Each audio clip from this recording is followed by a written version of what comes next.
Okay. Wait. We're fading out. I'm putting this thing. Wait. Okay. Welcome back. We're streaming. This is the stream. This is the call-in stream that we seem to be doing weekly, Fridays at 5. It's been happening as a recurrently. Is that a word? We're doing it over and over again at the same time. So you know to be here if you want. You don't have to.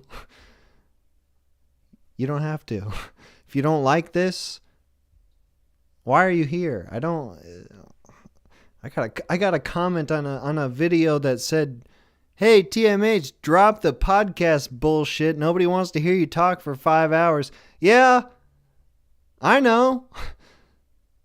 So what? Somebody does, apparently. We keep doing this. Well, whatever. Anyway, we're talking about dreams. This week, dreams, nightmares. We all got them. We're all having them. We don't always like to talk about them because sometimes some suspect things happen in our dreams and maybe make us feel a little self-conscious. Maybe. I'm not just talking about the sexual dreams, but maybe the violent ones, the violent fantasy dreams. Not saying that I have them. All my dreams are totally normal. I have. You couldn't decipher what's going on in my head from my dreams. Or could you? That's the question. That's the question for tonight. What is dreams? What is they? What is they all about? What is going on in there? What the hell's going on in there when you're sleeping? It's freaky, no? It's a bit freaky. People have dreams.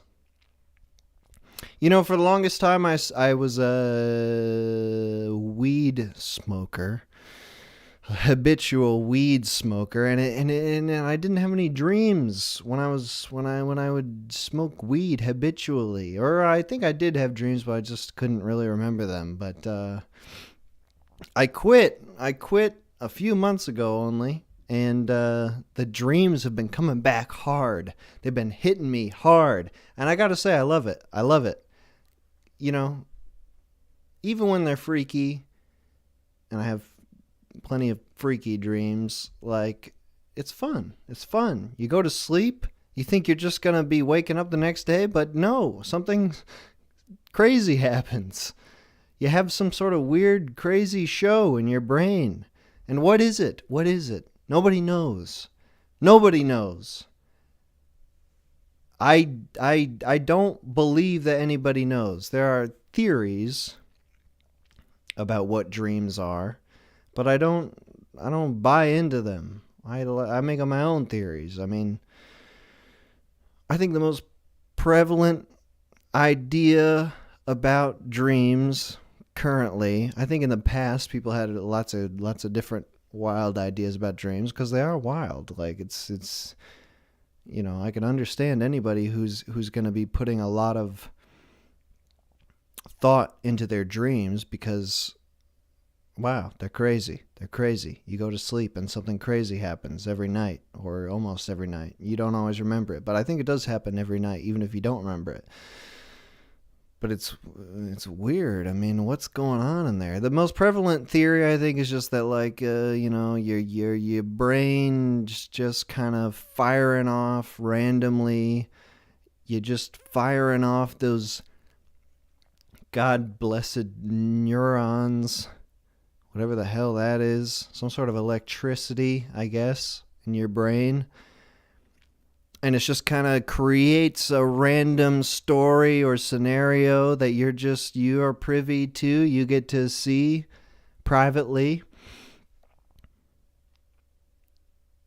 But is it totally random? I mean, what is it actually comprised of? Like, you get some things that are sort of based on memory, like experiences that you've had, but then there's a whole lot of feeling that occur in dreams. And that's sort of like the hardest thing to describe in a dream when you're describing it to someone else. Or is you have like a lot of innate knowledges in your dream. Like you could be in a room, but you know that the room is part of some mechanical giant being that's traversing the earth or something. Even though you don't have evidence of that, you know it. You just know it. So what does that mean? But, that's the other thing with dreams is like a lot of it is perhaps just based on your subconscious. We've all got the conscious, the regular conscious, which is whatever. It's that, I guess it's that voice that you hear in your head that you assume is you, but you don't have any real evidence of that. But I don't know I can't speak for other people, but I have a voice that is in my head that I think is me. It's been there for as long as I can remember. It sounds like me. But what about, there's only some times where I feel like I'm truly in control of that voice, where I'm making it say things to me, which seems redundant. I am me, but I have a voice that says things to me that I'm controlling. Am I? Are you? Where does it come from?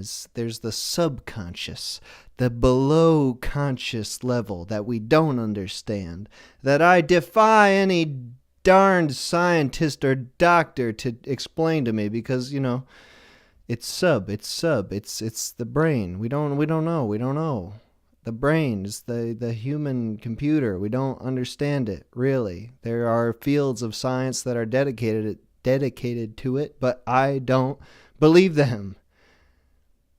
Because how are you going to understand that? How are you going to understand the stuff that happens before you even think of it? How do you think the thoughts you think before you think them? What am I, you know what I'm saying? It's crazy. So the dreamland seems like that's the big playground for the subconscious, where you're kind of amalgamating all these thoughts that you don't even think, that you don't hear, they just occur. You don't have any control over them in the dreamland. I mean, there's lucid dreaming, and I feel like I do that to an extent. I feel like now more than ever, like I do have some control over dreams, but some more than others. It depends on the feeling I'm feeling. I feel like when I'm feeling really like dread and terror in a dream, like a nightmare, I don't have any control over that. But sometimes, just like a regular dream, just like, ooh, I like how this dream is going. And I can kind of think that in the dream and kind of be like, well, maybe I'll try to go in this direction in the dream. See where this leads me. But it's not really a conscious control over when that can happen. It just happens.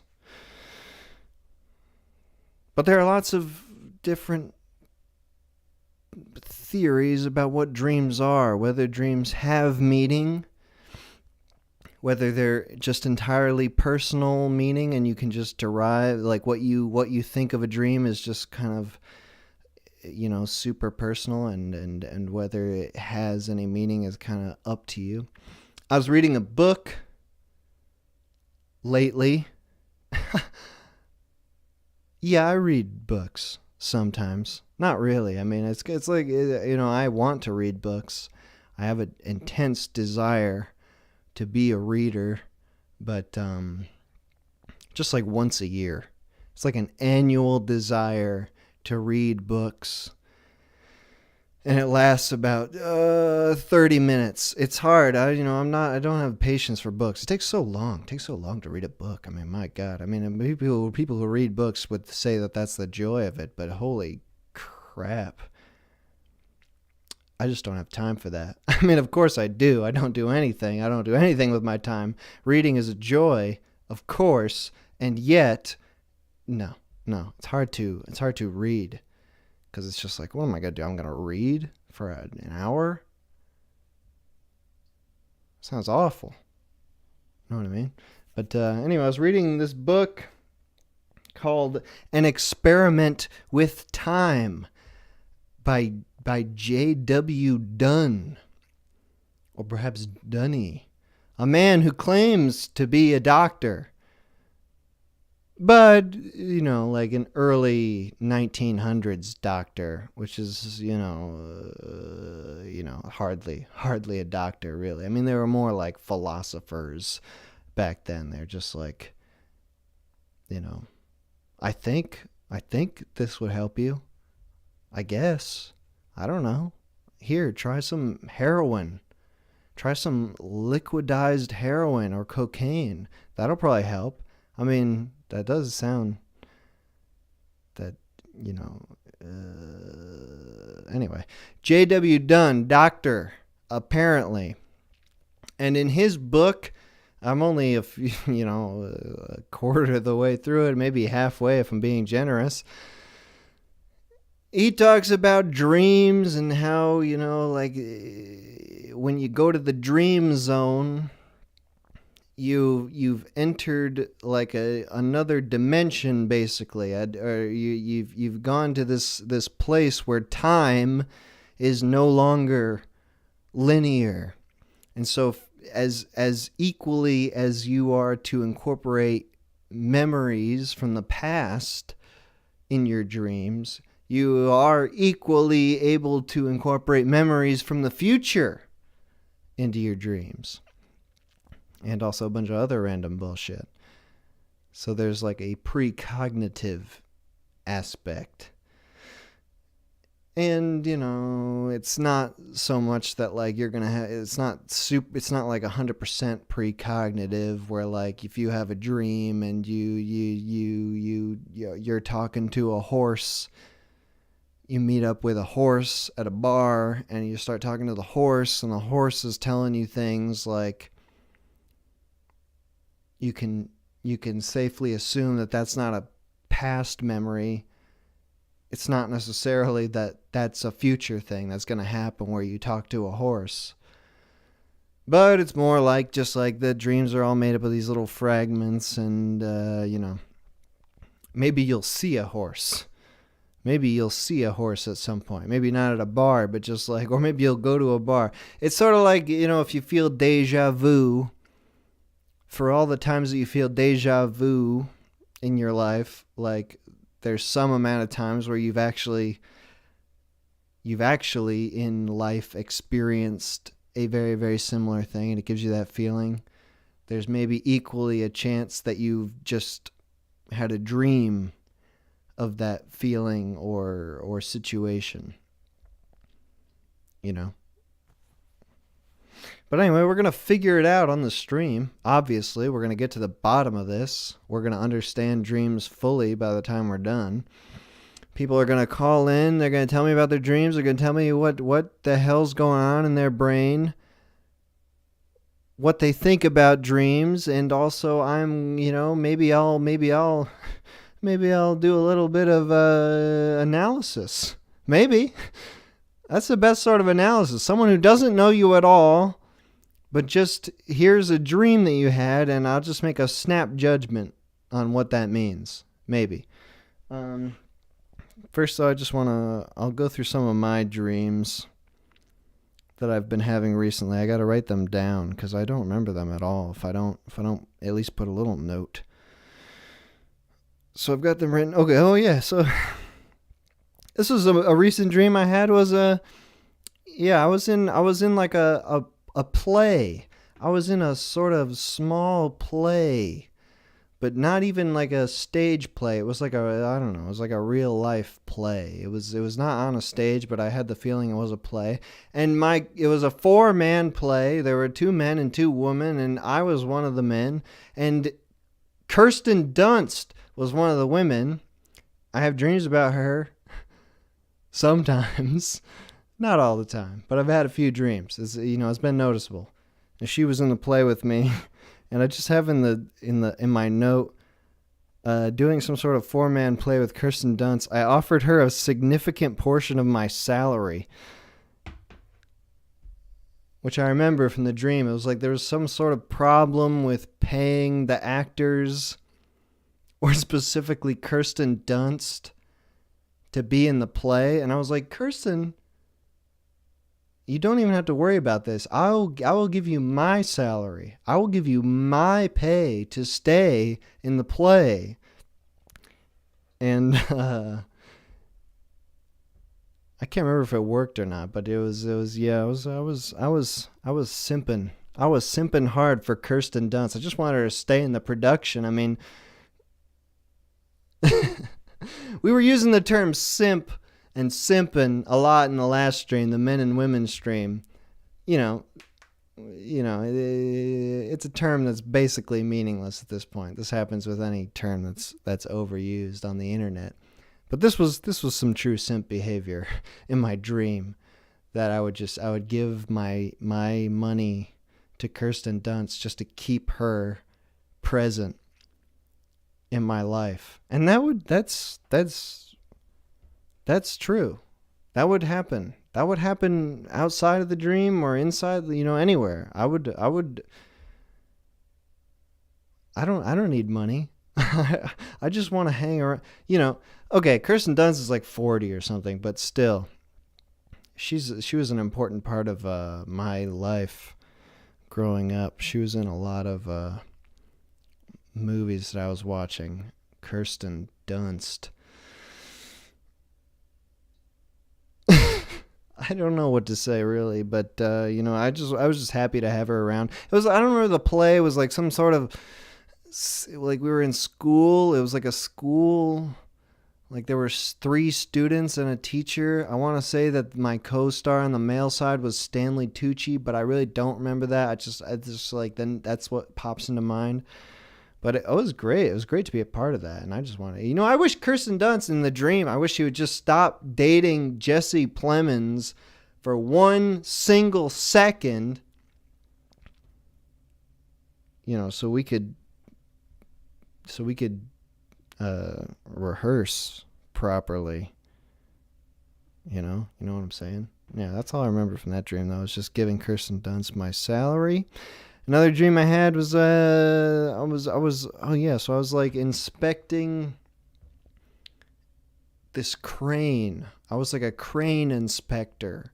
And there was this very, very, very large crane. It was very large. It was like 50 feet high and like 100 feet long. And it had all these different sections. It was like a multi-tool crane. I remember there's one section that had like a wood chipper, but that was just a small part of it. It was mainly a crane, I guess. And it was indoors. It was like in this building. We were like 3 floors up, and it was like a whole floor of this building was dedicated to holding this crane, I guess. There was like dirt on the floor, so it was like an outside-inside sort of thing. And I had to like restore the crane. I guess it was old, so I was like working on it and trying to clean it up. But I had this feeling that like what I was doing was making it worse. Like I was like I don't know, I was cleaning it up, but I was also like shaving off a bunch of in some spots it was just like dirt and rust, but then other spots there was like, I don't know, I remember like in writing there was like Bill was here, and I was scraping that off. But while I was scraping that off, I was like, am I making this crane worse? Am I like, is Bill somebody who is like really cool and famous or something, and like I'm by taking this off the crane I'm making it less valuable?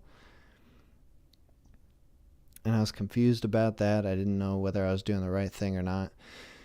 eventually finished the job, and like the crew came in, the construction crew, and they were in the building with the crane. They were working with the crane. I felt like this guy who was driving the crane was like my boss, but he just immediately, he got in the crane and immediately was like backing it up, and he just backed it like out of the building, out of the window, through the wall. And the whole time we're like, no, stop doing that, stop backing up, you're falling out of the building. But he just wasn't hearing us, and he fell out of the building with the whole huge crane, and it was like took the whole wall out, and that, it became like a very dread-filled dream, because like immediately the crane fell, and it was so big that it was like destroying the whole wall, and I could see like cracks appearing in all the wall all around me, and I knew the building was going to collapse. So I started running downstairs towards the exit, but then all the walls and the ceiling came down on me, and it was like that terrible dread feeling of like, not that I was going to die imminently, but just that I was going to be pinned, that I was going to be stuck under rubble, which is not a great feeling. And then what made it even better was like I re-experienced the moment of the building falling from like a bunch of different perspectives, like everybody in the building, like I was running downstairs, and I felt the ceiling collapse, like the light becoming a smaller and smaller sliver until there was nothing there. And then like another guy who was like on the ground floor is trying to run out the front door, and same sort of thing, like everything falling, collapsing. I was another guy on the upper floors who's like, I got to get to a window, I got to jump out, but just being collapsed on. Just like sort of my camera view was just going from person to person, re-experiencing being crushed in a building, which wasn't great, but it wasn't really like a nightmare, really. Like, it was a terrible feeling of being pinned, but I didn't have to actually experience that. It was more the dread of like it's going to happen. It was more exhilarating, really. It was exciting. Just like, we gotta fucking run. Let me see. Well, just a couple more dreams here. I had a dream like last week that I was in Disneyland or Disney World, but Disney World was like, none of it was outside. It was just like this huge complex of buildings and rooms, and a lot of it was like subterranean. Like the only part that was outside was just like the entrance exit, and the whole Disney World experience was just like everybody standing in line. It was just a bunch of lines of people, and you go into a room, you like stand in line waiting to go into a room, and then you go into a room and you continue along in your line, and you just sort of experience they were like different themed rooms, I guess. And I remember the thing that started each room that you're like waiting in line first of all in the room was like there was a baked good sitting on the floor that you got to eat.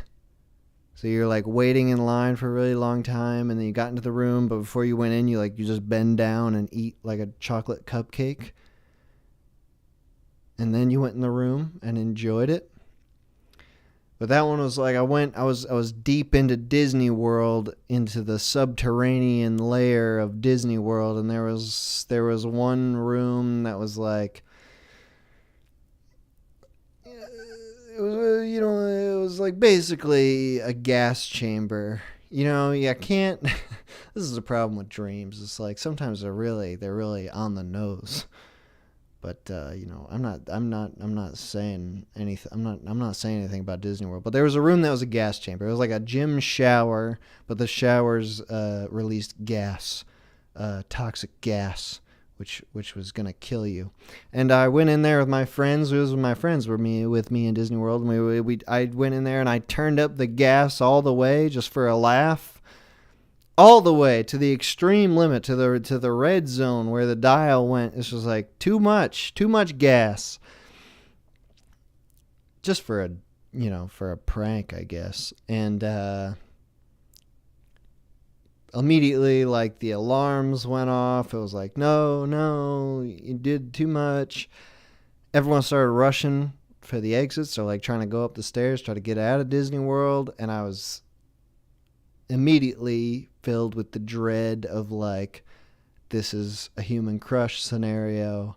I am so freaking dead. I cannot allow this. So I zipped out of there. And the rest of the dream was like me escaping Disney World. And I was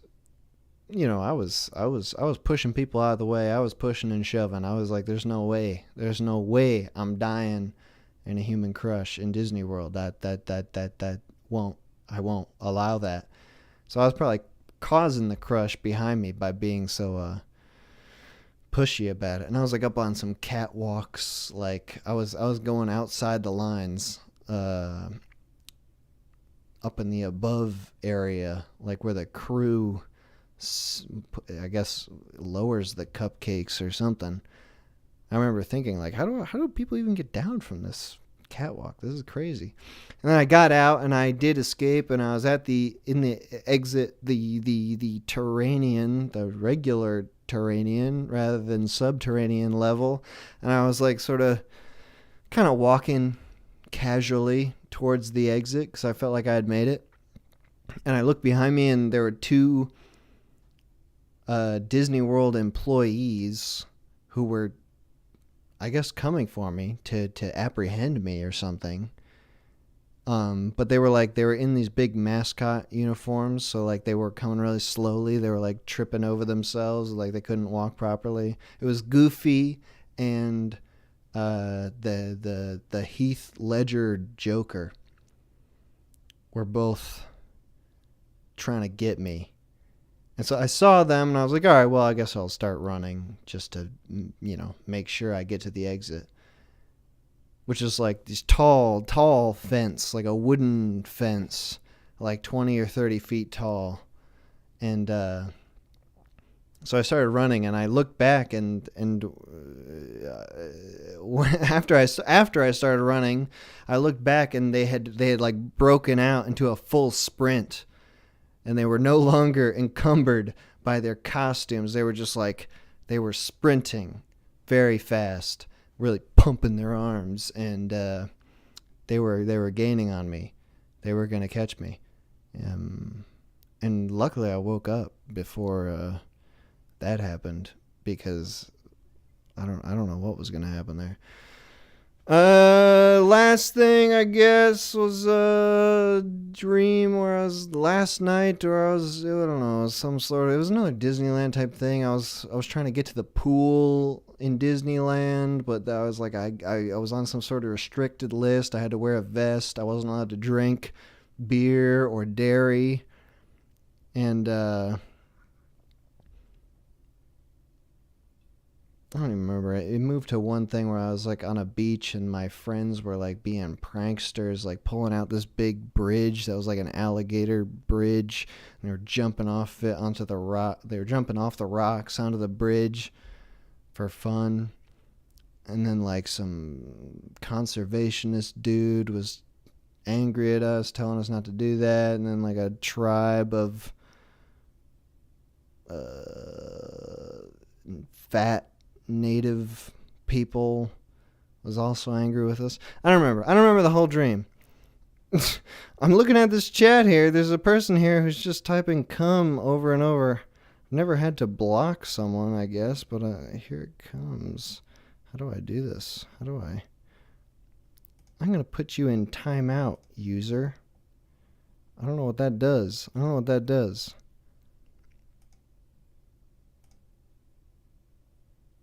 Oh shit, okay, it worked. Don't just type "cum" over and over. Alright, anyway. That's the end of my dream story. We're gonna come back and we're gonna be doing calls. You can call in. I'll put the number up in a minute. before we go to this break here that's going to break up between my stupid stories and the calls, just know that the HUD from the stream comes from Slouch. Slouch is a very talented animator. His link to his YouTube channel is in the description. The music from the whole stream is coming from Woofoo Doofoo, who did I'm playing pretty much all the music that we played from him or her on Sub TV. If you look in the description, there's a link to a video that has, I think, everything that I'm playing tonight. So yeah, I'm going to take a quick break. When we come back, we will be taking calls. Tell me about your dreams. Tell me what you think of dreams. And that's that. Okay.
Okay.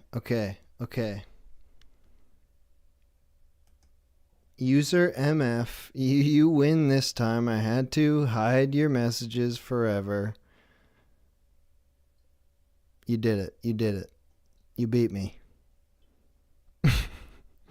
just be another person. Oh, god damn. Sorry. Okay. All right. We're back. The cum user won. You know, you can say come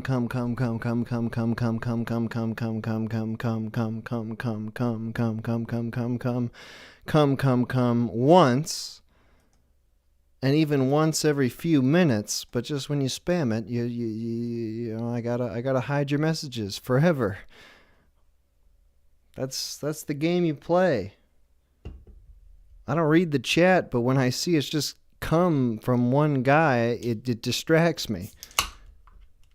All right, anyway, let me put the number up. The number is 518-288-7938. You can call in. You can tell me about your dreams. You can tell me what you think of dreams or nightmares. And we're gonna do this. We're gonna do this. This is not a controversial subject, I don't think. Maybe we're courting controversy a little bit in the last stream, but we're taking it easy this time.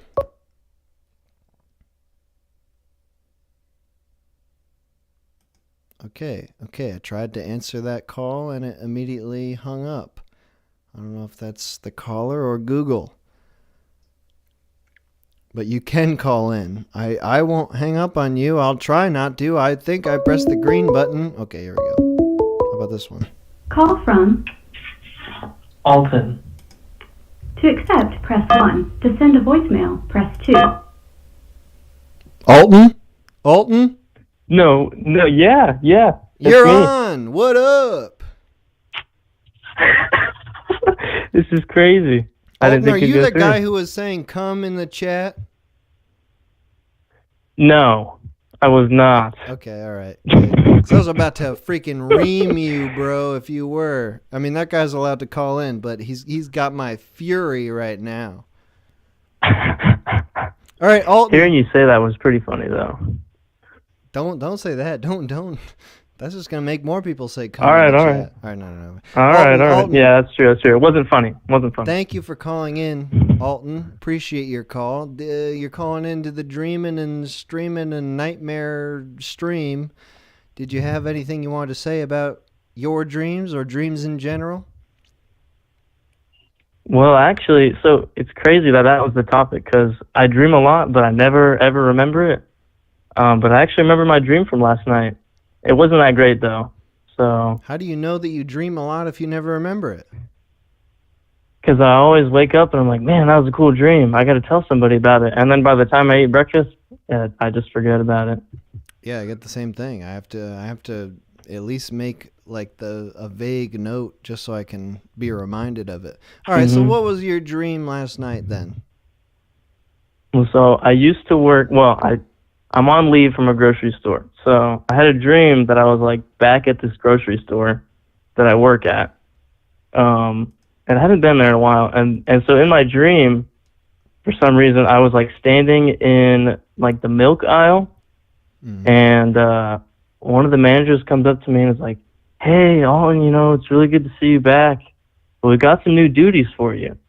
And I was pretty confused because I just worked the cash register and sometimes I push carts. But for some reason, I had like the milk was like moving up and down the aisle, like inside the refrigerators for some reason. It was like a conveyor belt for like people to pick it up. I don't it was kind of weird. But I was supposed to watch that happen, and that was my big promotion. To keep an eye on the milk, make sure that it's moving properly. Yeah, I guess. This is a job that you don't have anymore? I'm on leave right now because I decided that I run cross country for my high school, and so I decided to not work and run at the same time. So I'm on leave right now. Okay, all right. Then what happened in your dream? I feel like this is the part where I forget, but I want to remember that there was some old lady who was giving me a really hard time that she couldn't reach the milk on the conveyor belt. And I remember like I tried to like grab the milk, but then it all just fell, and there was like milk everywhere, and the old lady was yelling at me, and then the manager comes out of nowhere and starts freaking out, and it was not a good time. And that's honestly all I remember. Was there stuff in that dream that like came down to just like your feeling? Was there's like that's like sort of a common thing in dreams where like you feel like some certain thing. Was it just things that were happening to you in the dream that you were reacting to, or were there aspects of it where you're like, this is what's happening? I feel like I was just reacting to things that were happening. Did that ever happen in your job? Did you ever get yelled at by your manager? Oh yeah.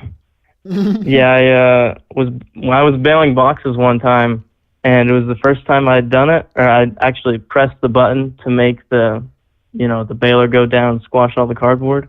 Yeah. And the manager was standing right there, and I was like, hey, Justin, it's this black button, right? And he's just an angry man. I think he's one of those guys that he hates his job, and he doesn't want to be there, but he has to be there, Your manager and felt that way? Yeah. So I asked him, I was like, hey, it's this black button, right? To make the baler go squish. And he was just like, so you're telling me that all the times before you worked back here, you would throw this cardboard and never make a bail. And I was like, no, sorry. And he's just like, you rude little bitch. And I was like, oh, my bad. That was in And, real life?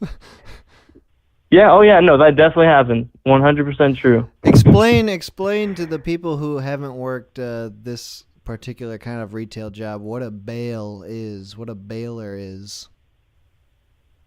Okay. So basically, at grocery stores, everything comes in big cardboard boxes.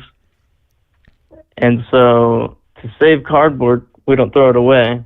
We throw it in this baler and compact it in these giant lumps of cardboard. And it's a big deal to like make sure, well, it's a big deal to the managers to make sure that the cardboard is like evenly packed, and that when you like make a bale, you pack it in as much as you can. And yeah. So it's like a big machine. The cardboard it's baler. got like everybody throws a bunch of cardboard into it. It's like got a chamber and then a hydraulic press comes down and smushes the whole thing into a big box full of cardboard. Yeah. And did you ever have to like tie those things up with like a wire or? I didn't have to tie the wire, but I had to like jam them into the slots, and then the managers normally tie up the wire. Oh, okay. So they do the hard work. Nice. I remember when I worked at Target for 9-10 months or so. We had a baler as well, and that was the whole thing with the baler was like you crush all the cardboard and it spits out, and then someone's got to tie it. But like, there's this terrible feeling that people put on you that like at any moment the big compressed box of cardboard could just explode. All right, so anyway, I love all the signs. Oh, sorry. No, so it's okay. So what was your manager? Do you remember what they were saying to you? They were freaking out about this milk situation with the old lady. Do you remember what they were saying to you? All I remember is that they didn't do anything. They were just saying stuff to me like, you need to get this under control. This is your first day back, and you're already messing things up. And like just stuff along the lines that like, you need to fix this, and I'm not going to do anything about it. Except yell. And so with your own, what is your own feeling about dreams? Do you think that has to do with the way that you felt when you were at your job specifically? Like that has to do with a feeling you were feeling? The managers were just shouting at you without actually doing anything? I don't know. I feel like talking about it makes it seem like it has like a lot of meaning, but I don't know, because the manager in particular that I dreamed about was actually the nicest manager, and she would never yell at anybody. So that part doesn't really like, I guess, make sense. And I feel like I've had dreams in the past that are just like completely random, but they're always like relevant to like what's going on, but I feel like they never provide anything constructive to me. All right, so you don't think that you don't wake up with a dream and you don't think like, what does that mean exactly? Like what am I feeling that caused that dream? It just kind of happens. Yeah, just kind of happens. All right. Well, thank you for calling in, Alton. Thanks for sharing your dream with us. Of course, yeah. This was honestly surreal. I didn't think this was gonna work, but yeah. Hell yeah, dude! You made it. You're on. You did it. Now it's over. Yeah, seriously. All right. See you, dude. Thanks for calling. See ya. Oh, the baler. The baler. You got to make a bail. Can't have that cardboard all wither and yawn. Is that an expression? I don't know. Make it into a box. Call from Julian. Julian? Yeah. Yo, Julian, what's up? Dreams, man. Dreams and nightmares, as you said. Hell yeah. You got something you want to share with us? A dream or a nightmare? Yeah.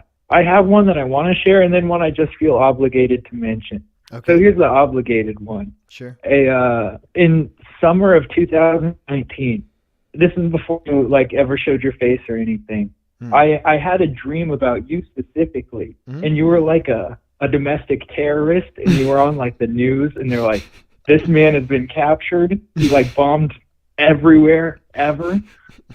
And then I woke up and I was like, wow, that's chilling, but like that was the minute hour. That's weird. And then Slouch. I was staying with Slouch at the time, so I described you to him, and he did like a sketch artist type thing, like with police and stuff, that kind of thing. This still in the dream? No, this is after I woke up. You know Slouch? Yeah, I was on that call one time.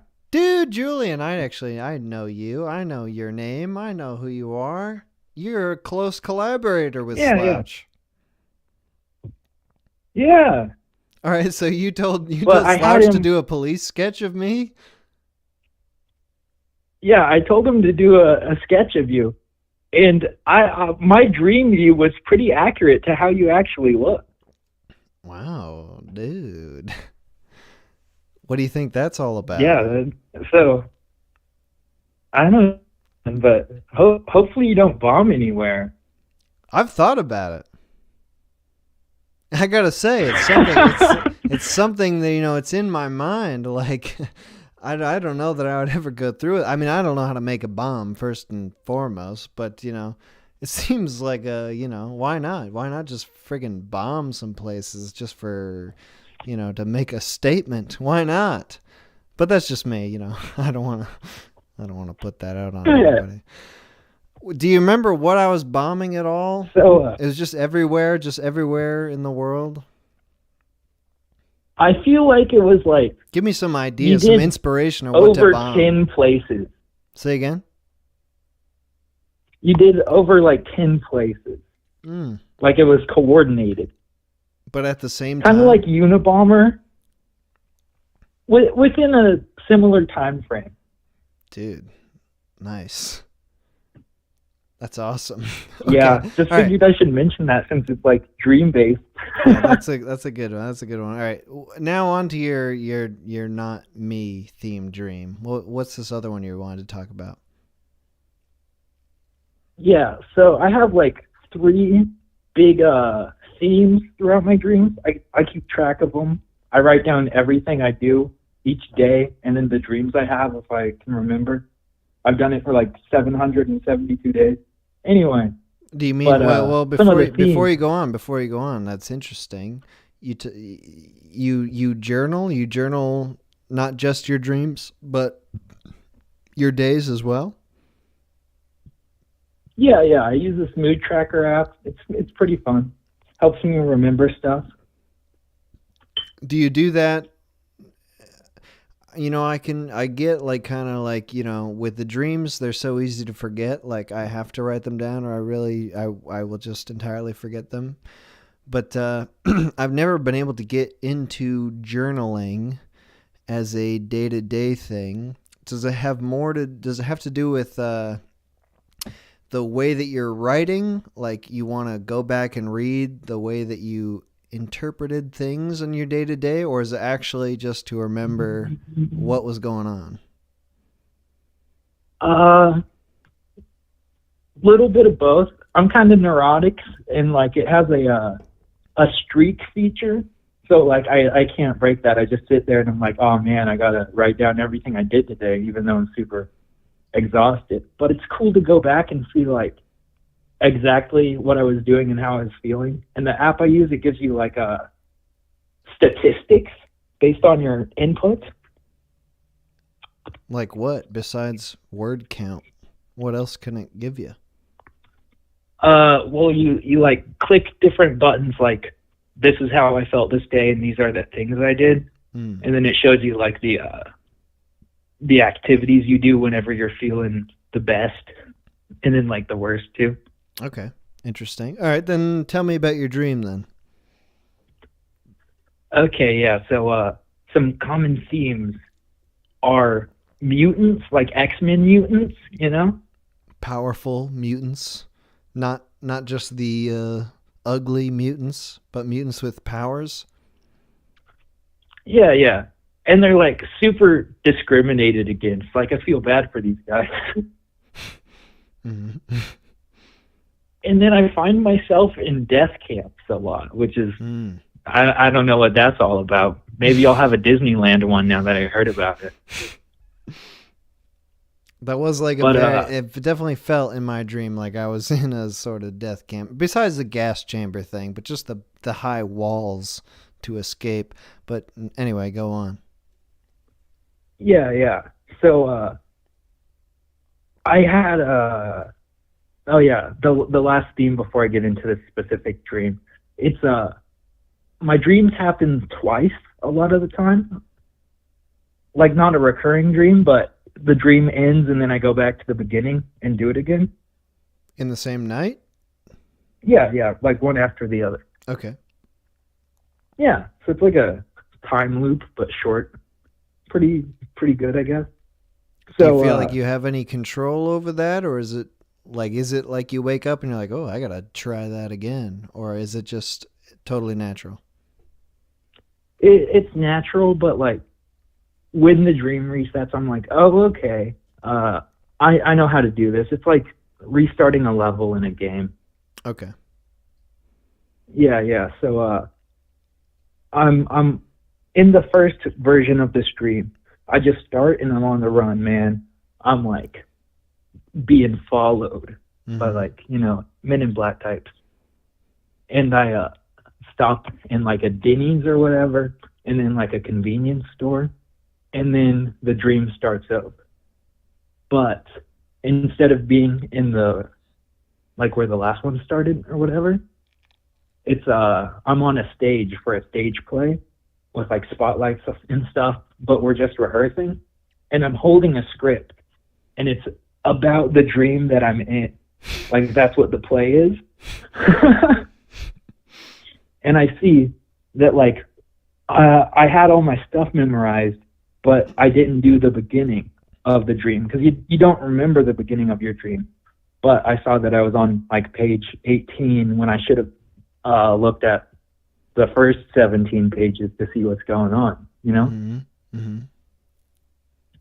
So I get a little freaked out. I'm like, hey, Mr. Play Director guy, I'm gonna go get a coffee from the gas station, the Come and Go, which is a regional gas station for me. Mm-hmm. So then I go to Come and Go, I grab a coffee, and I see some mutants hiding under the counter, and some Men in Black types. And then they walk in and they're like, "You boys see any mutants?"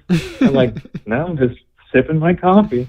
And these mutants are like bawling their eyes out under the desk or the counter or whatever.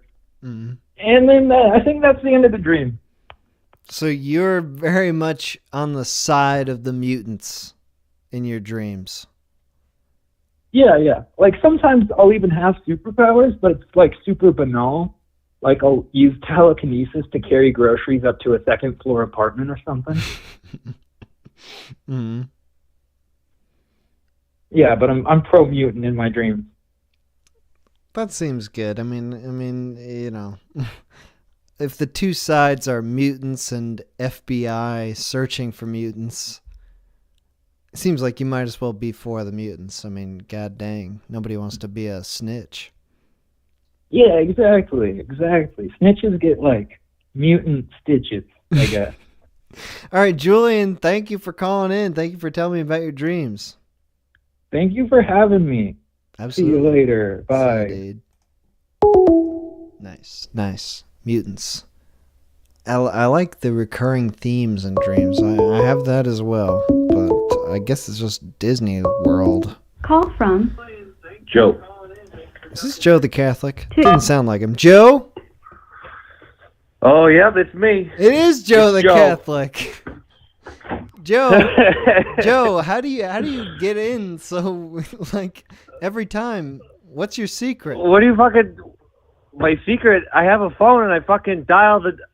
Are you trying to insult me right now? Is that No. what you're doing? Are you No. calling me fucking stupid? Joe. I know how to use a phone. I know how to use a phone, TMH. I know how to use a phone. Okay. Whoa, Joe. I know you people think us Catholics are all backwards and stupid, but we've evolved. We've evolved. Okay. Joe. Newsflash. Hold on. Yes? Whoa. That is not what I'm Coming saying. at you too hot. No. But it's just Joe the Catholic and Tim the degenerate are the two that always get through. And I didn't know if there was some sort of secret method that they were using. Because you guys are on opposite ends of the scale. I mean, you seem like just an upstanding citizen who does everything. Yeah, you better fucking believe it. Who just who's trying to be a good guy, doing his best, and Tim is just like the opposite of that in every way. But you guys both get through. Anyway, Joe, you're calling in now to the dreaming and nightmares. Tell me about your dreams. What do you think? Either about a dream you had specifically, or what you think about dreams generally. Well, you know what?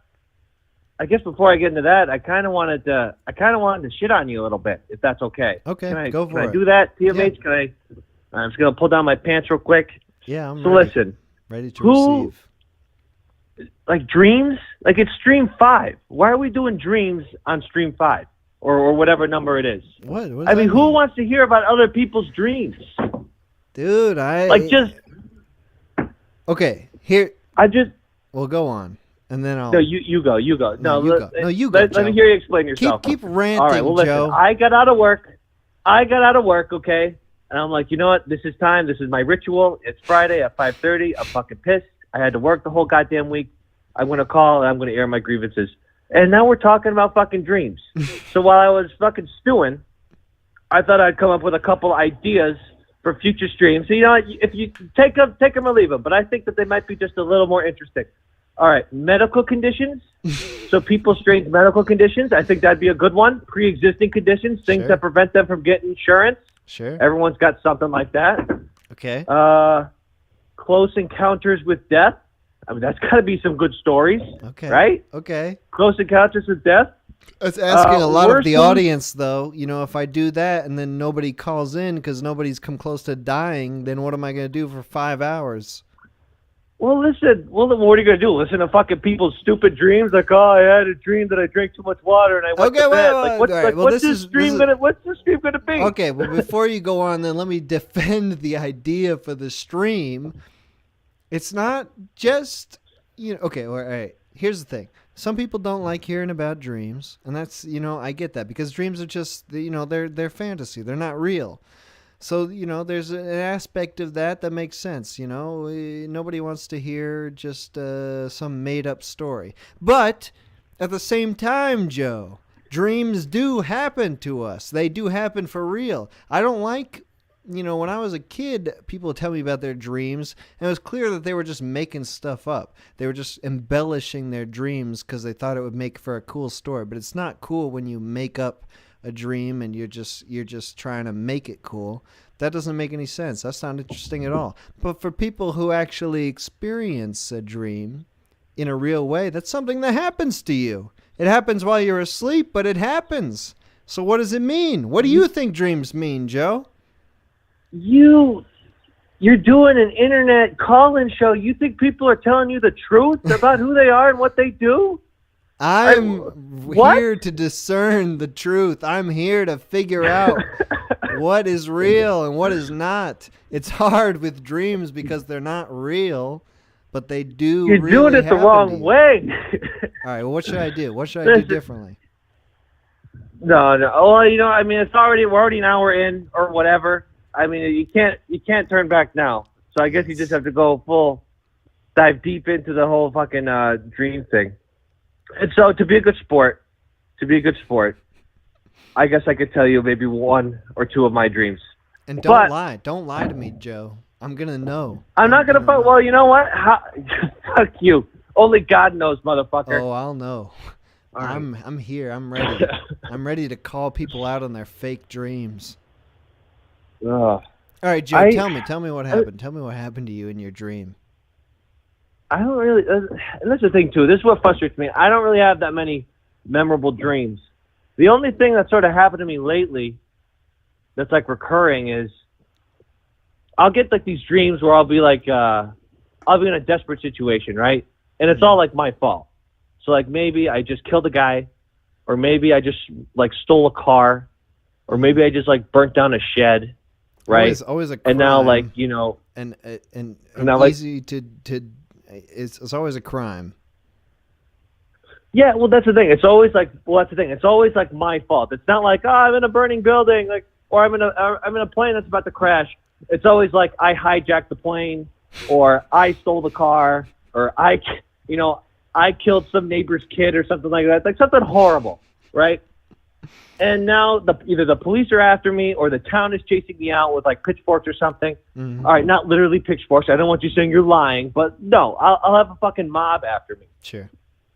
And it'll go on like that, and the whole dream I'll just be trying to figure out, like, what do I do to fucking get out of the situation? How do I remediate this? And the whole dream will just be me digging myself into like these fucking a deeper and deeper hole until finally I'm just about to get caught, and then I wake up and I realize that it wasn't real life, and I can breathe easy. It's just another morning. I'm not actually about to go to jail. I'm not actually about to get fucking hanged. I'm gonna go to fucking work today, and it's gonna be better. Okay, so you don't. Well, lately, in your dream. Oh wait, never mind. Go on. There's a second part. Well, there's more. Lately, I've been figuring out that it's just a dream while I'm still in the dream. Ah. Now that changes the calculus. So now I no longer fear the cops. I fucking charge at them until they shoot me to death, and then that's how I wake up. Or I'll be in a building, and I'll just go to the top of the building, and I'll just jump right off it. And I'll keep my eyes wide open the whole way down, and then right as I'm about to smack into the concrete, I wake up. And it's the best fucking adrenaline rush I could ever get. I tell you. So when you realize... So if you ever lucid dream... Well, so when you realize that it is a dream, that makes you impervious to the feeling of terror or dread that might come with being chased by a large mob. Like you're just immediately like, I don't have to worry about this at all. I can just do whatever I want. Well, yeah, because it's vapor. I mean, those type of dreams, it's all just vapor. It doesn't mean anything. Like I'm not, like all the worry's just gone because I'll wake up anyway and I'll just be Joe, kid from fucking Boston going to work, making PowerPoints, It's not gonna, there's no consequences. So I could what I've been doing lately is I've just been basically going up to tall buildings and jumping off them because that's like the biggest like rush you could get. But maybe I'll change it up. Maybe I'll start lying down in front of traffic. Mm-hmm. I don't know. Jumping in front of buses. You never remember like the bad thing that you've done in the dream. You always are the first thing you remember in a dream is like you're just on the run. You've already done the bad thing. Well, yeah, that's the thing. Like, I never get the enjoyment of, like, the actual sadistic or horrible act that got me in that situation. I'm always, when I'm starting the dream, it's always, like, right after. Like, oh, like there's a knife in my hand or something. Like, and the police are after me, and I see the sirens, and I fucking have to run or something. So, yeah, no, I never actually commit the act. It's always right thereafter. Do you ever have any other dreams? And then, whatever happens. Any dreams where you're not on the run after doing some sort of terrible act of murder or arson? Oh, well, sure. I'm not a fucking psychopath. Yeah, sure, I got, like, normal dreams. I got fucking... Prove it, Joe. Tell us a nice dream you've had. Okay. I don't want to tell you a nice dream, but I will tell you a different type of dream. Okay. A dream that delves deep into the innermost workings of my mind and soul. Sure. Because dreams do mean something. And I think this one did mean something. Okay. So here it goes. So here I am. It's the same Catholic Joe that calls in every week. Mm-hmm. But this time he's in a nice canoe. Guy. Real nice guy. Yeah. You flatter me. Right. But he's in a canoe. He's in a canoe on the river, and there's a couple kids with him, and he's helping him. And they're helping him paddle.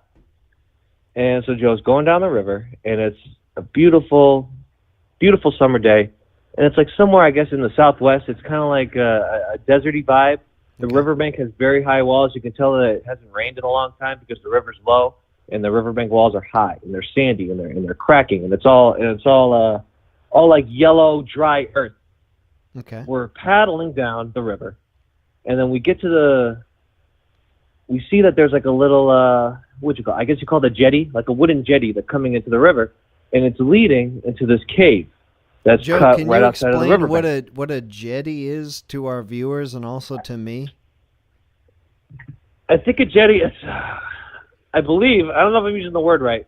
It's like a wooden platform that extends from land into a body of water where you can, like, dock your boat or whatever. Okay, like a dock. So a dock. Yeah, a dock. There we go. Dock is the word. All right, so I'm going into the dock, and because we want to check out this cave. And, this is a cave now. This is a cave that's in the riverbed, so like on a normal season when there's enough rain, it would just be completely submerged. So it's strange that there's a cave here.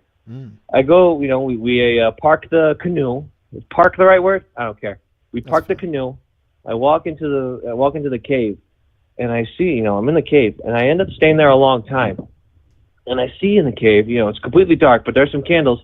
In the corner, there's this fucking disgusting potato-like troll woman, and she's got no neck, and her cheeks, she's got these fat chipmunk cheeks, and they sag over her chin and onto her fucking chest and her tits. Like, she's completely naked, and her tits are just like flat and like just gross, and they hang like two bags of empty.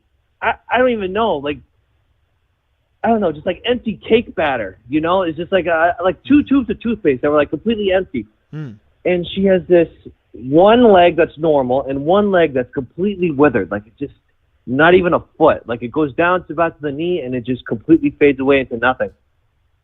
And I look at her. She lifts up the withered leg, and underneath the withered leg is her fucking taint, and it's just a big, and it's like the rest of her, it's disgusting.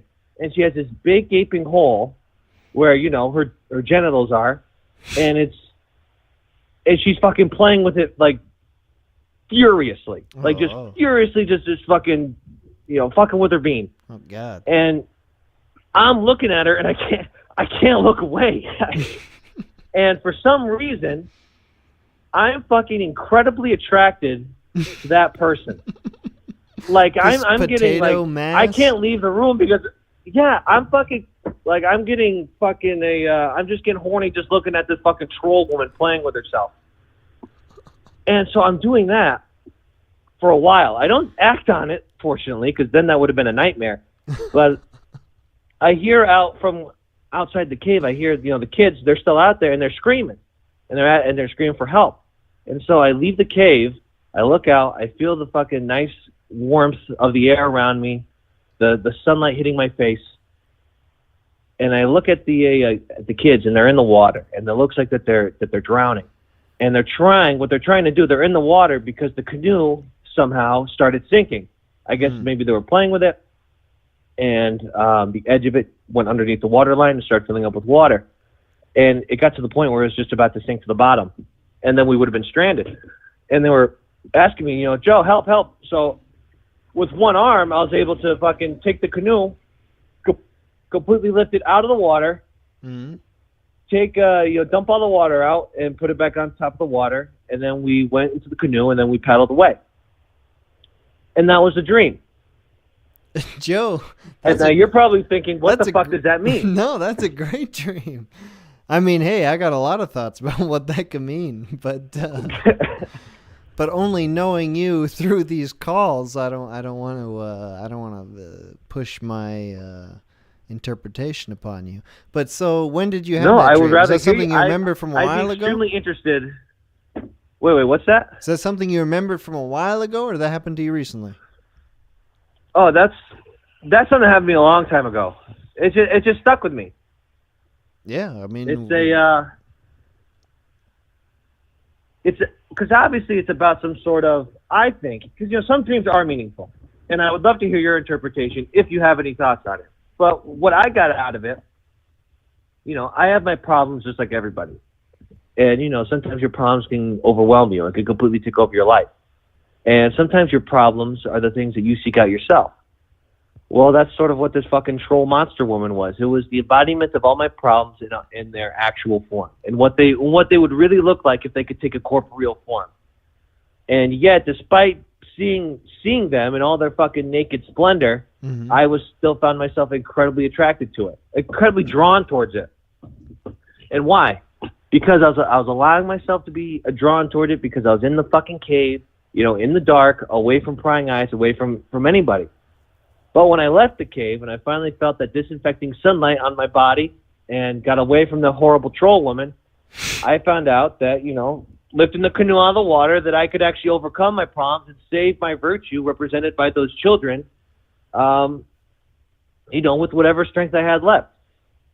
And then with that, I'd be able to, overcome those problems. You don't think that's why it stuck with me. You don't think that's interesting at all? Like this crazy melodrama that's going on in your head that you have no control over when you're asleep at night? You don't think we should hear from other people about their crazy stuff? Listen, I think it's incredibly interesting for me. But telling you guys and a bunch of fucking strangers, I can understand equally as well why you would just fucking want to fall asleep and hang up the computer. Like, it's interesting for me, but maybe other people are like, that's just fucking stupid. And you know what? Yeah, I get it. I get it as well. But like at the same time, we're all doing this shit. We're all enacting these weird, whether we're trying to understand it or not, and it feels like you've done a little bit of soul searching about what this dream meant to you because it was so significant and you remember it from a long time ago. Like, we all have this shit going on. We don't know what the hell it means. We want to make meaning out of it. It happens to everybody. I don't even have to make meaning out of it. I mean, dreams have their meaning. Some dreams do. Some dreams have a direct, connected meaning. I mean, that's clearly what that dream was about. And sometimes you get dreams like that. But other times you just get dreams where you're jumping off of buildings. I mean, it's just luck of the draw. It's true. I do definitely have dreams where I feel like some are just exciting while they're happening. They don't really mean much to me. And then others feel like I have to really digest them and try to figure out what they mean. Joe, thank you for calling in. I appreciate you telling me about the dreams. I also appreciate you telling me that this stream is useless and painful for everybody. Anytime. If you ever need anyone to shit on you, you can just, you got my number. I'm always there. Yeah, well, you're always going to get in. You're always going to get through. I don't have to call you. You figured out a way to get in. You better fucking believe it. All right, you're stuck Joe. with me whether you want me or not. Joe, thank you for calling in. Appreciate See ya. it. Talk to you next week. Joe. Joe. I freaking love Joe. Come on. Who doesn't love Joe? If you don't love Joe, I got a few choice words for you, buddy. Because that guy, he's got something to say. And we want to hear it. Who's this? Call from Sean. Oh, okay. to accept, press 1. John? Hey, this is Sean. Oh, Sean. Sorry, Sean. Yeah, what's up? What up, Sean? Nothing much over on this end. What's going on with you? Not much. I can't believe I connected. You're in. You're through. You're doing it.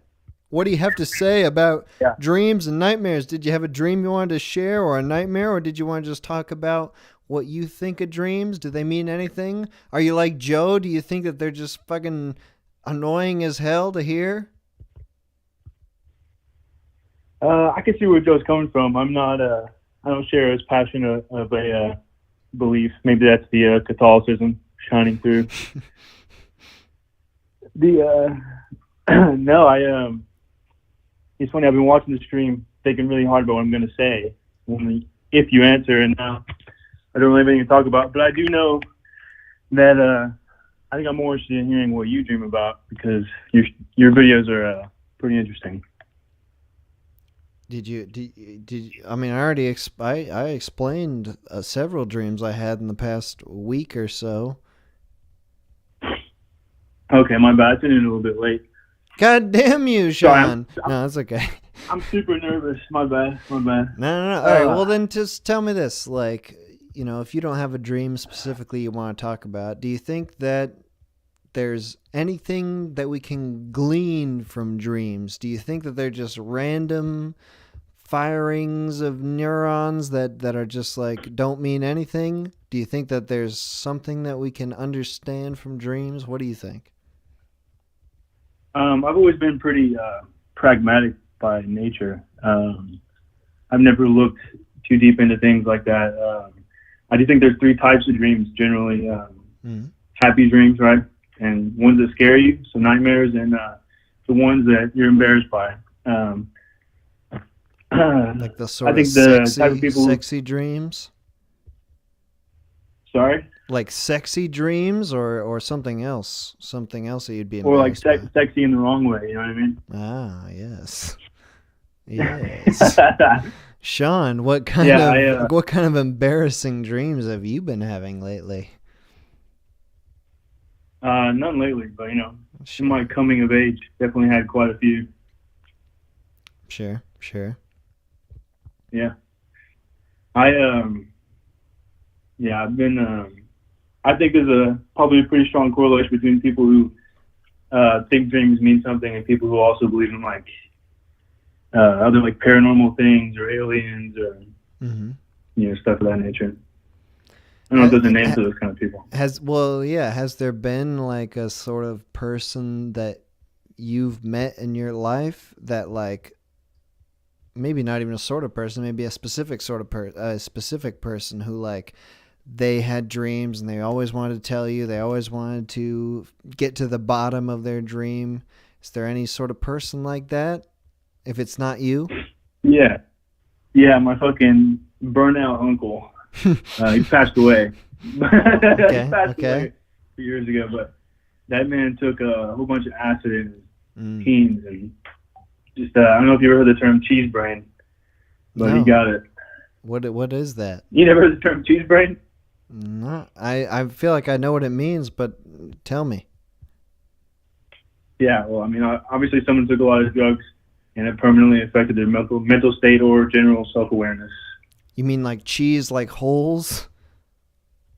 Sure, yeah, or just stinky, Ah. Okay. So you feel like this uncle of yours put a lot and maybe too much importance on their dreams? Like they were trying to always figure out what it meant or what? He had a pretty tragic life.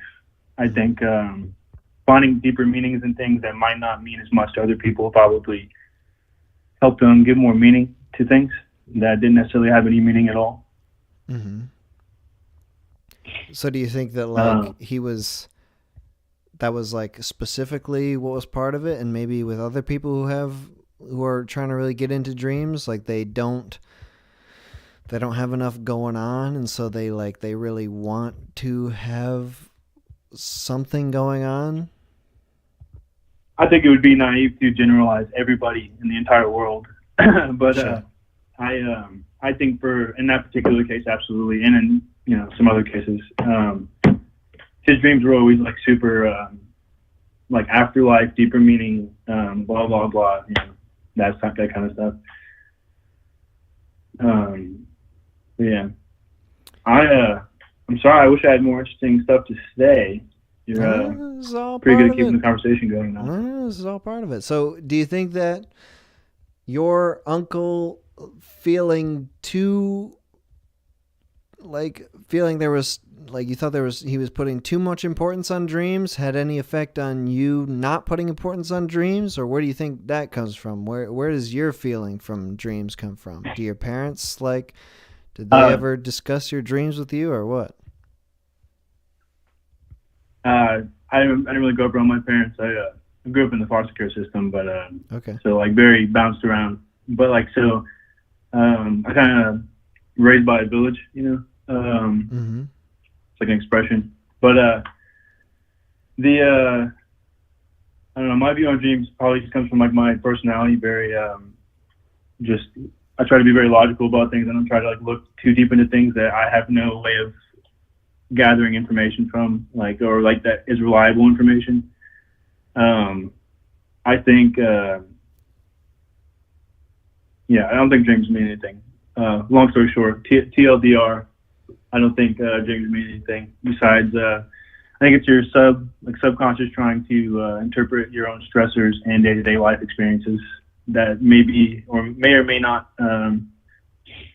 be helpful to you in some way. I don't know. Like it's a way of just, like it's almost like a therapeutic thing that your brain does automatically when you sleep. Like it's just trying to work out some stuff, and it's just random. It doesn't really affect how you think of things. I mean, I think it definitely, I wouldn't say it's like completely random. Like they definitely correlate. Your dreams often correlate to what your day-to-day stressors are. Like I've had plenty of dreams about my work, or like being late for work, or doing something embarrassing at work, or Yeah, and I think that's pretty common, especially like when I start a new job. I always like have lots of. You ever have you ever get a fever and have fever dreams? Yeah, I don't remember them, but I use that term a lot. Like when someone says something ridiculous, it's like it sounds like you're having a fucking fever dream right now, dude. And it can mean a whole lot of different things to different people. My sort of fever dreams are the common theme is that like they feel very, very long, and it's always like a task, like a simple task that I have to do, but it just takes forever to do, and I don't do it well, and I feel like trapped in the dream, like feeling like I'm just never able to do this thing. You don't remember your sort of feverish dreams of like what that feels like? No, not at all. I mean, I'm familiar with the whole inability to complete tasks in dreams, though. I remember one where I was walking on a long railroad, and on either side was just a body of water, very high up in the air. And it was all the power I had in my body to just walk in a straight line. And that's, I think that's the only dream that I think I've had while being sick or having like a fever that I remember. And it was like probably one of the hardest tasks that you could have asked me to do, was just walk in a straight line. All right, Sean. It was Sean, right? I'm sorry. Yeah, it's Sean. Okay, good. I want to get into one more question here, because like not thinking that dreams have this is part of it. This is part of what we're trying to talk about. Like, do you have dreams regularly that you remember and you are not thinking about them? Like you don't really, like you just kind of think like it's very normal to have, stress dreams or dreams like that are about things that you're worried about. What about things that like you're excited about, or the opposite of, worry? Like, are you having those sorts of dreams that you remember? I have in the past, sure. I used to have a pretty big fear of being bombed when I was younger. Oh yeah. We used to have a lot of airplanes that went overhead, and just like in the movies, you hear an airplane, right? And it's like in a war movie, and like bombs fly off, and like even outside of a dream, I remember I used to like hide when I was just a little kid. I used to just hide whenever I heard a plane go overhead because I thought I was about to die. Mm-hmm. But other than that, no, not in my adult life. I don't remember dreams. But it sounds like you're looking for like a specific answer to these questions. No, I'm just asking bad questions. A better question would be something more open-ended. I want to know what you're thinking. Like, everybody has dreams. We all have them, whether we remember them or not. But like, they all mean very specific things to different people. I feel like you sort of go on. What I think is interesting when you hear about people like my great grandma always told me that when she was younger, she dreamed in black and white because they had black and white television. And sometimes she would dream in black and white. Or if you know two languages, dreaming in a different language would be weird, Mm-hmm. The idea of like hearing another language in your dream just sounds weird to me. Probably because I don't know another language. But yeah, there's a lot about dreams that are weird. See, I don't have much to contribute to the topic of any type of I don't know, like more like tangible value that you could put on them. I don't have much to offer as a Catholic Joe. Very interesting guy. Is there a reason he's called Catholic Joe? Is like that? Is there a reason for that? He's just mentioned that he's Catholic a few times, and he's very strongly Catholic. So I just have taken to calling him that, just as an identifier. Who's Tim the Degenerate? I need to get on more of these streams. You'll see. He's gonna call in. I mean, this wouldn't be a stream without Tim calling in. So he'll be on later. I don't want to take away from this at all, and I have to go soon as well. Can I ask you, like, what are some of the inspirations for the things that you create? Because I'm obsessed with your content. Like, I've been watching for going on 3 years now. I show it to everybody I meet. It freaks some people out. Some people love it. Can I just ask you, like, what, not to flip the thing or anything, but what inspires you to create a lot of this stuff? Is it just... It's all just from, the freaking ether. Like, not a lot of it comes from dreams, though that would be very highly relevant to the discussion. A lot of it's just like, I experience some sort of thing, and then I just want to take it to a very crazy extreme of, not what I had thought of the thing while I was experiencing it, but just kind of taking it as far as I think it could go.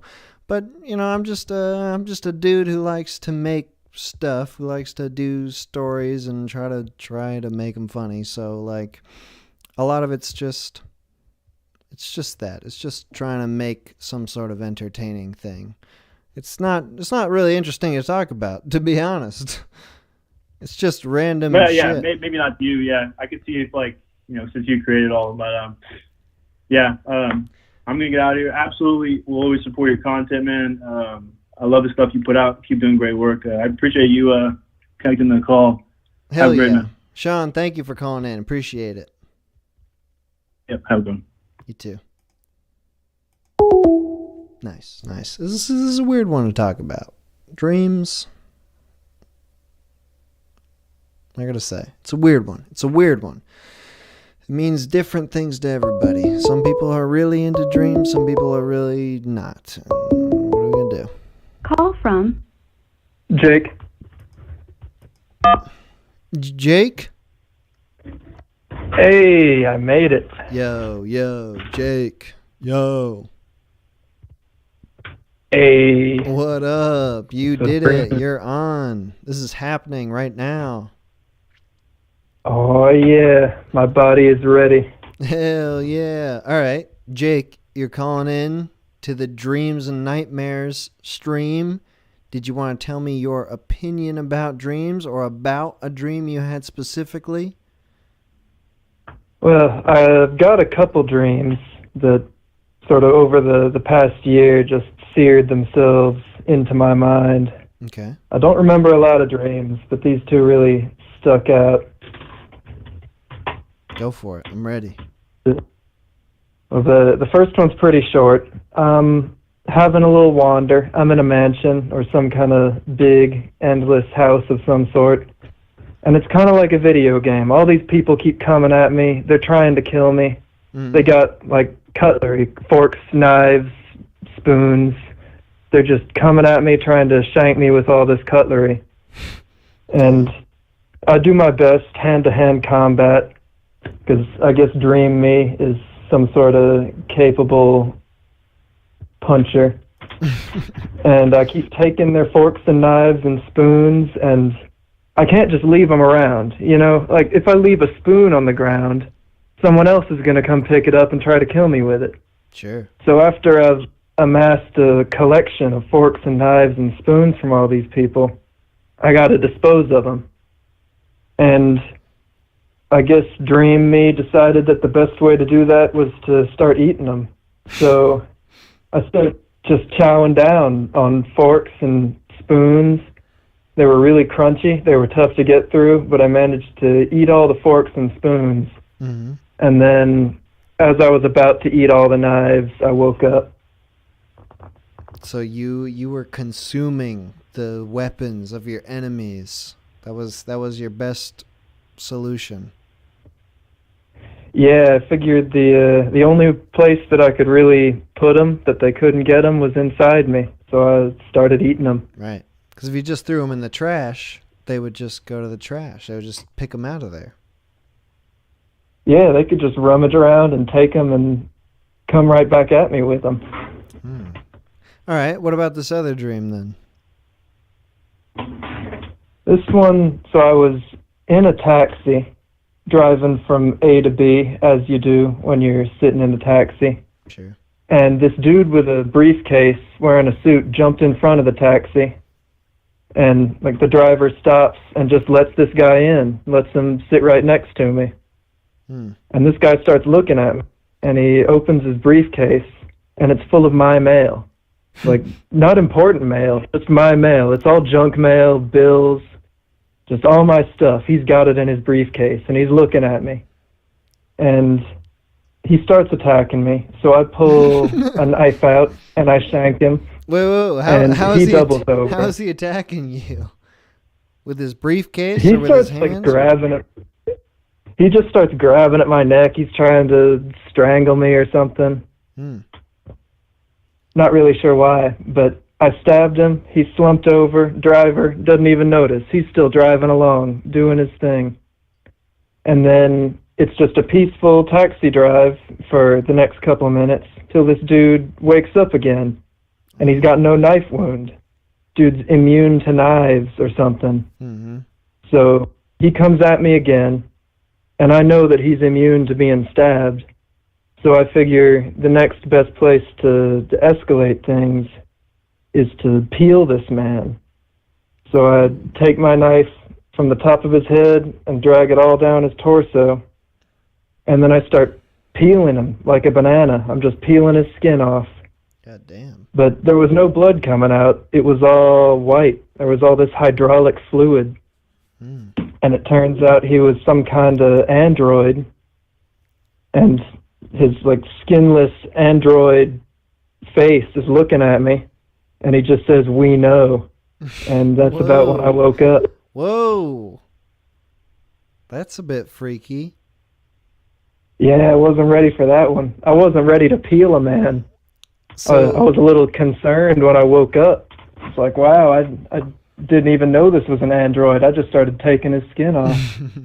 All right, so then I have two questions about your feelings in the dream and maybe afterwards. When the guy originally jumped in front of the taxi, did you have any sort of innate feeling that there was something off about him besides him jumping in front? Did you think like he was going to attack you? I didn't think so. I did think it was strange that he jumped in front of the taxi and then just got in.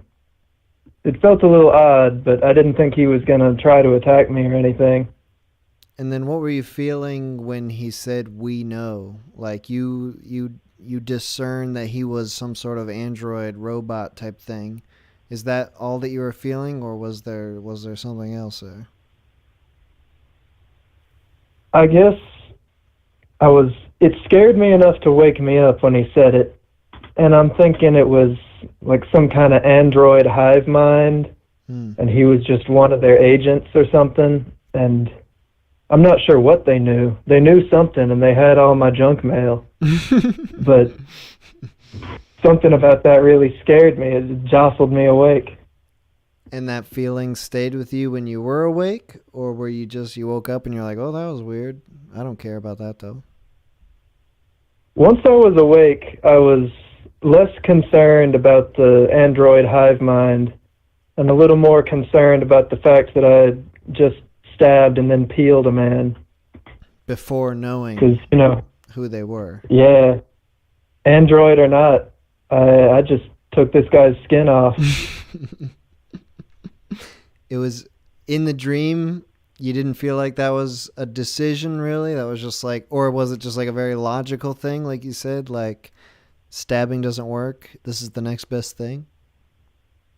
in the dream, it was just the next step up from stabbing. You know, if stabbing doesn't work, you peel someone like a banana. And I don't know what the next step after that is, but some kind of crazy dream escalation going on there. All right, Jake, thank you for calling in. Appreciate you telling me about your dream. All right. Good being on. Have a good one, dude. You too. Nice. All right. We've gotten through a few dreams here. I'm going to take a quick break. Play a little bit more of this music from Woo-Foo Doo-Foo. We'll be back in 5-6 minutes.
Okay. Okay. Whoa. Good. Good. Good. Barely leaving enough time for myself to have a cig and go to the bathroom during my breaks, but just enough. Just enough. Wait. We're talking about dreams. What's this? A call? Hello? Hey, how you doing, Mr. The Minute Hour? Hey, is this Moxie Famous? You know what, man? Hell yeah, what's up, bro? How you doing? Well, I'm just in the middle of seasoning a new grill that I got, and I heard that you're doing a dream stream, and I thought, well, shoot, I got some dream stuff I could talk about. Hell yeah. What would you like to tell us about? I promise not to interrupt you too much like last time, like you complained Oh, about. no, this time's fine. This one's a conversation, man. Oh, okay. Sure. I can do that. I can have a conversation. All right, well, this time it's not so much dreams as it is nightmares, and not so much nightmares as it is like nightmares when you're awake, like sleep paralysis. Never. Have you ever had that, sleep paralysis? I've never experienced that. Oh man, it's nuts. It's like nightmares when you're awake, man.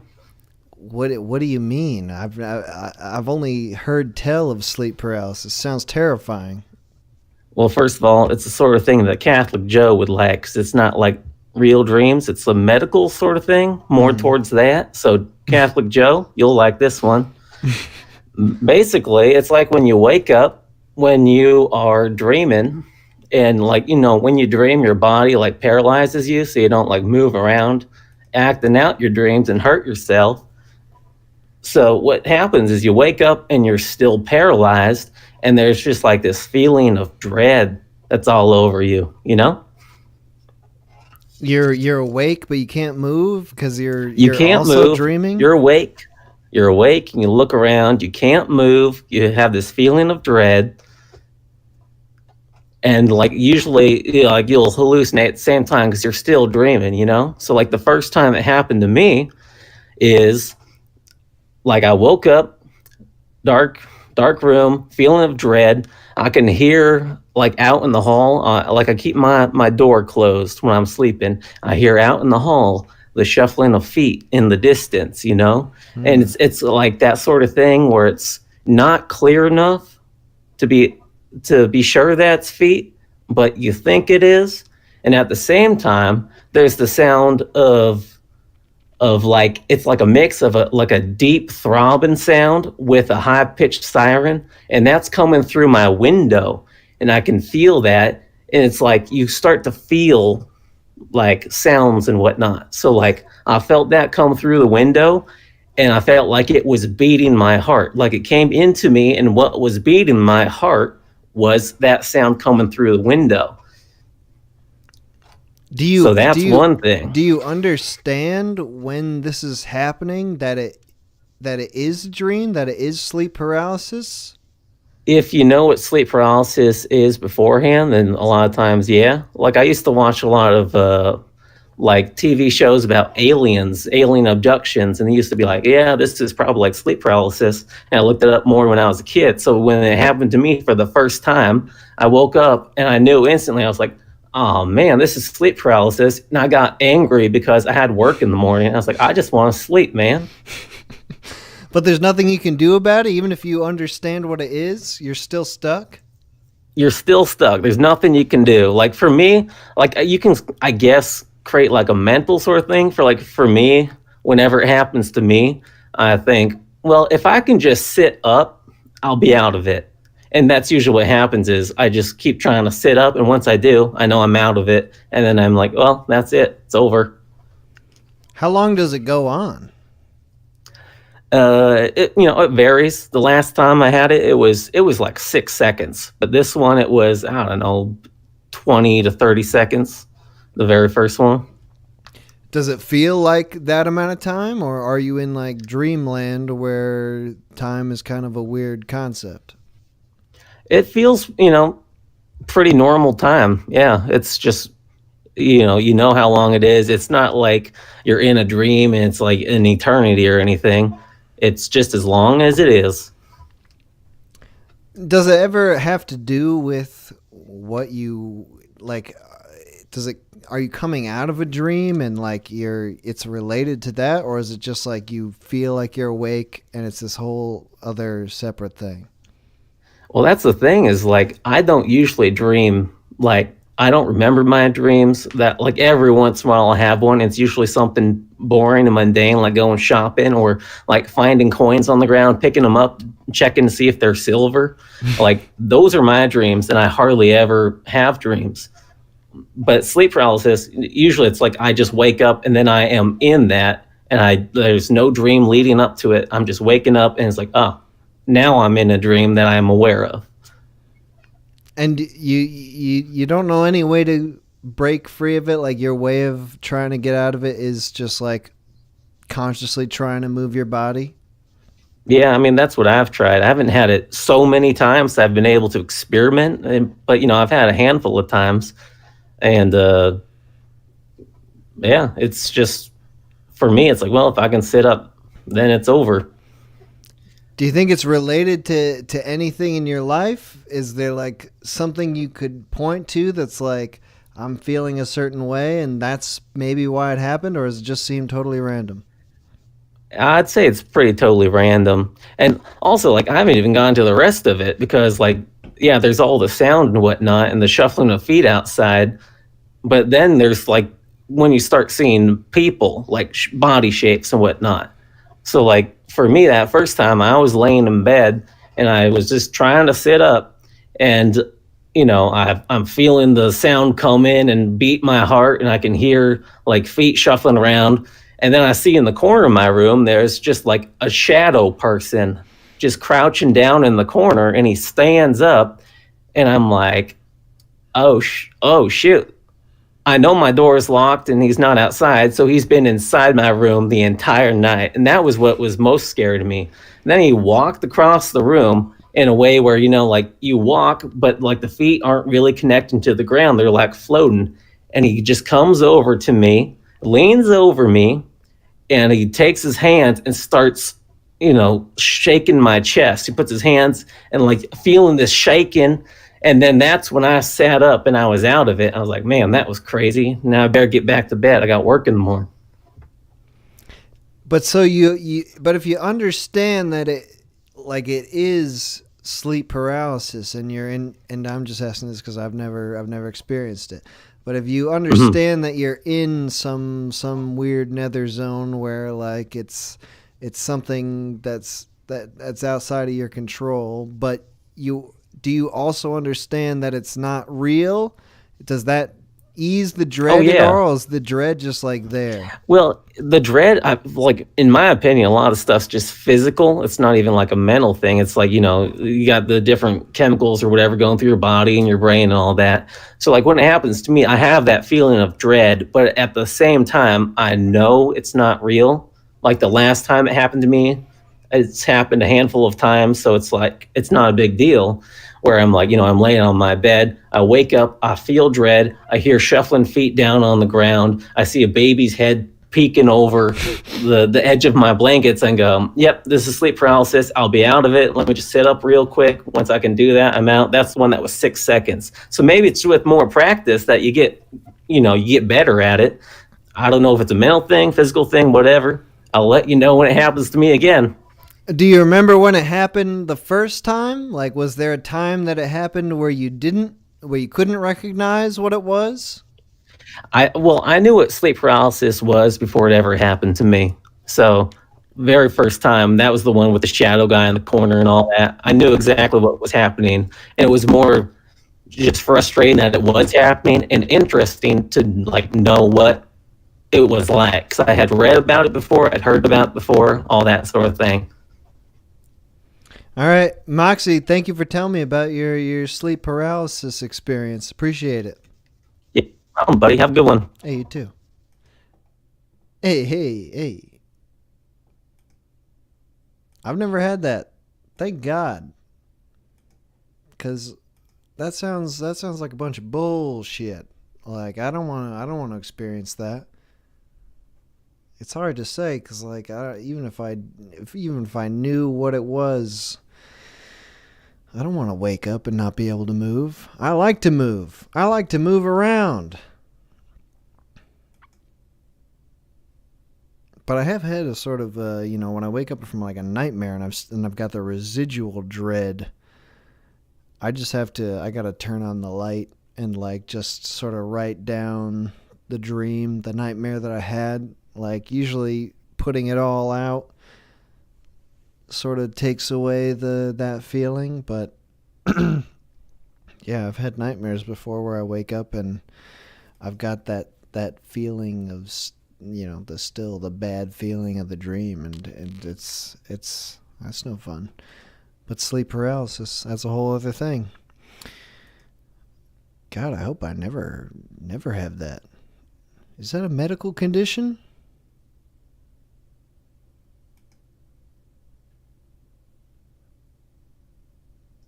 We'll never know. We'll never know. Call from Andrea. to accept. Was that Andrea? Yes, hi. Hey, yo, Andrea, you're on the Dream Stream. Woohoo! You made it. What's up? Well, I wanted to tell you about a weird dream I had once when I was in high school. Tell me. All right, so, like Fanta, like the drink Fanta? I know the real Santa. The Dream Santa? What? No, the drink, like Fanta, the Fanta, soda. with an F. Okay, yes. Yeah. Okay, yeah. I thought you were talking about the old Saint Nick. Okay, but go on, Fanta. No. So I had this dream because behind my house where I used to live was this little clearing in the woods. And I had this dream that me and like 5 other of my friends went back to the clearing in the woods and sat around this like bonfire. Mm. And then one of my friends decided, hey, let's dig in the ground over here. Mm. And so they took like a shovel, dug all of it up, and hit this like pirate treasure trunk type thing. Nice. And when it opened up, like all of these sparkles came out, and it was Fanta, like the drink. Hell yeah! And so we all took one, and they were all the different colors, and we started dancing, doing the like Fanta, Fanta, don't you want to? Sure. And like the area behind each one of us was the color of our drink, and there were fireworks coming out of it. I promise I did not sleep with the TV on, and I don't know where it came from. You were deeply affected by the Fanta marketing firm, it seems. Okay, I feel like I need to give it to the Fanta marketing firm. You remember team. this from high school. So have you thought about it? Have you thought perhaps what the heck this could mean besides you wanting a Fanta desperately? I honestly no, because I know that night I didn't fall asleep with the TV on or anything. I don't even really drink Fanta. Have you ever had a Fanta? Yes. Okay. Maybe like once or twice. Did you have any sort of feeling like when your friend was saying like, let's dig into the earth? Was there any sort of, because sometimes in dreams, like you have like these sort of feelings that are just, they're just things that you know. Was there something like when your friend was like, hey, let's take this shovel and dig into the earth? Was there something that you knew was going to happen, or were you totally oblivious?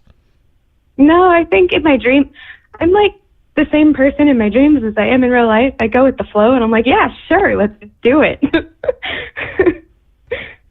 And you were feeling this was a happy dream? This wasn't a nightmare? It wasn't that?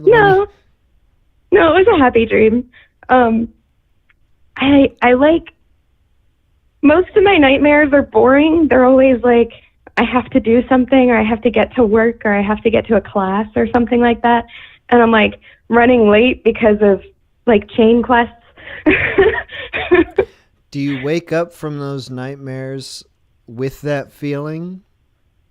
Like, of like that you have urgency? missed something? Yeah, exactly. Yeah, like I don't know. I just wake up stressed. How did you wake up with this Fanta dream? I just remember, like, what the hell was that? You weren't just excited? You weren't just like, God damn, I gotta go get me a Fanta. It's a buried treasure. It's a beautiful thing. No, I was just, it was bizarre. Interesting.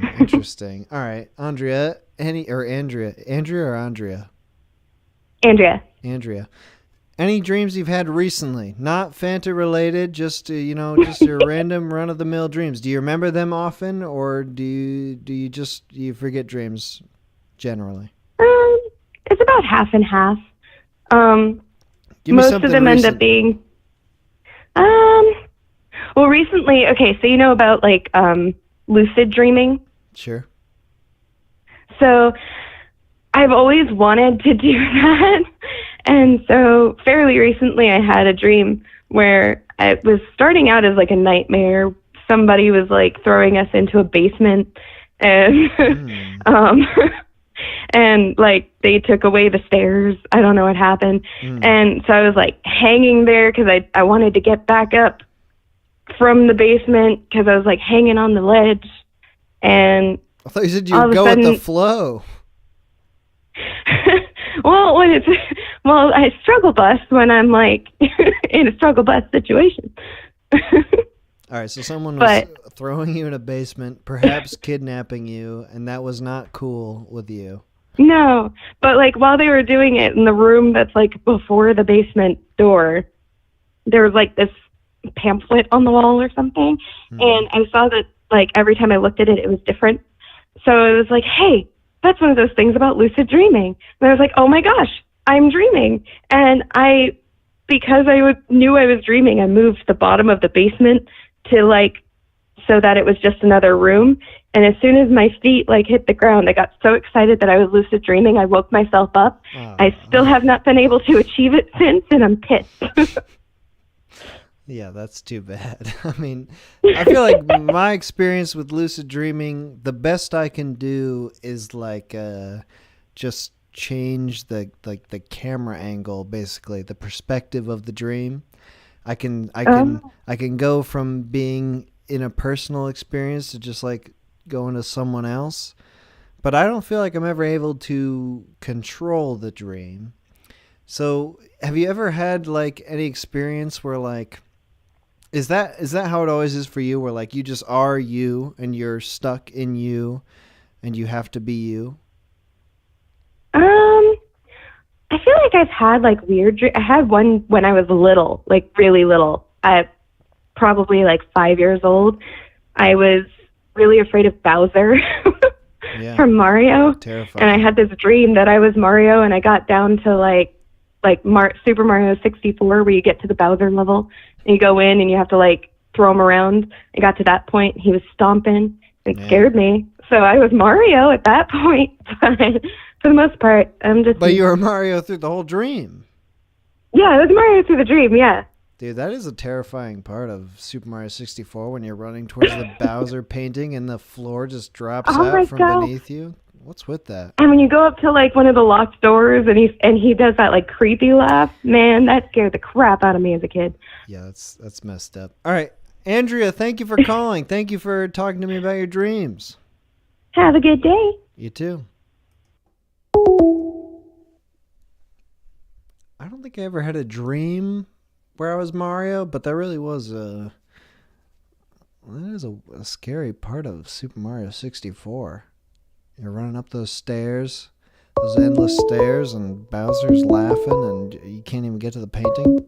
Call from Skylar. Skylar. Hello. Hello, sir. How are you?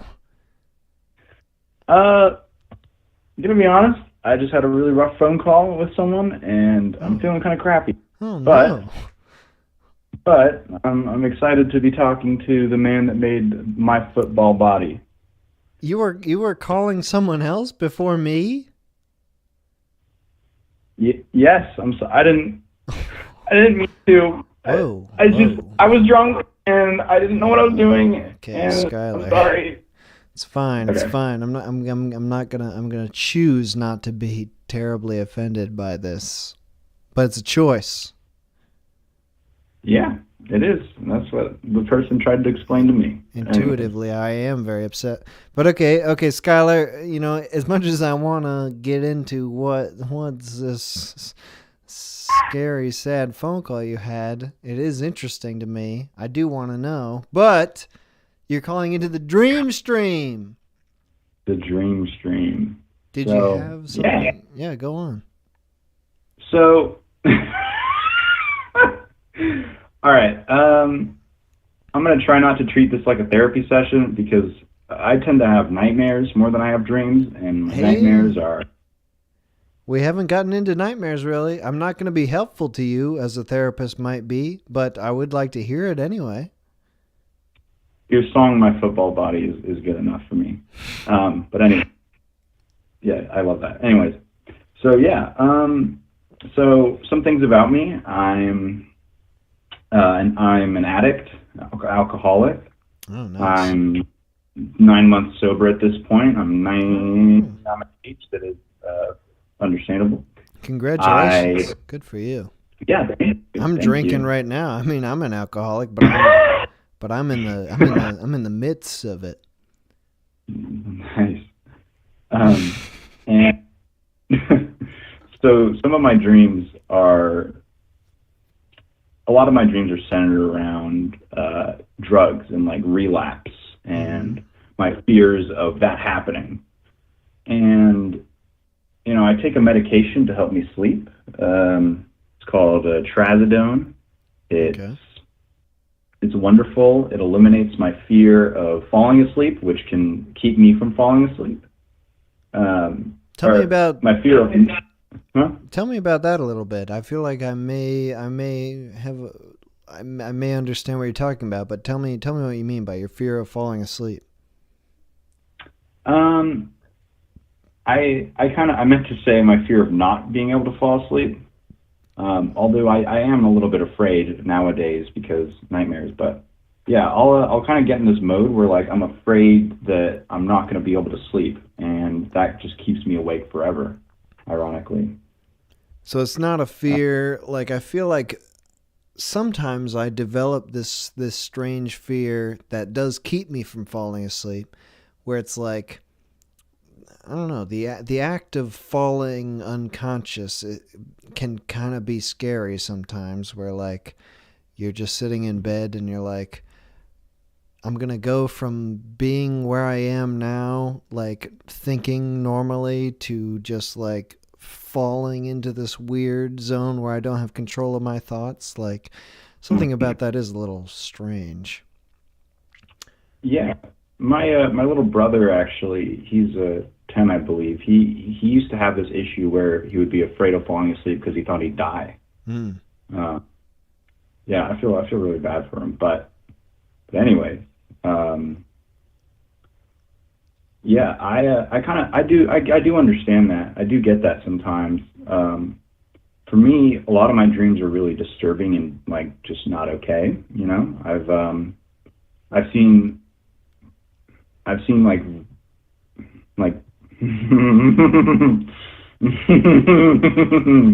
I've seen some really violent things happen to people that I love.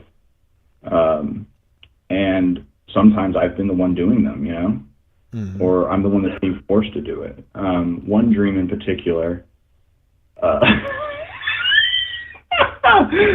boy. These are not the laughs of someone whom I'm expecting to tell me about a violent dream where they're forced to maim someone they loved. I'm nervous and also making sure that I haven't typed in chat so that no one knows who I am. All right. We don't know who you are. So I had a dream. Oh my God. I had a dream that I was being forced to have sex with my dog. Okay. And Joker calling him. Okay. Forced by who? Terrorists? I don't know. Yeah, I think so. So I'm assuming I generally can like understand where my dreams are coming from. Like I think Oh God. Okay.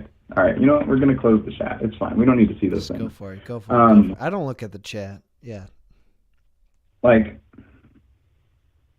I guess with that dream in particular, it was just like I have a tendency to have really dark thoughts in my head. You know, I'm a pretty depressed person a lot of the time. I struggle a lot with making myself smile. And so I understand like part of the fear of just like falling asleep and like your dreams just showing you things that you don't want to see in a way. Like, or at least that's how it is for me.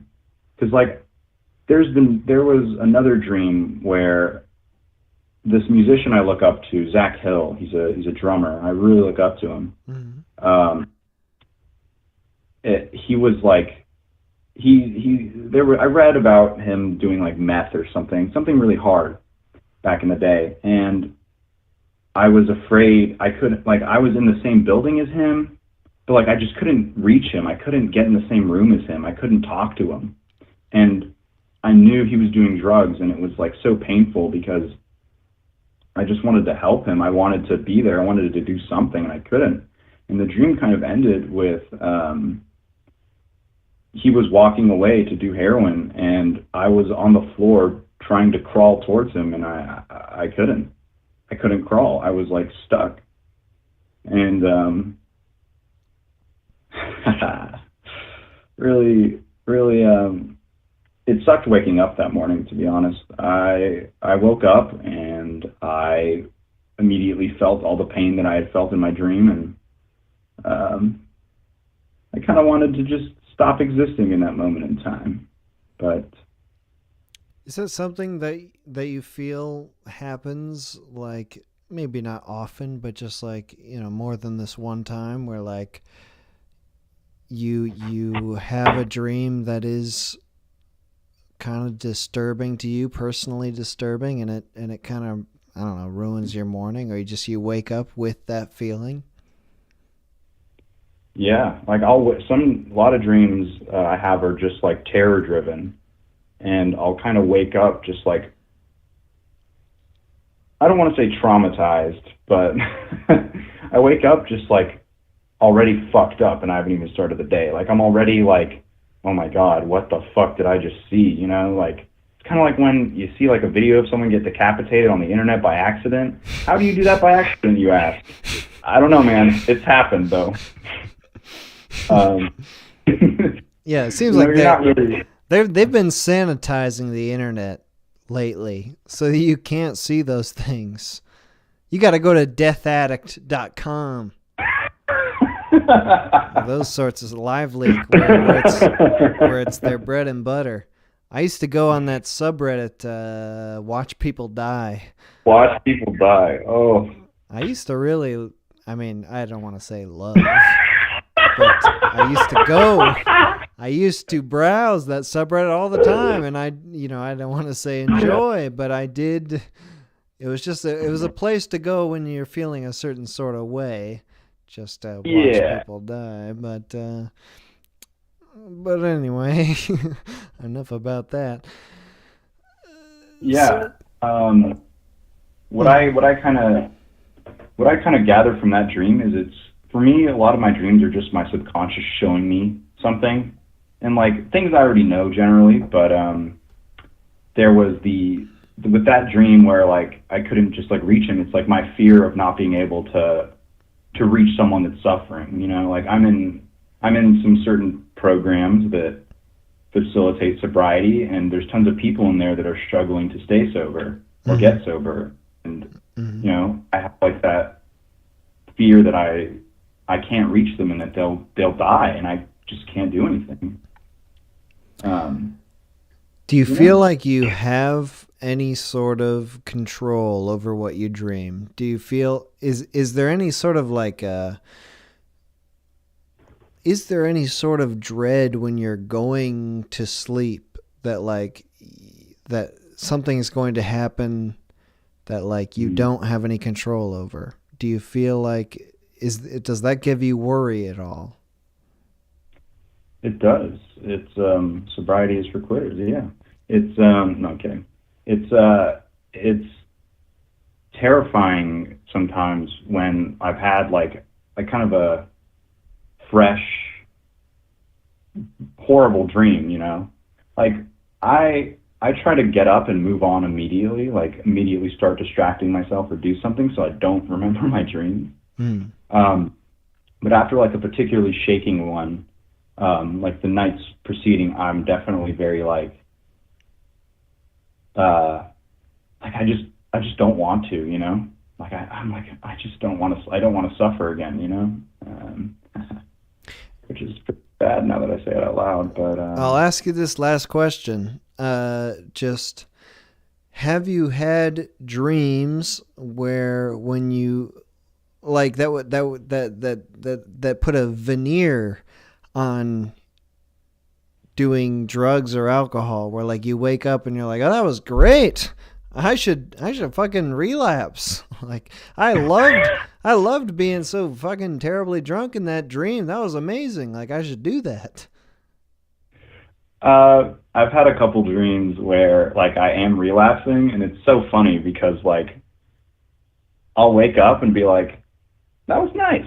And then I'm just like immediately just right back to like, yeah, I mean, it sucks. It was nice, but like I can't, you know, it's not really an option. Like getting high is probably nice, or drinking is probably nice, but like it's just not an option, you know? So I've never been pushed to relapse from a dream. But I have had dreams where I've gotten high and maybe felt some of the effects as well, which is pretty interesting.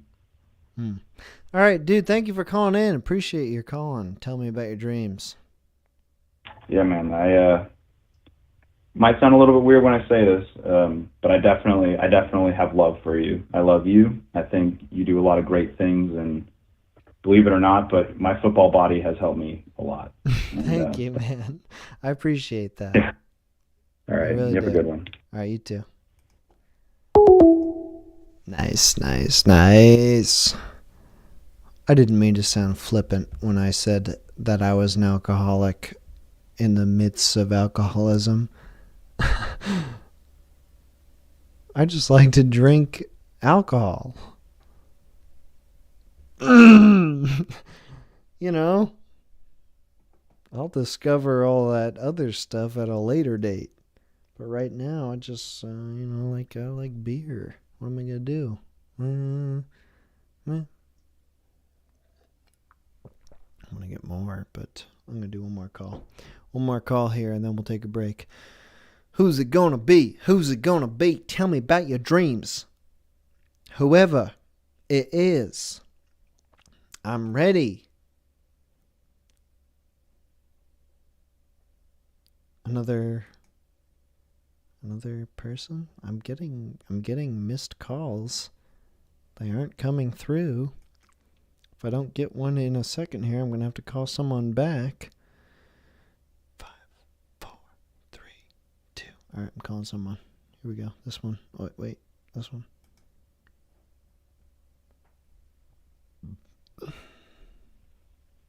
Hi, you've reached Joanna Perkins. Please leave a message after... Oh, it was a woman, too. God damn. She got her phone off. Call from... Bill Murray. That's not... To accept, press 1. To send a voice... Bill! Bill? Yeah, Bill? what's up? Yo, Bill. Yeah, Bill Murray. You know, The guy one. from Life Aquatic. Yeah. All that. Sounds like you. Absolutely. Definitely. And I'm willing to fight this in court. I'm the legit Bill Murray. I'm not questioning you at all. Nobody's questioning you. This is the Bill Murray, the celebrity. You gotta respect the red beanie. So what's up, Bill? You're calling in? You're listening to the TMH stream? So cool of you, Bill. You're one of those classic cool celebrities that just does crazy things that nobody expects. Yeah, I'm just laid back and modest, trying to keep it easy. All right, so Bill, you're calling into the dream stream, the dreams and nightmares. Did you have something you wanted to say about either your dreams? Yeah, but first I gotta come clean. My name's not Bill Murray. I lied. Oh, shit. I had to come up with something clever to get on. First up, okay. I want to say I really appreciate your work. You're a fucking legend. I always show you around on like Discord. All my friends, I'm always just like, this guy is a fucking Am I allowed to say the no words? Say what? Yeah. As long as it's not the N word. Oh no. Yeah. So just ease up on that one for now, or any double Nah, G's really. No, I'm always just like, this guy is a comedic genius, and like, I completely admire your style. But anyway, thank you. Is it cool if I give you a prerequisite to something? Yeah, go for it. What do you mean? In what way? This is going to be a little bit complicated, and this is something that I haven't told anybody aside from counselors. And Okay. gosh, there's two things that I could hit you with that I think one kind of fits into what happened today. Okay. So I'll try to sum this up pretty quickly. So anyway, back in 2013, I'm 29 years old right now, but at the time I was like 22, something like that. Mm-hmm. I was looking into hormone replacement therapy. How about that? Hormone replacement? I know. That's like what is that? Like you want to be a transitioning. woman? Yeah. Okay. Yeah, I'm going to hit you with something a little bit different. It's been a while. It's been 7 years since then. Now what are you thinking? Oh, so what happened? Yeah, that's what we're getting into. Okay, sure. So, so I was on hormones for 2 years. Things were going good. I had my own apartment. Well, I was at my own apartment. The first month after I moved out of my parents' house, I got admitted to psych ward and all this over at, you're not my real son, you know. You know the whole drill. You're familiar with it. Anyway. Yeah. So, I get to the point that, like, my friend's just like, hey, I want to take you out to eat. And we go out. We end up at a strip club. She's a Nazi lesbian, and she flips her car 1.5 times on our ride back. And I got tinnitus since then. I got the damaged shoulder since then. So, like, I'm always having this nightmare of just, like, any sort of vehicular activity. I'm always just, like, a flashback to that, and I've woken up from that multiple times. Okay. But I got something a little bit heavier, and I think people can appreciate at the end of it that it's going to be something that you're going to be glad that doesn't happen to you. And the takeaway is going to be that, you know, like, hey, like, there's more to life than dying, or I don't know. You'll see. Sure. So anyway, fast forward, I'm at my apartment for 1.5 years or so. I end up that I'm in another relationship with another person that's transitioning. I end up going back to my parents' house because we ran out of money, and originally that was a bad place to be from the get-go. So, my dad came home drunk. I guess he didn't know about it, that we were coming back, and he starts, like, kicking my door down, and he's just like, I'm going to shoot you in the head with a fucking gun. And he goes into his room and gets the gun out. Oh, wow. So, like, after the situation, I've had a reoccurring dream nightmare that my dad's trying to shoot me in the head with a gun. So, I mean, the takeaway from that is, like, appreciate any situation that's better than that, because this is something that, like, nobody can relate to. I feel like this is probably the best place to talk about something like this, which I get that. And, like, I do have a girl voice and everything, so. Okay. Just to let the chat know, yeah. So anyway. You're an attractive man and woman. I can do everything. Good. So yeah, fast forward like 2 years, I was off hormones because of that, because I was just like, holy shit. And then I'm back on for like 3 years again. But it's like I've had all these hormone fluctuations and problems with that. But anyway, so fast forward to today, which is just a perfect time for this stream, because I feel like I'm going to have that car accident dream again.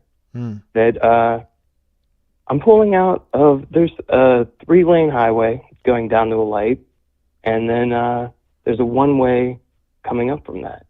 So I'm driving in my car. I'm trying to come back to the house. I decided I wasn't going to go for like a half-hour drive, and then I came back pretty quickly, just stopped to get some gas station food. And then I'm pulling out, and then I don't see anybody. And then as soon as I start going, this woman's probably going 20 miles over the speed limit. I hit into her. So I feel like I'm going to have that dream again. It all kind of correlates in some strange way. Mm-hmm. But yeah, I definitely could talk about some other things on different podcasts too. But I realize it's a little bit hard to come up with a topic about or a conversation piece because it's kind of like what the fuck kind of thing. All right, so well, let's try to unpack this a bit. We got a lot of information. Yeah. We got a lot of information from you right now. Like, first of all, seems like a bit of an over the top reaction from your dad, fella, with the gun. Yeah, a little bit. Do you think that's something? Do you think that's something that's occurring like across the nation? Is that something? Are dads getting that upset that they're gonna threaten you with a pistol? This is like something I do think about a lot because I mean I wonder like obviously you hear about like transgender people being killed in cities and whatnot and like just but from their own parents. Well, not necessarily, just like in the streets. Right. Something going on, but that's usually like I would think like more of a sex worker thing. Right. But then like like people don't realize like I get it like the jokes like I'm all for whatever like comedy's subjective and you can do whatever you want, but like there's a point that it's like you don't know what everybody's been through.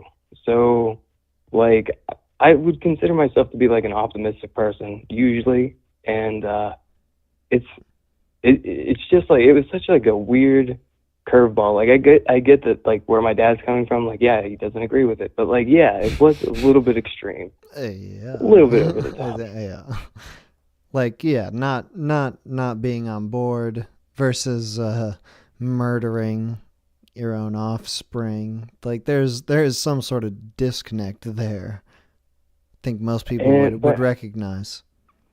That like I feel like it goes into like his whole family history. There's serious depression, suicides, all that. So it's like the whole point of like transitioning was to kind of get away from that and like stop that gene pool almost. Like there's no need for that anyway, and like in my opinion. So I don't know. So do you think the other point to it is sure? I wanted to experience like both sides of life. Like if you're gonna live one life, why don't you try to experience everything? Something and like I kind of fell into being happier on that side. Like I feel like if somebody's happy, like shouldn't try to take that away from them.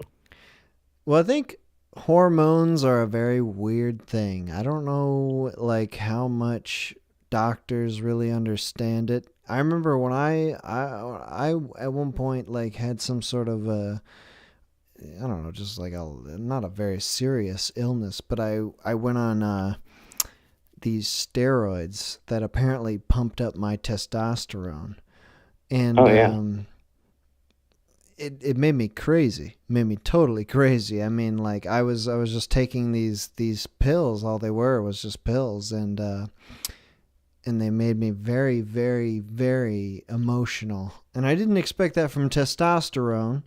But they made me just not okay at all. I felt like I was very, very highly emotional, and I was on the brink of losing it. And I remember calling my urgent care doctor, being like, I just wanted to explain that I'm kind of feeling a little bit down, and he was just like, "Oh, you just don't have to take those steroids anymore." That's probably what's doing there's it. A certain point that like it's too much for a normal person, and like I don't think people realize how big of a role that plays into their overall like mentality and health. Like before I started hormones, I was like oh, I'm horny kind of like I kind of got in that mindset, but like afterwards, like I could do more things because I wasn't always like I gotta fuck kind of thing, you know, like. Mm-hmm. But so do you think like these couple experiences that you've described have affected your dreams pretty significantly? Like that you've kind of had these very disturbing experiences, and now like that's something you can kind of expect when you're going to sleep. Like your brain is just not gonna forget them. It's not ready to forget, so it's kind of trying to replay that. Now, mind you, when I was in this car accident originally, I got like tinnitus, so it takes me like 2 to 3 hours extra to fall asleep some nights. Mm-hmm. So like if I'm waking up from one of these experiences, it's like it totally shoots my whole day out kind of thing. Like it's nearly impossible to fall back asleep, and then it's really surreal to have one of those experiences again, like to have that reoccurring. It was a lot more consistent back then. It still happens occasionally here and there. It's not like something that I'm like, okay, I'm terrified of like everything that has something to do with a gun. Like I love the skit that you did with the karate class, the audio from the karate class. Oh yeah. Or the martial arts. So Ma at the top of the stairs. Oh. Good. I'm glad that didn't trigger any unsettling things for you. Trigger's a stupid ass word in my opinion. I'm like one of those, like, I'm a snowflake within a snowflake, if you want to call it that. Like, I don't really give a fuck. Mm-hmm. All right, well, I'll ask you one last thing here. Then, yeah, do you have? This is a weird way to put it, but do you have normal dreams? Do you have dreams that like you don't think are related to these more traumatic experiences? Like they're just kind of random and not Before disturbing? these experiences, I had a lot more consistent, like, random things. I mean, I used to do a lot of different stuff in my younger days, right? So, like, maybe that influenced some of the things before, which I don't necessarily do now. But, like, I would say since then, there hasn't been much. Like, not much that I wake up and really realize, like, was a good dream kind of thing. More so if you take like melatonin, if you do like a melatonin spray or something, like I have more before, yeah. Yeah, it's more typical to experience like some sort of something.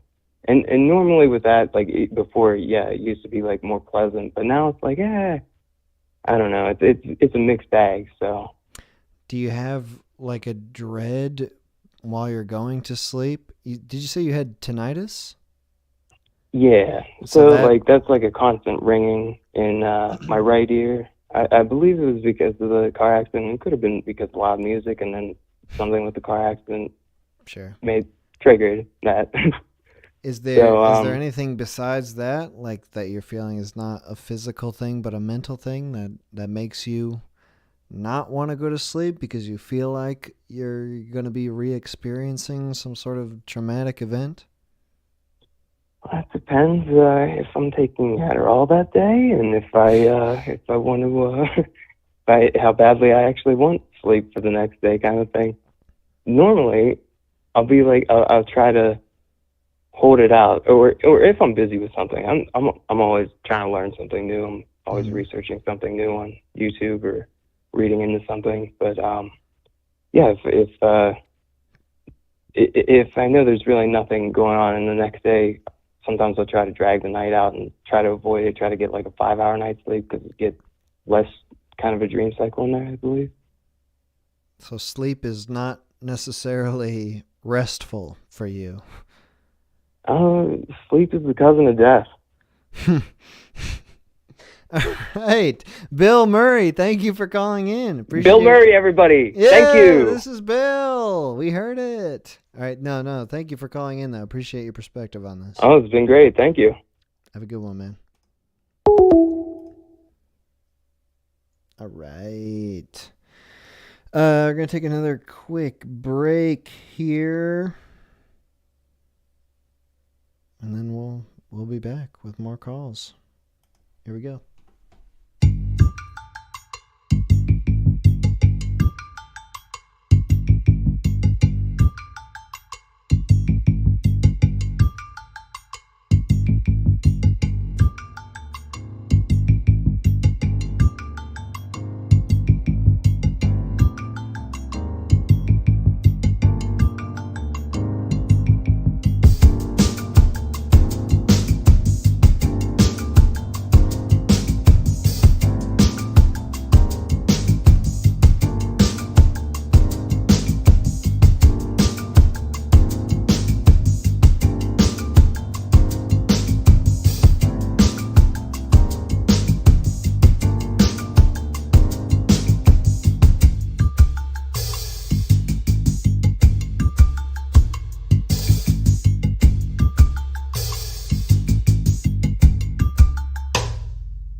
future, wants to plan, fight with the Neutrality Foundation. A man wants the future, wants to plan, fight with the Neutrality Foundation. A man wants the future, wants to plan, fight with the Neutrality Foundation. A man.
Foundation. A man wants the future, wants to plan, fight with the Neutrality Foundation. A man wants the future, wants to plan, fight with the Neutrality Foundation. A man wants the future, wants to plan, fight with the Neutrality Foundation. A man.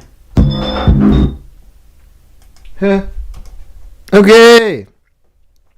We're back. Oh, wait. Burp coming. Oh. One more. Oh, just a teeny tiny burp. Okay, we're talking dreams. God damn. Yeah, we're talking dreams. But also whatever, whatever discussion occurs from the dreams. I'm not picky. I'm still feeling self-conscious from Catholic Joe calling in, telling me that this stream is a terrible topic. Hey, Catholic Joe, if you're still listening, we're getting into all kinds of cool dreams. And we got into some cool stuff with you too. So, maybe you don't know. Maybe you don't know what's a good topic. I'm not saying that I know. Streams or whatever, they're live. We just do them. They happen. Nobody's right. Nobody's wrong. Although if anyone's wrong, it's gonna be freaking Catholic Joe trying to tell me, God damn you. Gold darn you, rather. Sorry, Catholic, I'm not actually telling God to damn you. I don't have any power like that. Anyway, call in about your dreams. Tell me about what's going on. I want to hear what's happening. Somebody called in that was a woman, and I tried to call her back, and she's got her cell phone on do not disturb mode, I guess. That was sad. I like to get a little mix, men and women. Whomever they are out there. Okay, but anyway, we're back. The number's up. Someone's calling right now. Call from Bird. I didn't. To accept, I don't know what press that. Hello? Hello? Who is this? I'm Barry. Oh, Barry, what's up? Hey, man, how you doing? I mean, I know how you're doing. I'm watching you. Yeah, well... It's cool. Nice to meet you. Oh, cool. Yeah, it's nice to meet you, Barry. Like, I'm doing good. Like the bugle. What? Like the bugle. What? What does that mean? Like the bugle. You know what I'm saying, right? No, I don't. Explain it to me. Okay. So basically, the Daily Bugle from Spider-Man? No. Oh, Okay. yeah, the newspaper. That Mr. Yes. Spider-Man works Well, for. Barry the Bugle. That's me. Is that the mascot of the Daily Bugle? I think so. I don't know. All right, whatever. Barry. Okay. Barry. I have some dreams for you. Okay, great. I got like 3. Okay. So the first one I remember as a kid. This was a really fucking weird dream for me. I was like sleeping in my dad's bed with my brother. It was like late at the night, and I, for some reason, remember like being above myself, like if I was a camera looking down upon me. And I was like that for a little bit. Like I had a little like blue glow around the room, so I could kind of see things, but really couldn't. I woke up and started having like the biggest like crying fit I ever had. My grandparents came in, gave me some Tylenol, and I fucking knocked out and never had anything like that before again. I just think that was so strange because like it terrified me for some reason. The dream itself was all that you can remember is just you looking at yourself sleeping? Yeah, from above. Like it was like I was a camera. Like I could see my entire room that I was in, but nothing happened in it. I just knew that it was my brother and me in the bed, like laying there. When you were in the dream, were you feeling... In the dream. Well, sorry. But when you were in the dream, were you feeling any sort of feeling? Or was it just when you woke up that you just started crying? You can't understand why. Yeah, I just woke up and started crying. Like maybe like I had a fever and like that occurred. I don't know, but you know, the medicine I guess worked, whatever they gave me. Some weird fucking like dystopian drug. Did your parents child to sleep. Did your parents specifically call, you were sleeping in their bed, did they call for the grandparents? Were they just like, what the hell? My parents you got to deal with this. Parents are divorced. So I was at my dad's house. Okay. And I think he went out with some friends or something, I don't know, but it was just me and him in his bed while he was gone. And my grandparents were there. He lives with them. Okay, I see. And your grandparents came in, they saw you crying. They were like, here's some medicine. And then I knocked out. All right. Well, I mean, that works. That seems like a good solution. But I have like 2 more dreams. That was just like these are like kind of not really nightmares. One of them kind of is. The other one was I was in my room, the one that I'm currently at, and like I guess I was just in my bed. I got up, walked to my door, and when I opened it, I like stepped forward, looked to my left into the hallway, and there was this really tall, like dark figure man just standing there. And it like scared me so much that like I fell back and down, and I specifically remember how it was. Instantly woke up after that, and just it was so terrifying because like now I have this little impending like feeling in me where if I go that way, like see no one else is home and I go there, it's like late at night and I open my door, I'm going to see him there, like in real life this time. Mm-hmm. But it wasn't like sleep paralysis, like you were in a dream, but just in your room, you're able to get up and walk around. Yeah. But like that's the thing though, I only specifically remember getting up from the dream, like in the dream, getting up in the dream, going to the door, and then that happened. Okay, all right. But you didn't have any feeling like it was a dream when you were in it. Yeah, it felt absolutely real in that one moment, and then I woke up and was like, "Holy shit, that was a dream." I was terrified, like I got like an assassin came in or something, like a hitman. I had no reason to have that, by the way, just to let you know. But the guy didn't get you. It was just you fell back and then you woke up. Yeah. Okay. All right. Tell me about this third dream. We're racing through these dreams. This one was just weird, and probably like a reflection of my own psyche or something. But little context: I do theater in college, and I was sleeping in the women's dressing room. You do what? I do theater in I do theater in college. Like I go to my college campus and do like theater, like like plays and stuff. Oh, theater. I thought you were saying feeder. Yeah, theater. I thought you were saying feeder with an like FEEDER. But you're not. You're not. You're saying theater. Okay, good. I understand now. But I was sleeping in the women's dressing room because that was like a little area before shows. It would be just like anyone can go in there. And in the other area, the black box, there was my professor and one of the other students in there. And I just remember in the dream, it was kind of like when you have a sleep paralysis where you can like look around and you're in the room. Well, I was in that room. I don't think this was sleep paralysis, by the way. And I could just hear from across that they were like talking shit about me. Like basically like just absolutely like hammering in like, oh my God, he's so lazy. He does this. He does like a bunch of like shitty things about me.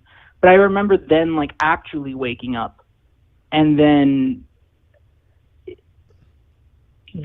I asked them, like I had to be honest with them and be like, hey, were y'all talking shit about me? And the whole entire time that I went to go walk up to them to do that, they were quiet. And they just looked at me and said, no. And that was a dream. Wait, that wasn't real life? Like you woke up, but you were still in the dream, and that's when you... No. I did wake up from the dream, but the dream was me laying in bed, or not in bed, on a couch. And like from across the room, I heard them talking shit about me. But when you asked them about this, that's when you were awake, or that was still part of the dream? Yeah, sorry. Yeah, when I asked them about it, I was awake. So do you feel like you said something about how it might be part of your psyche? Like, is that something you think about when you dream? Like when you wake up, like, is that like, it's a thing I think a lot of people think of, just like, did I like reach some sort of special knowledge, or is it just part of my own subconscious? Like when you dream and you wake up, do you feel like you've gained some sort of extra knowledge that you need to kind of get to the bottom of? Yes, sometimes.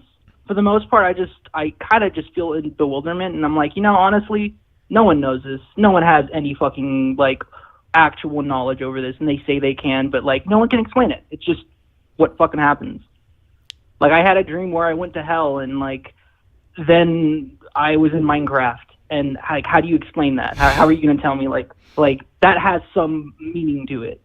Yeah, I went to hell, but like besides that, like it was just a strange dream. So is it like if a dream is weird enough, you don't really like want to get to the bottom of it, but if it's like a kind of realistic dream, like then it maybe seems like it has more meaning? No. I guess it just varies, because I've had dreams that have been like off the walls crazy, and I've actually felt like there was meaning to them. But like a few of those dreams just kind of feel like they're kind of to the point, like the one with the two people. I have an inferiority complex because of some past trauma, and I feel like that was my brain kind of like speaking that out, because it was like a little bit of a stressful time because we were doing a show and I was being self-critical. So I feel like that was just a subconscious one. Some of them I just feel like maybe it's a topic that we have in us that we aren't confronting, like skeletons in the closet. Mm-hmm. But it's just it abstracts itself so much that it becomes impossible to know. So you don't feel like when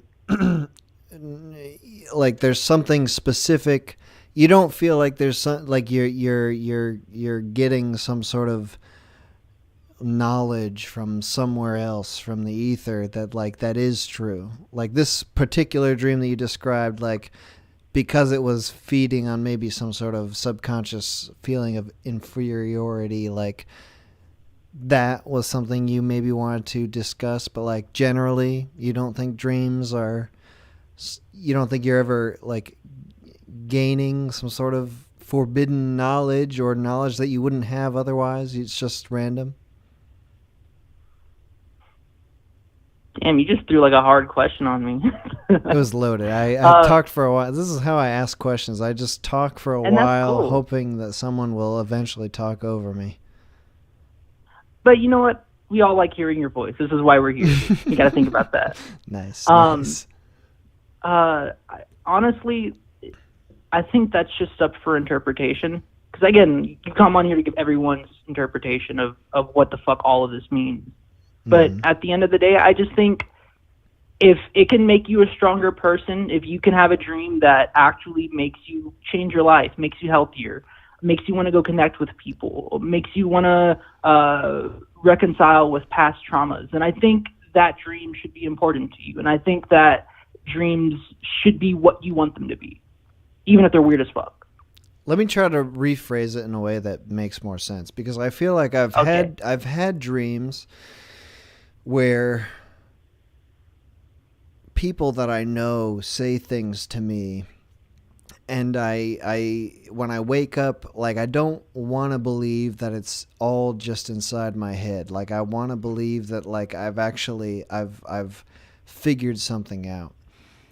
So do you think that when you're having dreams, is it just have everything to do with what you're thinking in your brain, or is there a chance that you are able to pick up on something that maybe you weren't really thinking about in real life, but is a truth that, like, can only be presented to you through a dream? That was an even harder way to answer that question, was asking But, it like, in that way. yes, but, like, yeah, the exact thing you just, yes, that hell dream that I had, I think it propagated when I was doing a show back in 2018 where I had to play a priest, basically giving off this woman that was going to be put to the electric chair. Oh, hell yeah. And yeah, it was pretty intense. He asked It's me, like the do you want this modern person to be saved? Crucible, the Crucible with electric chairs. Kinda. It's a show called Mackinac by Sophie Treadwell. Anyone in the chat, if you're into that, please go read into it. It's a really fucked up. It's a true story, by the way. Okay. Like, of course, exaggerated, but like where a woman was basically put to the electric chair for the first time. They even snuck her photo, so you can go online and actually see like a really poor image of her dead, basically. Nice. Or dying in the process. Sorry, a little tangent, but I was a priest in that, and he told me, do you really want to save this person? And I think that triggered that dream, and it kind of helped me be able to understand, like, this girl doesn't understand what heaven or hell is, and so she's terrified for her life. Like, even in the play, she talks about God, like, please, God, save me, and stuff like that. But even she doesn't know what that is. And so for in that one moment, it helped me create this, I guess, emotion that I could feel for the play of, like, this person doesn't want to go to hell, and I don't want them to go to hell. Because I technically, not literally, but in the dream, went to hell, and it was terrifying. So maybe just as a final question here, Barry, I might ask you, do you think heaven and hell are places, and does anything when you're going to sleep, like, besides this dream where you went to hell very specifically, does anything when you're going to sleep remind you of what you might think an afterlife might be? Yeah. I've had a few death dreams, and a lot of them ended with me just seeing black. And so I kind of feel like that's really what happens, as much as we don't like to admit it. It becomes black. Of course, again, not trying to, like, diss on any religious people. But with what you talked about heaven and hell and stuff, I feel like all of that only has power because of the fact that people and humans give them power. I feel like all of that is real, but I don't feel like it's real for the reason that it's, like, materially real.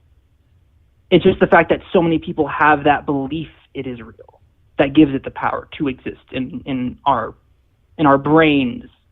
You know, because if you lived out in the wild, you would have never known what the Bible or God is. You wouldn't know what heaven or hell is. But you would still, you know, maybe if you're in the wild by yourself, but if you lived in a tribe in the wild, you would see people dying, and, you know, you would have to come up with some sort of interpretations, Sure. which is what a lot of different, you know, societies did. It's crazy how many interpretations we have of a version of like a thunder, like explaining that, like with Zeus or other things of the sort, or like with seasons and with like Hades and stuff. There's so many ways where humans have tried to express the fact they don't know what the fuck the world is. Right. And I think something about dying, something that we think about is like it has something to do with going to sleep and not waking up the next morning. And so I think like, there's something there where like your dream is like this, when you dream and you go to sleep, like that's your brain doing whatever kind of crazy shit. And you always wake up the next morning and kind of forget it, or you think, you might try to analyze it. But like, if you die, like you maybe have that last moment of all your brain's neurons firing off, doing crazy stuff, but you don't wake up the next morning. And so, what does that mean? Are you stuck in a dream world, or does something happen there? I mean. That's a tough question. Obviously, nobody knows. It's a tough question. Nobody knows what happens. No one knows it. But I mean, I guess the best thing that I could say is it goes black, and I guess as a life thing, just be happy with the choices you made. Yeah. All right, Barry. Thank you for calling in. Appreciate it. Yes. Yeah. Can I say one thing before I go? Go for it. I heard a guy named Skylar on here earlier. I love you, Skylar. You make me so happy, and I hope the best for you. And you as well. I hope the best for you, my man, the Minute Hour, the man, the myth, the legend. You have a wonderful fucking day, okay? A wonderful fucking You too, Barry. Thank you. Appreciate that. Yeah. See you, dude. All right. Take care. Barry loves Skylar and me. Hell yeah. Yeah. Whatever. I'm glad.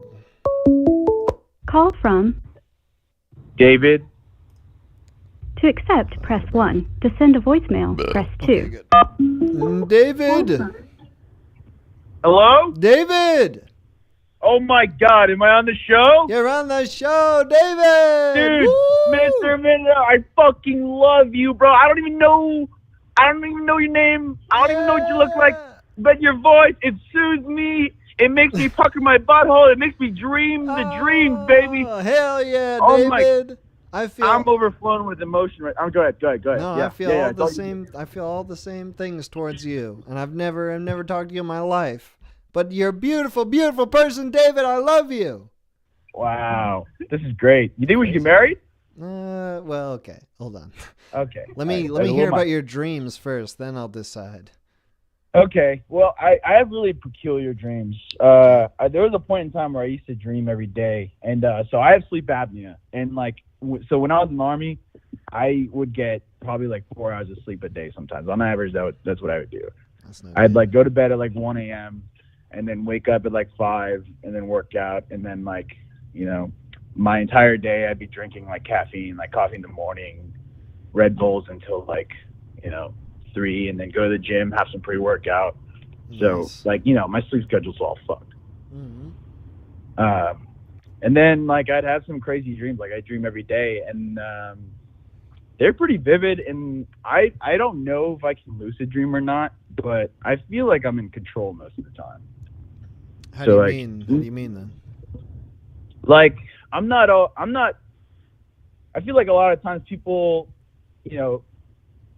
some shit happens to them and they're fucking freaking out or something. You're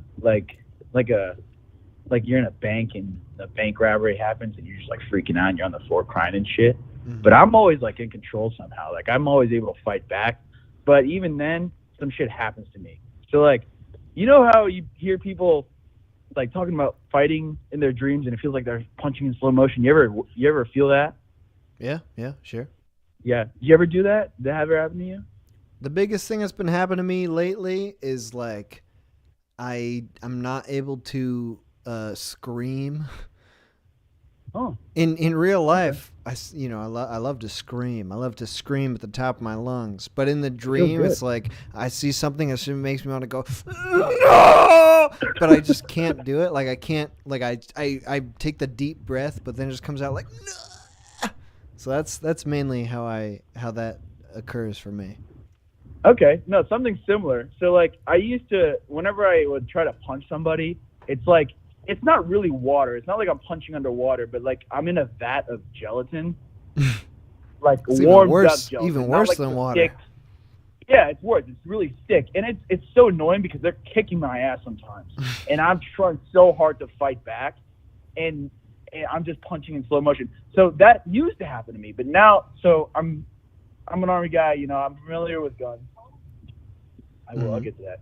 My wife wants me to tell you that I elbowed her in the face one time, but we'll get to that one. I did, and I punched her recently, but we'll get to that. I love my wife. in your dream? In your dream? No, in real life, when she was sleeping next to me, Okay. I've elbowed her in the face and I punched her on the shoulder one time. Okay, but still, She's you okay. were asleep. You were asleep. You're not just telling me that yeah. you're a domestic abuser. Of course not. Okay, good. Mr. Made an hour. You know, just to clarify for the audience. Oh, okay. Well, you know, yeah. I wouldn't think that about anyway, you ever. So with the punching, yeah. So I'm a gun guy, and a lot of the times in my dreams recently, I would, you know, have guns on me, and I'd be like in the apocalypse. Like my dream yesterday, I was in a zombie apocalypse in Russia somehow. You ever play PUBG? No, but I know of it. Okay, well, yeah. So in that setting, we're running around and there's zombies, and I'm like leading my little clan, and we're like looting and stuff, and you know, shooting zombies in the face, and like almost every dream that I have a gun, my gun malfunctions. Like it jams, it doesn't feed properly. Like I have to, like, you know, pull the trigger, click, nothing happens. You know, rack it back, load another round in, same thing, and it's just frustrating. And it's the same thing as me like punching and not being able to punch. You know what I mean? Like you're shooting, but you're not shooting. I've had that happen to me a lot, and I don't know if that's related to anything. But my doctor, when I was talking to about my sleep apnea, he asked questions about like if I had sleep paralysis, if I had sometime acted my dreams out, and I like, you know, I've slept. He's like, do you sleepwalk? And I used to do that a lot as a kid, and the last time I remember sleepwalking was when we're out in the field exercise in the middle of the fucking forest, and we set up a patrol base, and I was just in the center like sleeping, and you know, we're walking around in the field like in the dark, like we walked like 10 clicks just to bed down like all night because our fucking stupid LTs that were leading us in the front didn't know where the fuck they were going. They couldn't read a map, so we got lost, turn around, had to walk all the way fuck back, and we're tired of shit, and we're just walking all night, right? And then we finally bed down. You know, I take everything off. I take off my vest. I take like my helmet and my you know, I put my M4 down and everything. I'm just sleeping in my clothes, and I'm dreaming that I'm like in the same forest. It's just dark, and I have nothing, right? It's just me. Like how I went to sleep. I'm walking around just like that, which is abnormal when you're walking around. You want to have your stuff because, you know, you're simulating like war fighting. So you don't want to walk around in a war without having your shit on, right? So it's weird. It's a weird dream. And then I'm like looking around in the forest, and then it kind of like drips away. Like the dream drips away, and I wake up standing in the exact same spot in my dream. I'm standing. This was me sleepwalking, and I stand up in the middle of the fucking forest, and I'm like fucking 100 meters away from my patrol base. And then I walk back. It's a miracle that I found my fucking company, because like, you know, I was in the middle of fucking nowhere. I had no idea where I was. I looked at my watch and I couldn't read the time. I was so fucking confused, you know? And I finally get back, and one of the privates I knew, I don't even fucking remember his name anymore, but he's like, yeah, you know, what are you doing out here, bro? And I was like, dude, I have no fucking idea. What the hell just happened? He's like, I don't know. I didn't realize that was you until you just walked up on me just now. And I was like, well, shit, I'm glad I fucking found you. And then I just go back to sleep. Didn't tell anybody about it. And you never had a sleepwalking experience besides that? No, I mean, my grandma, when I lived in Korea, she said that I would sleepwalk all the time, and it would freak her out because she's like real religious. She would like throw socks at me and shit. She thought you were possessed? Maybe. I don't know. I mean, you know, these old fashioned women, they don't really get it. They don't really get it. You know, they don't understand. But yeah, so sleepwalking, not so much, but I've had sleep paralysis before, and I've acted my dreams out. So like, I don't really remember what I was doing. But, oh yeah, no, this last time when I punched my wife on the shoulder, I was breaking out of my dream because I was doing that thing where you said you couldn't scream, you know? Yeah. You really wanted to, and you love screaming, and it sounds beautiful, but you can't scream.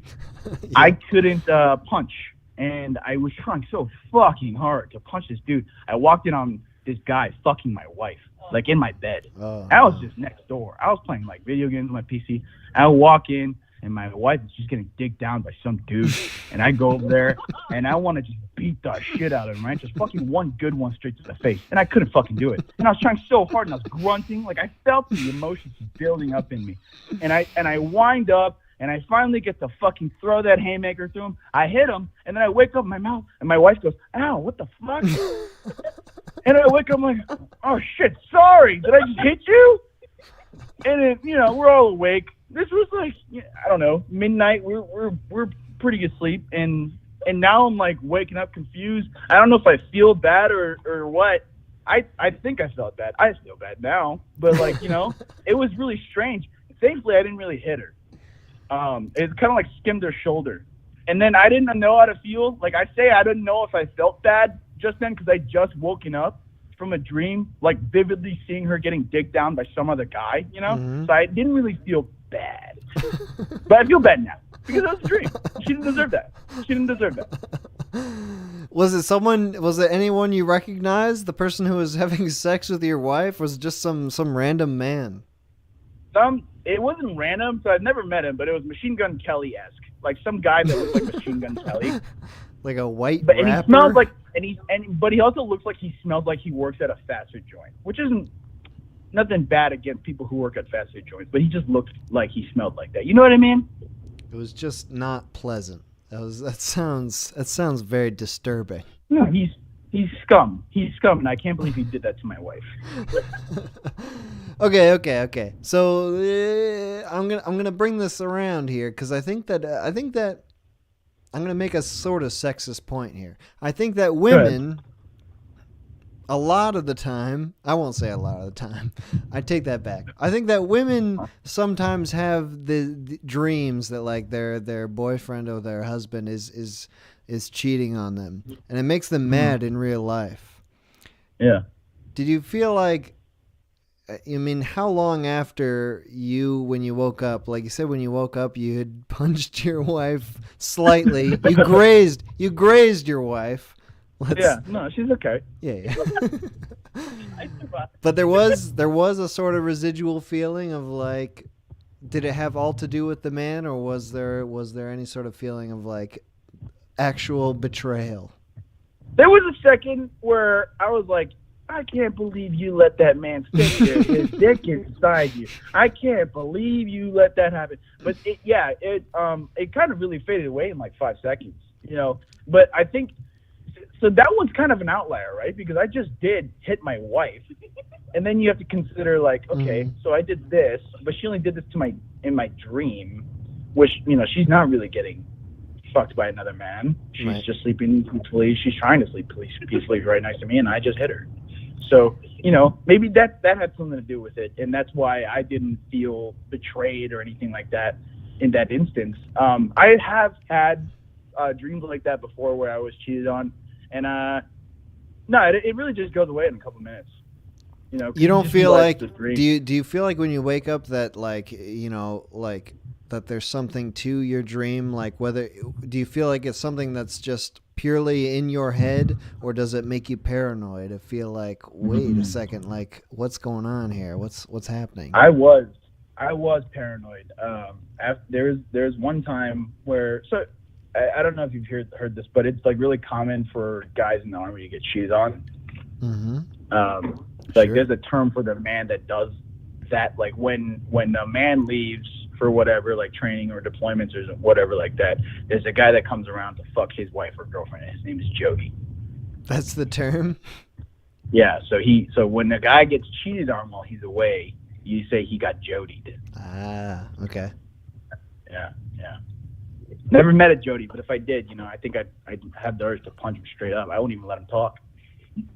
But this was America. This was something you felt when you were back. No, this was during. Like, so I had these dreams like for 3 days straight. You know that picture with that white girl and she's sitting on the couch and there are 5 black guys behind her? Yeah. Yeah, 3 days of those, just back to back to back, which was great. I had a great time. When you were away, you were having these dreams? Yeah. I was away for about a month.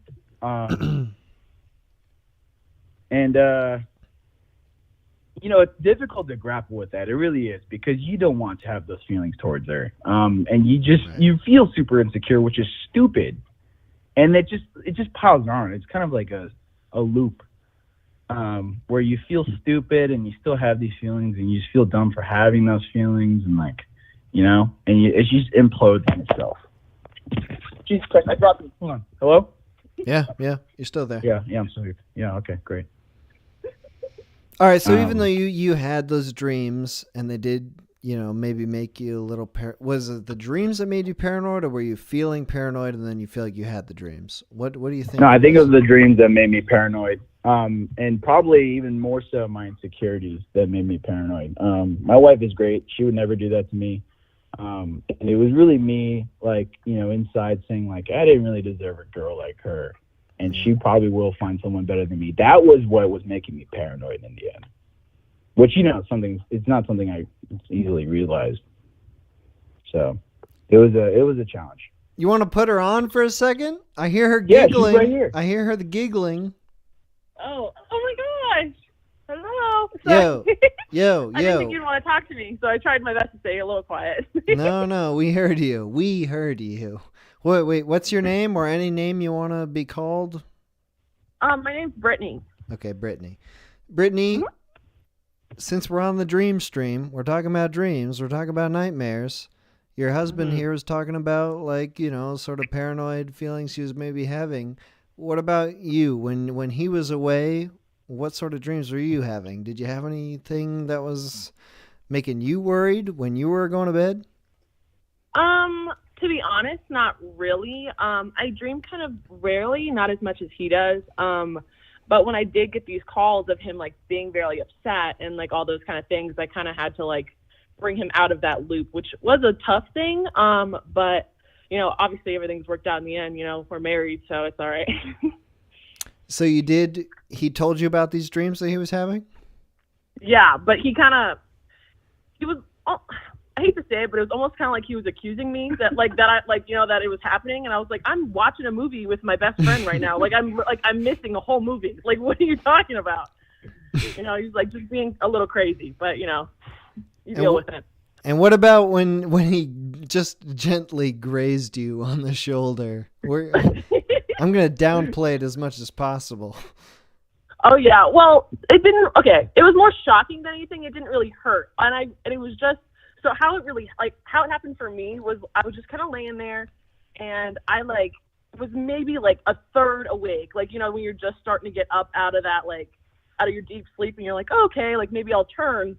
And my arm was up for some reason. And what he actually did is he, like, reached across me real fast and, like, hit my forearm. But it wasn't, like, hard. It just shocked me because I was like, did this just happen? Like, what? Like, what? Like, it was just really shocking. But that was pretty funny.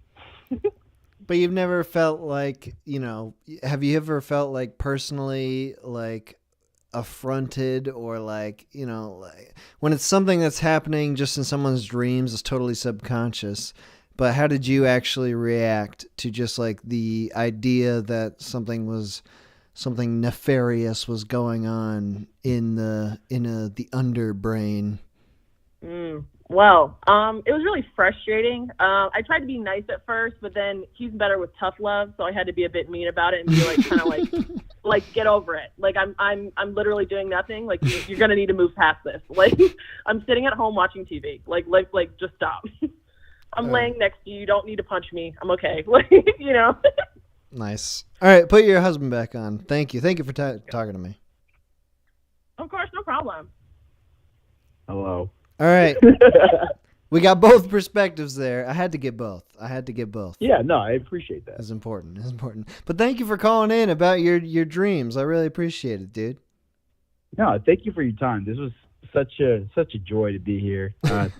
Thank you for what you do. You truly inspire me. I want to mention a little tidbit. Whenever I listen to you in the car, I have this little like egg doll boy. Mhm. So he sits right side up, normally, and then whenever you're on, I flip him. It's like a little ritual I do. So whenever you're playing in the car, he's upside down. Is there what? Why? Can you I don't know. explain why? I mean, not really. Can you explain half the shit you say online? No. Okay. All right. Good. So we can't explain each other. All right, Yeah. but dude, thank you for calling in. I really appreciate it. No, thank you. You have a great night. You too, man. All right. Bye. Nice. I love it. I love when the couples call in. Husband and wife. Good shit. Ooh, unknown. No number here. Call from Rumpelstiltskin. to Rumpelstiltskin? Yes, that's me. Hello. How are you? Hey, I'm well. How are you? I'm doing just fine. I'm doing excellent, in fact. Awesome. Well, contrary to what's his face's opinion earlier, I think the topic of dreams is a great idea. So thanks for hosting. Thank you. We can all shit on Joe the Catholic because we love this topic. He loved it too. He was just playing hard to get. Yeah. If it gives any more authority to the criticism, the dream that I was going to mention involves a religious theme as well. So good. Yeah. Well, a couple people had brought up the topic of sleep paralysis, and I had, I guess, one experience that I think very closely fits that, archetypal phenomenon, and another that is more like a shadow person, but very similar. Okay. So the first experience that I had was back in high school. I'll try to be brief to set the context, but basically I'm a decent person, and back then I was very, very religious. Okay, sure. And try to be a good guy, but I went on a trip out of town, just a short day trip with some family members, and I was uncharacteristically mean, just very strangely mean, to the point that I was basically shunned. It's like, if you're going to act like this today, then just please go do that someplace else. So it was just kind of this sudden and strange funk. Then when I got home that night, I went to sleep, and I woke up in the night in terror, like complete terror, more than I had ever experienced. And I wasn't able to see physically, but I somehow had the perception of a shadowed character at my feet with arms outstretched and kind of like a Star Trek tractor beam kind of style, like pulling me off of my futon where I was sleeping. And I wasn't able to cry out. I wasn't able to make any sort of, I wasn't able to speak anything audibly or move.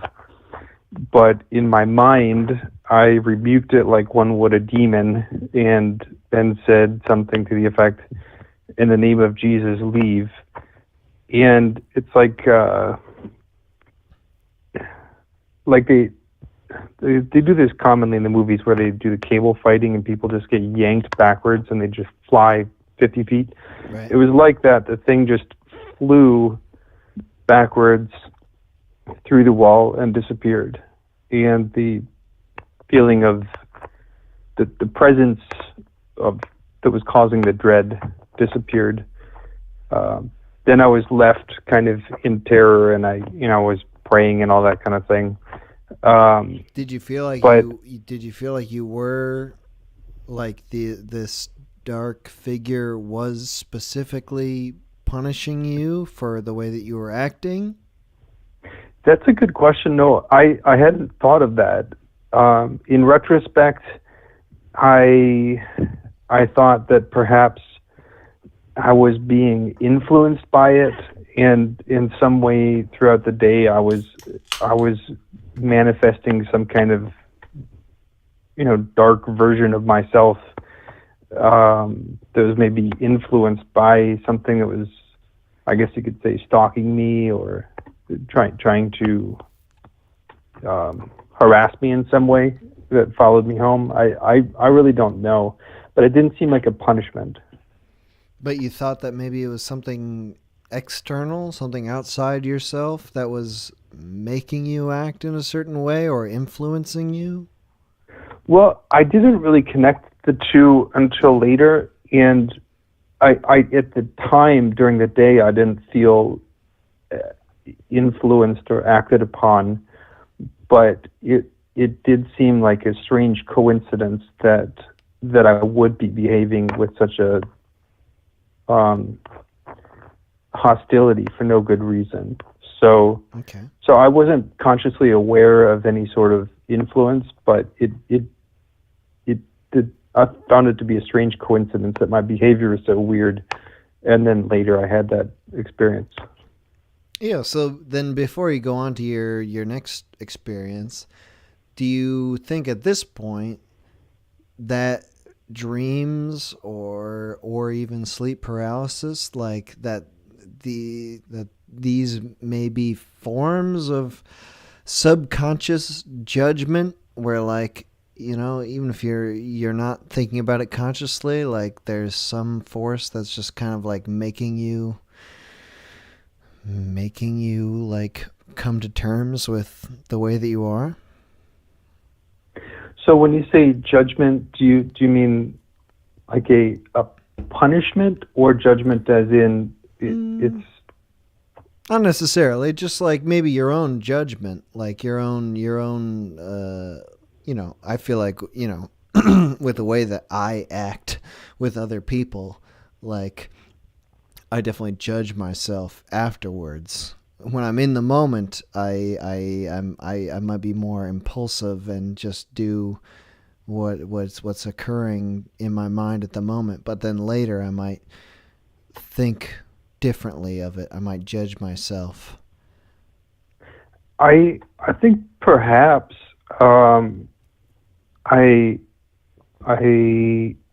I think that's an interesting perspective. I hadn't thought of that. I think that's certainly possible. I think you could also say, if you were looking at it through a religious filter, as I was at the time, that perhaps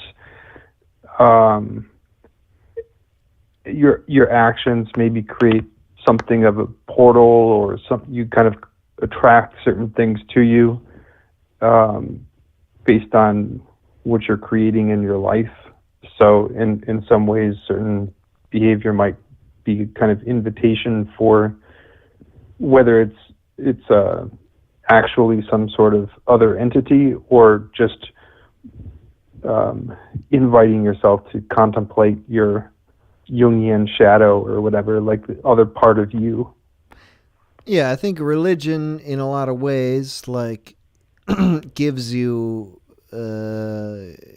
for better or for worse, and it's different. It's very different for different people. But just like the sort of, it might give many people an alternative perspective to just kind of judge. Maybe judge is the wrong word, but that's what I'm thinking right now. Just like judging your own actions through some other perspective or moral compass. And it might be deeply ingrained in you, whereas like it comes out in a subconscious way, like your own judgment about yourself, whether it's coming deep within yourself or whether that is something that has been embedded with you throughout, like learning different religious practices. But anyway, that's whatever.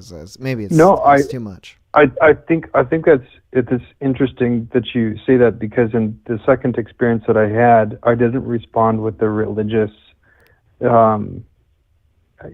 application of, commanding in the name of Jesus or any other deity. Mm-hmm. So I do think that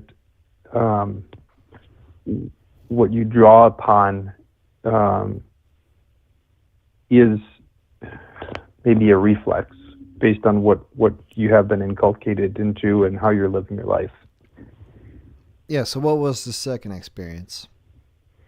Well, it's kind of interesting. It was similar to the other caller in that I was concerned about how my actions and my dream could impact my body, and if I could flail around. In the second experience, I woke to find myself leaving my body. I was levitating out of my body over the bed, and it didn't seem like it was something that I had voluntarily done. It was like I was being pulled out of my body. Mm-hmm. And there was a shadow person in the room, basically a silhouette. The way I can remember it, it's almost like if you can imagine a translucent shadow. So not fully opaque, but you can very clearly define that something is there that is humanoid in the room. And so anyway, I felt the sense of dread that it was imperative that I return to my body. And I thought that if I guess you could call it maybe like astral form or whatever, somehow tried to strike my body, that might wake me and I could escape this dream. But I was concerned that if I did, that I might accidentally hit my then wife, who was lying next to me. So I thought, well, I better not start flailing around and punching. So instead I started beating my chest, and that was able to rouse me. So then I woke up in my body, but quite terrified. Do you know if you were physically actually doing that, or was it just the thought of doing it that woke you up? No, I don't, because my ex-wife wasn't awake to witness that. I had no witness to that, but it was a strange, rational thought process of like, what can I do to wake myself up without I guess, how do I say it? I was somewhat calm and rational about what my options were, even though I was in mortal terror. But at the same time, you knew that you were asleep, like you knew you were in a state that you could change from, even though you're feeling this terror? I didn't know that. I just had this, it's like if you woke and your face was underwater and someone is holding you there, you would just know, I don't know how I got into this situation, but I'm being drowned. I have to get my face out of this water. It was like that. I woke to find that whatever part of me was being pulled out of my body, and that it was imperative that I get that back into my physical body. So I don't know really why beating my astral, or what I'm just calling it that, I don't really know what it was. Mm-hmm. Like why me trying to like rough myself up in that form would connect me back to my body. But that was, the experience ended when I started to do that. And did you have any specific feelings about this dark silhouetted sort of figure? Did you have any sort of innate knowledge or just feeling about like what they were or what they were trying to get?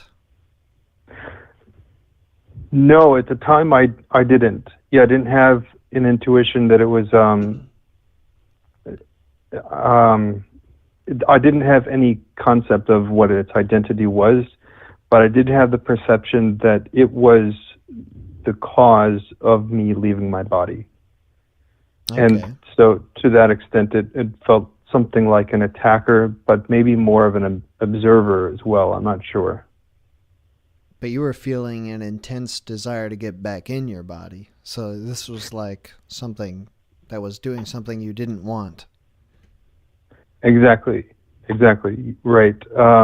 So it didn't have in any way like what you'd call a Grim Reaper kind of thing, but it felt like it was there to observe or maybe cause the separation of whatever was leaving my body to separate and leave my body. And when did this happen? Probably about 5 years ago, maybe a little less. And so you've had plenty of time to think about it. Did you have any thoughts afterwards about what that could mean, or does it not really matter to you? I have thought about it. I talked with the counselor that I meet with sometimes, and for a while I had kind of come to the conclusion that perhaps it was a part of myself.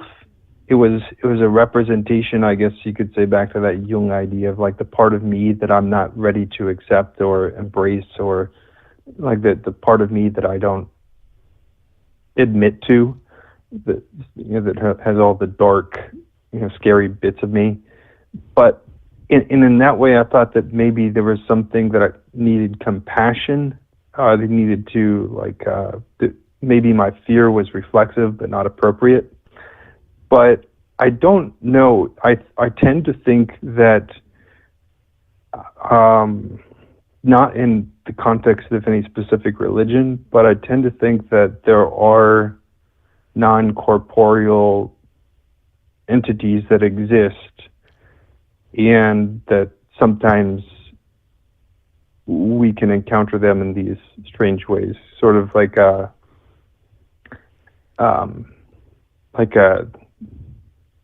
non-corporeal parasite, or something that did not wish me well, I guess. And obviously there's no way to test that, but that's, in retrospect, I do think that it wasn't there to help me, and it may have been dangerous.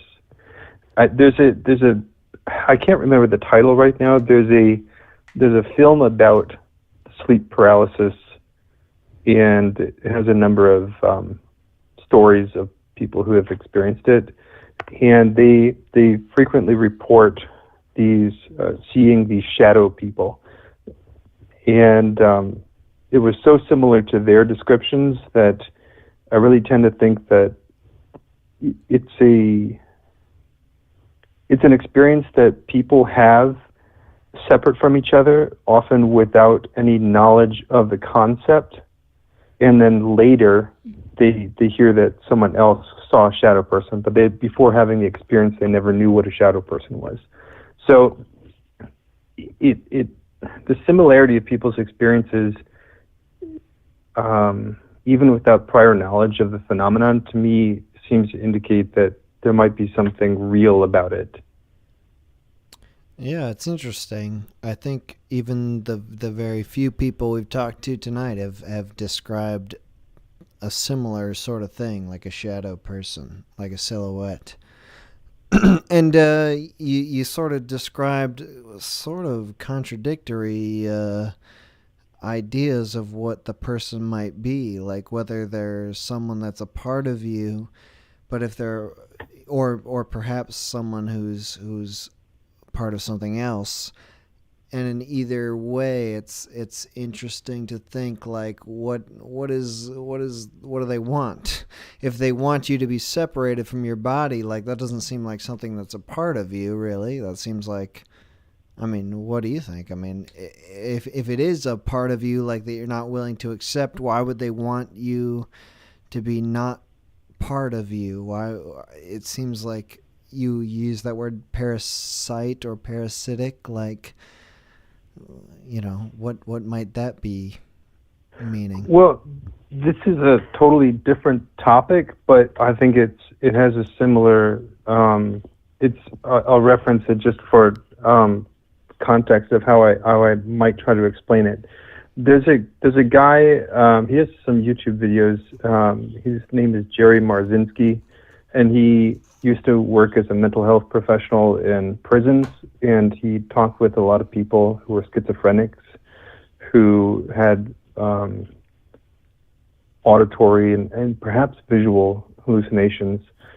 And his conclusion about what a lot of schizophrenic experiences is that there are basically energetic parasites that want people to be in a state of fear, anxiety, just to be not well, and that somehow that provides sustenance to these parasitic entities. They want people to be fearful, and that somehow gives them energy.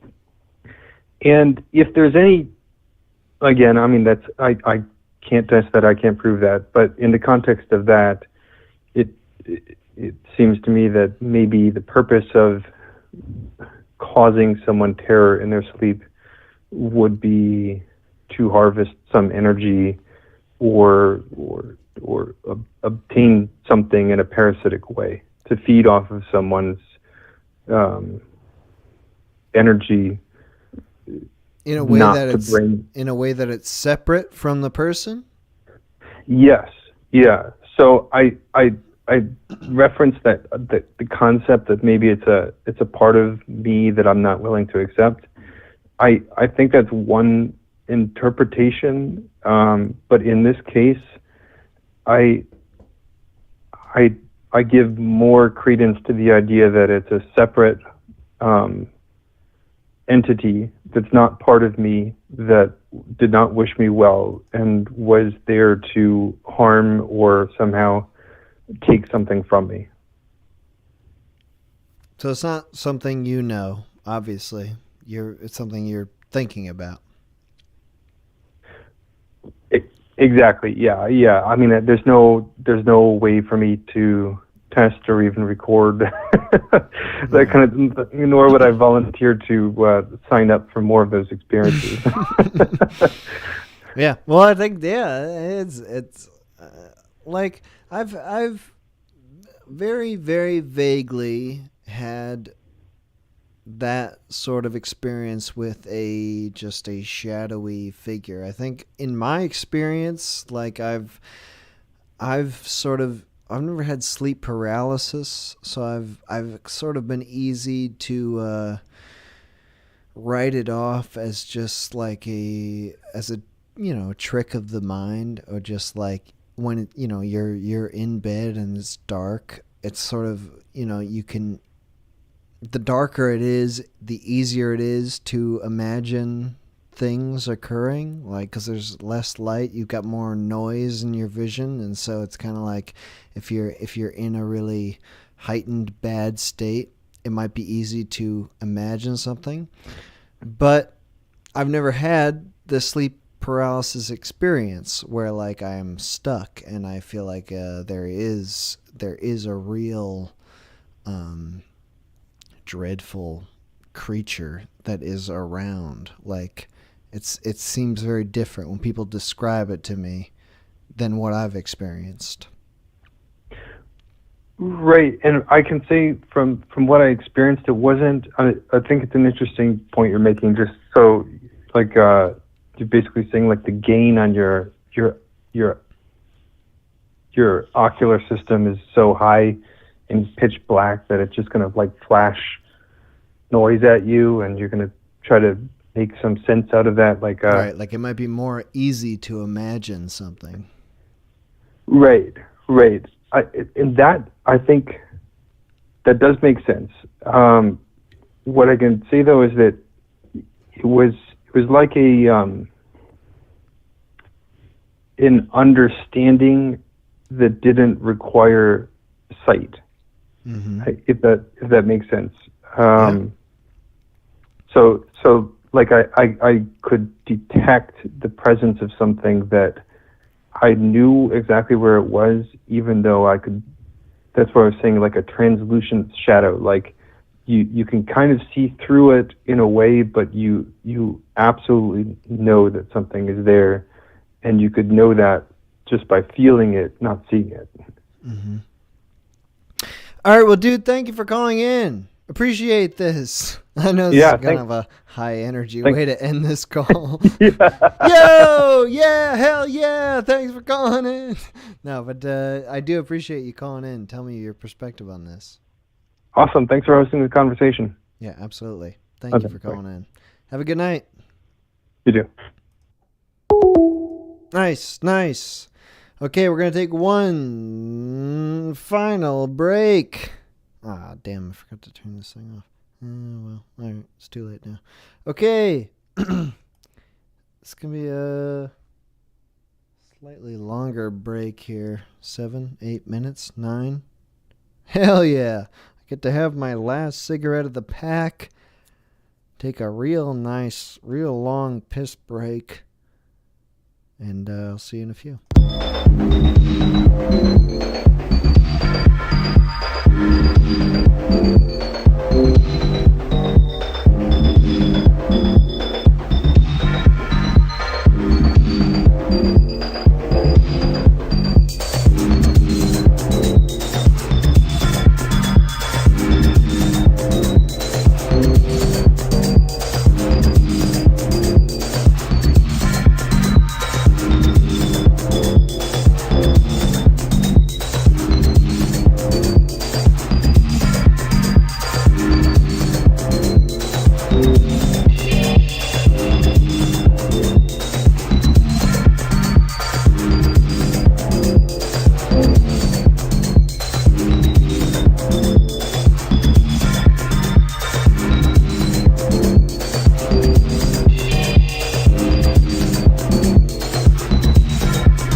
Okay. Ugh. All right. We're back. We're in our final hour. What time is it? Yeah. Final hour or so. It's been interesting so far, you know. We're talking about dreams. We're talking about anything, you know, that has to do with dreams, I guess.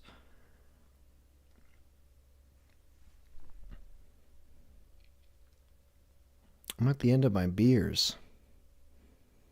So, you know, this is as far as we're gonna go. Do I have a burp? I have a bit of a burp. It's in there. Oh no. I can't get it out before this caller. Call from Madeline. To accept, press 1. Madeline! Oh my God! Oh! Finally made it. Is this Madeline from Madeline and Jay of the last stream? Yeah, that's right. Hell hold yeah! on. Minute hour. You kind of cucked me a little bit. I got cucked. In On real the last, time. what are you talking about? No. You cucked. Well, you didn't intentionally cuck me. You were a unintentional buck. You walked. What did I? Stumbled into the buckness. What did I do?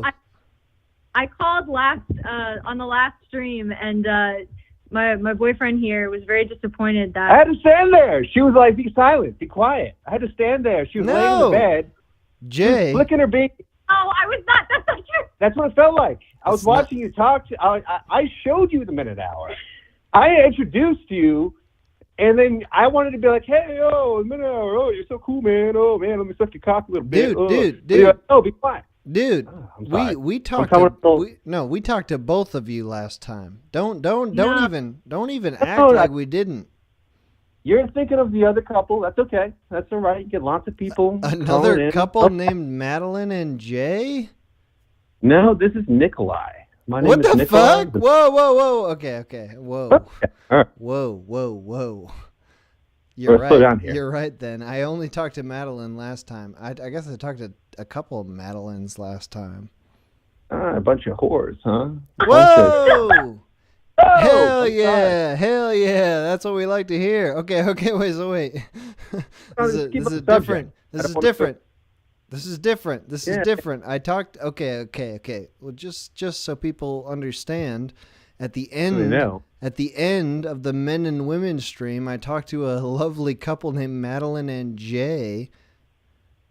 This is not them. This is Madeline and Nikolai. The man himself. Okay, shit. Yeah. So, all right, good. So I only talked to a different. I did think it was weird last time that I got a couple calls from two different women named Madeline. A bunch of whores. Nikolai.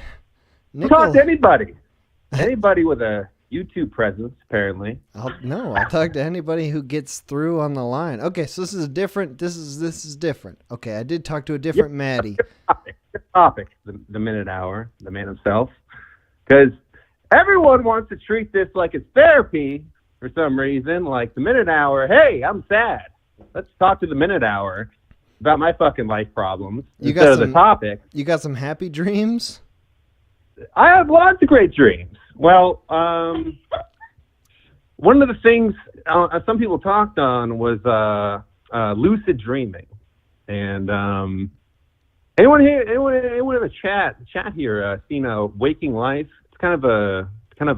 Well, have you seen it? The minute now? Have you seen Waking Life? You seen the movie? Yeah, sure. Yeah, it's all stereoscoped and all that stuff. I mean, now it's like we watch it now and we're like, it's a bunch of, it's kind of cringe a little bit, but no, my favorite part of that movie is the red guy in the jail cell. Oh, he's like, I'm gonna fucking kill the people who put me in here. I'm gonna put my cigarette out on their eye. I'm gonna make it nice and slow. That's my favorite part. Isn't Alex Jones that movie? I'm pretty sure it is. Yeah, dude. It's like he's in the car and he's yelling on the microphone. No, that's Alex Jones. Yeah. He does a great job. Yeah. Hey, but Nikolai, anyway. you're cucking me right now. I picked up the phone for Madeline, and now you're taking over. Oh, well, that's the thing. I had to countercuff you after you buffed me unintentionally. I'm sorry, but to respond to my relationship with this woman who is just needs to be. I don't know what you are. You're just a pain in the. I'm sorry. I'm really drunk right now. Oh, well, I'm not that drunk. Let's get back to the topic. Okay. We don't talk about me and my Fine. cucking and bucking, lucid dreaming. All right. No cucking and bucking is going to be occurring. Lucid dreaming. The way I lucid dream, well, it's always unintentional. I see the way I do it is I see my dog that's dead. I'll have a dream, and my dog Greta, she was a Rottweiler, and she died when she was 13 years old. And I know she's dead, and I knew every time I'd give her a bath, even when she was old and, stumbling around. I don't know if you guys have any really old dogs they had to put down. It's kind of sad, blah, blah, blah. But whenever I'd give her a bath, no matter what, she would run out, she'd run through the grass, she would, sprint around, roll around, all this stuff. And when I have a dream, I'll see my dog, Greta, the Rottweiler, running around, sprinting around, and I'll be like, oh my God, it's my dog, it's Greta, she's still alive, she's back, but I know she's dead. And then I'll realize I'm in a dream. And the crappy thing is I can't be in control of my lucid dream. I realize I'm in a dream. I see my dog. Okay, my dog is dead. I'm in a dream, and then I just start floating. Like I'll be in my mind. I'll be like, all right, create a pussy. Create a fat pussy ass of that. That assistant gym teacher that was in high school. Imagine that. And then I just start floating away in the space, in the atmosphere. And my cock will float away, and my just everything. I'm just like, okay, all right, I'm floating away, and my assistant gym teacher is gone, and then I wake up, and I'm like, man, there's nothing, And so every single time I don't know if anyone else experiences this, but every single time I experience these lucid dreams, You're getting cucked even in your dreams. I'm cucked in my dreams. I'm cucked in real life. I'm cucked on YouTube. I'm cucked on the phone by this guy that I watch on YouTube. You're trying desperately to have sex with your dog Greta, and no, the minute hour, the man himself. I love the dog. She's ashes down the hall. If that makes you feel good, I could walk the ashes of my dog. I can't even put my cock in the ashes and feel good. There's just I've been yelling actually. Yeah, Nikolai, you go ahead. This is disgusting. This is disgusting. What? I'm not like. Put Madeline on. We want to talk to Madeline. Oh my gosh! No one wants. She's not that interesting. Come on. We'll get back to you. I promise. I swear to God, we'll get back to you. She downplayed herself. She's pretty attractive. I can get it up when I'm around her, and I'm like, man, look at that. Nikolai, stop. Stop. Well, okay, Put all right. Madeline on. We'll get back to you. Okay, I'm here. Yeah, so interesting, Madeline. Okay. Wow. Yeah. Okay, Madeline. Yes. I just wanted to make Nikolai feel bad. He seems like he needs, just a little bit of. We got to take him down a peg, right? Why are you still on? I'm talking to Madeline right now. It's on speakerphone. Did you want a private conversation? Yeah. Private? Huh? I'm sorry. Take this I'm off sorry if this is a speakerphone. little much. Hell yeah. Okay, good. Okay, wait. Seriously though. Stop. What? No, it's fine. He's joking. You're not. He's not actually upset. But I'm upset. Anyway, sorry that was a lot of energy. You called in. You gave me your name. All of a sudden, I'm talking to this man. I don't like that. I'm sorry. We're gonna get back I'm to sorry, him I because was this is, complicit. when we do these couples calls, I don't want to just talk to one person, but hey, you gotta respect. You said your name. I'm trying to talk to you. Okay. Anyway, we're talking about dreams and nightmares. Nikolai gave me his perspective. It was disgusting. Yeah. It was terrible. We can all obviously. I think there was a misunderstanding there. No. I feel disturbed. What the fuck's going on over there? Okay, wait. We're gonna get back to him. Assure him in your voice that we're gonna get back to him. We're getting back to you, Nikolai. But we're not gonna yet. get back to you. Yeah, dreams and nightmares. Yeah, I haven't had lucid dreaming experiences since I was a very little kid. But I do have crazy dreams. When I was a little kid, I used to have this thing where one night I would have a nightmare, and then I don't know if this is interesting to anybody, but like I used to have a nightmare, and I'd have the whole nightmare. Like I had this nightmare about, like, remember that Jimmy Neutron special where it was like those aliens that looked like eggs and they were like green? No. Anyway, I had a nightmare about that, and then like that I was like stuck in a maze full of those things. And then I would wake up, go about my day or whatever, and then like a couple nights later I'd have the same dream, but I'd remember. And so I'd be like, wait a minute, I already did this. So I would like do all the things that I did in my nightmare, but I'd be like, hey, what's up, guys? Kind of like what that guy was saying about like redoing a level, except it wouldn't be scary because like I knew everybody and they were all like, hey, Madeline. And yeah, I don't know if that's interesting at all. You knew what was gonna happen because it was based off a Jimmy Neutron episode? No, I knew what was going to happen because I had already had it before. I had had a nightmare. But the first time? It was like, yeah, the first time it was a nightmare, but the second time I had the nightmare, it wasn't a nightmare because I remembered having it. And so I was like, oh, I'm dreaming. And because I already went through it, it like wasn't scary because I was like, oh, I know this already. This isn't scary. And I'd say like, hey, to all the scary monsters. And they'd be like, hey. And, Okay, Madeline. Yeah. But have you had any nightmares about Nikolai? Have I had any nightmares about? Come on, just tell us. We already know the answer.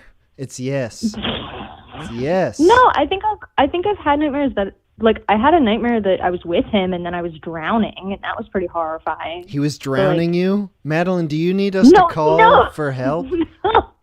No. It was completely unrelated to him. I was just drowning. That was different. I used to Madeline, actually, are you covering for Nikolai? No, but I have an interesting story because you were talking a lot about, like, do you think like why do you think we have dreams? Like, why do we dream the stuff we dream, right? Yeah, sure. So when I was with my last boyfriend, my ex-boyfriend, which was also my first relationship, we were long distance, and like it took me a really long time to realize that I didn't want to be with him anymore. And during that time, I had multiple dreams where like I would be getting married to somebody, and then at the last second be like, oh my God, I forgot I have a boyfriend. I feel horrible. I can't believe I did this. Or I'd have a dream where, like, let's say his name was Rick. Like, there'd be 3 different Ricks, and I'd have to like pick one, and I'd pick the wrong one, and then I'd realize like, oh my God, I'm dating this other guy. Like, how could I have done this? Like, I had all these weird dreams, and I wasn't cheating on him or anything in real life, but I think it was like my subconscious telling me like that I didn't really want to be with him. But so, that's how you feel with Nikolai too, right? No, that's not how I feel with Nikolai. It's there's all these different Nikolais. They're all the wrong one. Okay, fine. No, I've never had that dream about him. All right, put Nikolai back on, Madeline. Okay, he's back on the phone. Doesn't need a minute hour, you fucking cocksucker. Who's competent. I enjoy. Okay, wait, hold up. Before you get upset with me, what'd you think about what you just heard? You're in the same room. I didn't have a room, just sitting there with a fucking thumb in my ass, just waiting, and I came back up, and she said, "Okay, baby, it's okay. You can come back and talk to me in an hour. It's all right. Don't worry. Don't worry. You didn't." He asked me to get on speakerphone, so Yeah. Okay. All right. All right. What do you want? Nikolai. Okay. There's obviously right. just a lot of conflict in this relationship. A lot of conflict. It's clearly a very hostile, argumentative situation. I'm not trying to. Fucking hyena in the background, like a fucking hyena. Hey, whoa. Okay, this is getting intense. I'm not trying to stoke this at all. But Nikolai, tell me about. You're not on speakerphone, right? Let me take it off. Okay, Nikolai. Button off. Yeah, I'm not on speakerphone anymore. She can't hear. Okay, good. Madeline was talking about these intense, passionate dreams she's having about her ex-boyfriend. I just want. Oh, I cucked him. Say what? I said I cucked him. He got cucked. Oh, nice. Good. Yes. Do you have? Okay, well, all right. Let's try to. Let's be serious. Let's take a step back. Let's be serious now. I'm serious. Okay. You were talking a bit about your dreams before. They were, it's a bit crazy. Like, everyone's got crazy dreams. What about your dreams that you're having specifically that are like relationship problems? I want to get into those dreams. Those dreams? Do you ever have dreams about your girlfriend where she's just, what? Even if they're positive, like, what do you think?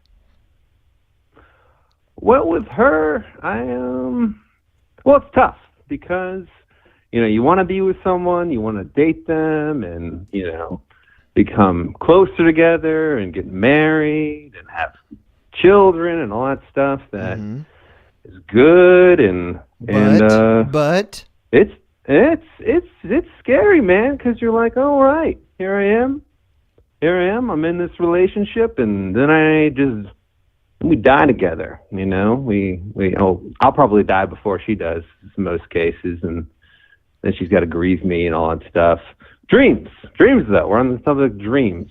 I don't know. I don't really, sorry to shift it slowly, but I don't really dream about relationship stuff. I have the similar dreams of that one guy who was like, oh, well, actually you're yelling and nothing comes out, or it's like, oh, it's something, but... Nikolai, stop trying to play games with me. Stop. I'm not trying to play games with you. Don't try to put words in my mouth that could damage my relationship with my significant other. What do you want, Madeline? Come on. It's just for fun. We're just trying to damage a relationship for fun. Oh my God, this YouTube personality trying to ruin my relationship. Okay. All right, fine. We'll drop relationships. What's the most recent dream that you've had that you can remember? Okay, cool. All right, let's do this. I have a lot of dreams where the one thing where we're yelling and we can't do anything, but B, where I can kind of like pull my jaw off or my head off, or look inside my own head, and it kind of looks like a rotten coral reef. Like, imagine like a coral reef where it doesn't look really vibrant. It looks just kind of like it's like full of what like a body looks like when it's rotting and all that stuff, and it's like pus and that kind of stuff. So it's like I can pull like my own jaw off and like see like my teeth have like things growing on them, or it's rotten and disgusting. But also the kind of dreams where you're fighting something. And the one person that called in that was kind of talking about how you might be having your dreams invaded almost by like negative entities and that kind of stuff, which I very much believe in, and have negative experience. Like, I'm not like a schizo, like, fucking hear voices, but like there's negative things out there, and there's positive things, and like there is. This would be a good topic, like ghost stories and that kind of stuff. Well, I don't want to be like Joe, where it's like, fucking subject sucks and all that kind of stuff. But I don't know. Yeah. Okay, It is well, a pretty good so subject. let's go on that. Let's go on that a little bit. Do you think that there right. are external forces really that are impacting your dreams, or do you think that they're entirely internal? No, I don't think they're entirely internal. Like where it's like, oh, it's things I can't understand, but my brain is trying to project on me. Like none of that stuff. No, I think there are definitely negative entities, and they're douchebags, and they're they do have like a presence. Like you can't like see it, but you can feel it. It's like almost like an energy coming from a direction. Like I had an experience where I was dog sitting, and so far with the discussion with me saying a dog and we were in the bed together would be inappropriate. But I was in a bed and the dog was on top of the bed that I was in, and there was like a feeling of something, and the dog was like growling at the direction, and the dog was shifting its gaze while growling in the direction. I could feel something inside me. Like we already talked about religion, but like when you pray, you kind of feel something inside you. Well, a lot of people don't. But there was like something inside me where it was like, okay, it was like a fight or flight kind of instinct, and in the direction wherever the dog was looking and I was looking, like I was feeling some sort of energy. And that night I had like nightmares, and again, it was the kind of nightmares that you talk about where you're like, oh, I'm yelling at this thing, and it's like I always have an instinct to fight this thing, and I do. I don't know what it is. I don't know what it is. You talk a little bit. Well, did you? I think that some people believe that animals, specifically dogs, have some sort of they have a feeling. They have a feeling towards things that are present that maybe we can't perceive. When you were a child, did you have more nightmares? Did you have more intense dreams? Like was there something that was going on that was different than the sort of dreams that you have now? Yes. Well, well, they always say like, kids are more sensitive to, and again, like there's a difference between the whole like schizo craziness, and then like there's something there. And I'm not calling you schizo, Nikolai. I know, and I'm not trying to. Again, I'm just trying to very distinct myself from some of the other callers. Okay. All right, sure. And yeah. And when I was a younger lad, I would see ghosts and stuff. I remember there was one time. Well, I can stop if you want me to say it. No, yeah, but I was in this battleship. I was in the Cub Scouts. I didn't get molested, thankfully.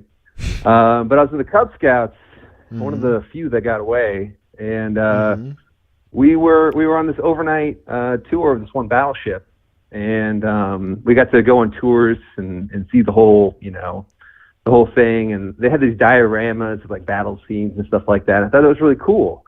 And so we slept over in the bunks, and stuff the old sailors slept on, and next day we got to go along and see whatever we wanted to see. I was a little kid, and I wasn't used to being unescorted by an adult for doing anything I did, and nobody liked me, and all these other kids went in other groups and did their own thing. And so I was like, all right, well, I remember I saw those dioramas. It was down some stairs, and so I'm just going to keep going downstairs.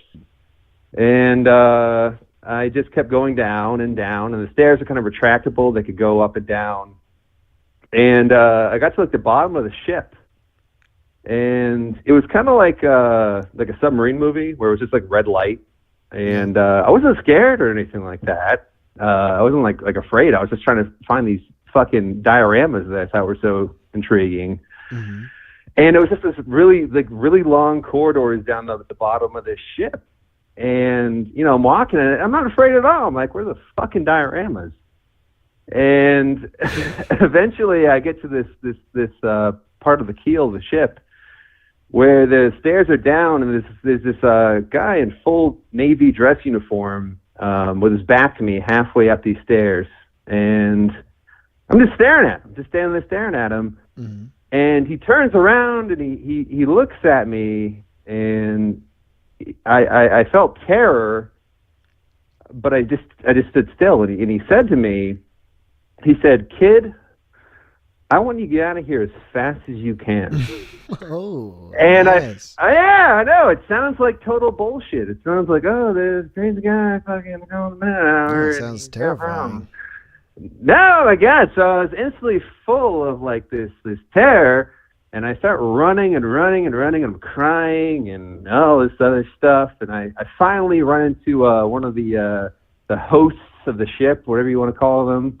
And then they bring me to the Cub Scout leader who didn't molest me.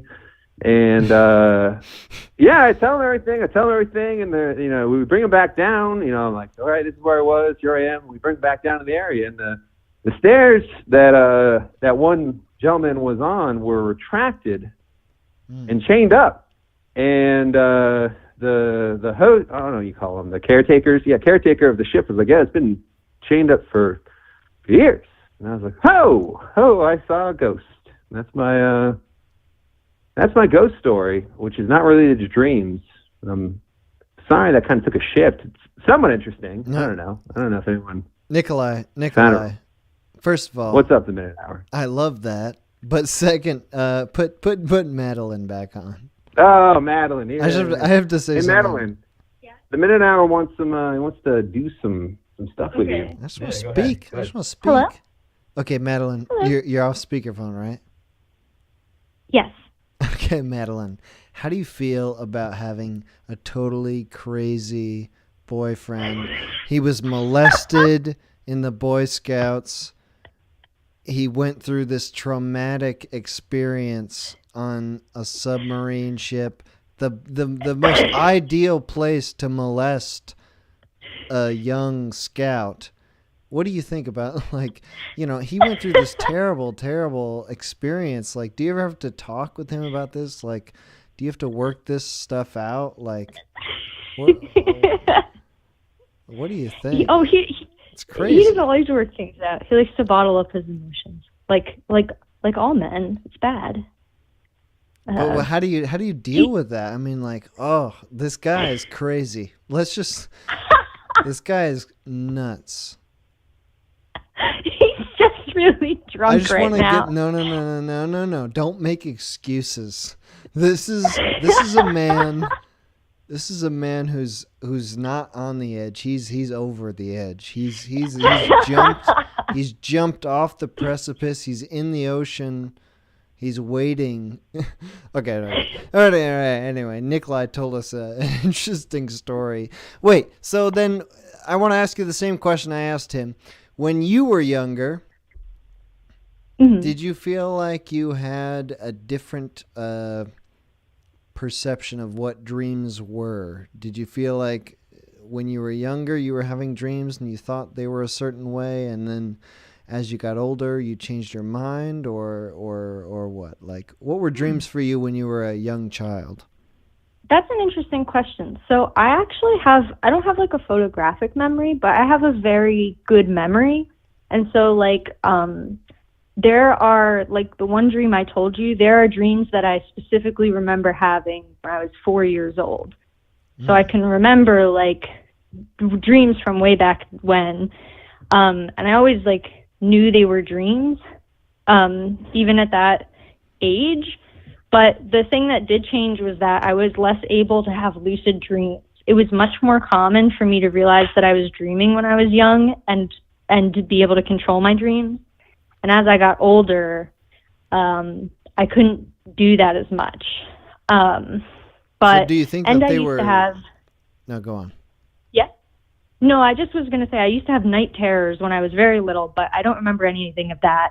And for those who don't know what night terrors are, it's when young children they're sleeping and they're dreaming and they start flailing and screaming like, help, help, mommy, help me, but they're totally asleep. And if you try and touch them, they'll fight you. And I have no memory of that, but my parents tell me that's something that used to happen and is fairly common. It seems sort of like contradictory in a way, where like you said that when you were younger, you were more able to realize that you were dreaming and having lucid dreams, but you're also having more night terrors. No, I don't. I only had night terrors when I was like much younger, probably like 3 years old. I don't remember any. Yeah, I don't remember having night terrors. I think I was too young for that. When I start to be able to remember things from my life, it's being more easily able to lucid dream. But do you recall at all like what your feelings might have been about dreams, like maybe before you had a more adult understanding of what they might be? I mean, I don't think people really totally understand what dreams are, but maybe we in our adult life are able to write them off more easily. But when you were a child, when you woke from your dreams, did you have any sort of feeling about them, or were they just something that happened? I mean, I have a very active imagination, and I have very odd dreams, and they can be quite detailed. So I remember as a kid, like, that would be both good and bad because I'd have nightmares, but then I really enjoyed having dreams, and I liked telling people about my dreams. Honestly, for me, it felt like I was being placed in a little adventure. Mm-hmm. And then like I did this adventure, and that's kind of why I think that's part of the reason why I would have, and it was multiple times with multiple nightmares, that I would then have the nightmare again, but I would be like, it would be like redoing a level, and you know all the enemies, and you're like, hey, and the enemies are all saying hi to you back, and everything's fine. And yeah, I think it was more like, this is a task I have to complete, or a little adventure that I'm going on now. I didn't ever like skew reality, and I didn't ever feel, I've never felt like I've had like necessarily prophetic dreams. I mean, I'm religious, so like I do believe, I'm Christian, so I believe in like, like bad, like demons and stuff like that. But as a child, like, I think I just was like, either I was like, oh, that was a scary dream, that wasn't fun, I'm scared, or I was like, oh, I got to go on a cool little adventure, met a dinosaur, was talking to this dinosaur, just stuff like that. Okay, put me on speakerphone now. This is for both of you. Okay. All right. Here, you're on speakerphone. Oh! All right. Nikolai, first of all, I'm not actually trying to drive a wedge in your relationship, even though I do think it's hilarious, and I do want to do that deep within my person. I do enjoy that. But no. This is you guys have been on for a friggin' half hour now, so I'm going to ask the final question. She can talk a lot, can't she? She can run her fucking mouth. Hey, well, it's 2 people. Blah, blah, It's 2 okay. people. We got a lot to get through. All right. At this point in your adult life, what do you think dreams mean? If anything, do you wake up from a dream trying to discern what the hell that meant? Or do you just wake up feeling like, oh, that was pretty freaking strange, I guess I'll forget that now? Yeah, I think sometimes I usually try and figure out where things come from in my dreams. So if I dream about something and I'm like, oh, why were there miniature people? Oh, I just watched like Night at the Museum or something. And so I try and pick out every piece in my dream that came from something that I remember watching in real life. And then sometimes, like, I believe that sometimes we have dreams because we need to, like, get the catharsis of feeling an emotion. So I've had dreams where I'm really angry or really scared, or, like, dreams where I'm dying, and, like, just feeling that strong emotion. I feel like sometimes our minds and bodies just need to get the catharsis of letting that out, and so they do it in a dream. Really angry with Nikolai. He's done something really terrible. Well, I appreciate you, man, an hour to be able to have to listen to this girl. Someone else, all you people in the chat, you got to listen to her. You got to fucking just endure her words like I do on a daily basis. Right. But back to your question. No, I definitely think it's more of it's not a like if I have a dream about some person from my past, it's not like I'm like internally connected to them in my dream link sequence. It might be something that I'm dealing with internally, and just there's a again, not to be like boo-hoo, like I'm calling a minute out and I'm sad, like 90% of you people. But there is like a dealing and grieving with all kinds of things that maybe we don't do it consciously, but we have to deal with it subconsciously. And maybe dreams are a part of that. Maybe dreams are part of our way of just kind of getting through something and being able to endure the next day. But I'm not a sad person like you people. We really enjoy your stuff. Yeah, she enjoys it a lot. All right. Hell yeah. Yeah, Okay, it seems- this has been a great call. It's been going on for 35 fucking minutes now. This is too long. Sorry. It's too long. We can't keep Call going. again. Sorry. No, Call this you is- again. You. Yeah, no, but I appreciate it. Thank you, Madeline, Nikolai. Thank you for calling in. All right, the minute hour. Bye. All right, Bye. bye. Nice. If you're a couple, call in. I won't try to drive a deep wedge in your relationship. Maybe, unless I feel like it. And I probably will. It's fun for me. No, I mean obviously those guys are good. They're doing their thing. It's just fun. It's just fun to try to get in there. Just like, and just say, hey, what's going on with that guy, huh? Pretty crazy, huh? Ooh, why is your girlfriend saying that? It's just fun. Call from Veronica. Veronica! What's up? I got through. You're in. Veron. What's the Veron? Itka? I don't know how to shorten Yeah, that. four syllables is a lot for people. Usually they just say V, so it's up to you. V. Yo, V. What up? How you doing? Nothing. I'm pretty good. I do want to call out. So you know how you have that name Rosemary on your post?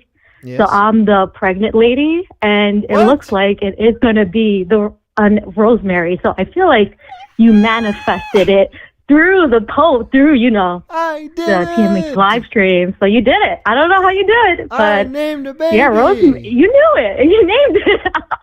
So Rosemary is happening. She's real. Dude, I'm beaming right now. Wait, I didn't know your name was Veronica. Did I never get your name before? It's probably such a long name you didn't remember, so I'm not, hurt by it. Because remember, Rosemary, so that's more important to me, if anything. Dude, when's that baby coming out? Eh? End of July. So I'm 6 months. Yeah, I'm a big girl. I'm a big girl. That's happening. Pretty freaky. Yeah, I got the double chin now, and it's freaking me out. But it's all for the baby. It's all good. Little baby Rosemary. You ever see that movie, Yeah. Rosemary's Baby? That's the only reason I like that name, Rosemary. That's why I like it too. I think that's where I got the idea from. So, Great. but I try not to think. But I mean, it's a great movie. She's gonna be a great girl. So they don't have to be that connected. Just the name. The name is fine. Rosemary was just the mother of the devil child. I don't remember what they named the devil child, but Rosemary is a great name. Oh, I love that. I agree. Okay. You were right, by the way. What? You told me not to tell my parent or my mom the name. I told everyone about the name. They loved it. And I told my mom, and she hated it. Yeah. She's been trying to get me to change it. And apparently, in South America, everyone names their child Rosemary because of just Catholicism. I don't know how Joe Catholic keeps coming in over here, but it's just, Catholics with their Mary, they love the Rosemary. So over there, But where are you? It's just You're a not super in South common name. America. Where are you? That's what I North told her, America? but yeah, I guess because I'm Latino, so she has, like, she's from Ecuador, so she has that connection. But I mean, I'm here. I don't care. I don't even know Rosemary. Do you know Rosemary? Dude, I'm taking all the credit for this. I named that child. Yeah, I know. I'm telling you, you manifested the the name. Like, it was going to be a girl. That's it. Once you put it on the board. Yeah, you guys had nothing to do with that. This was all me. I know you really want a baby, so if this is what you need to do, it's totally fine. Hey, don't say that. I just want to have your baby. I named that baby.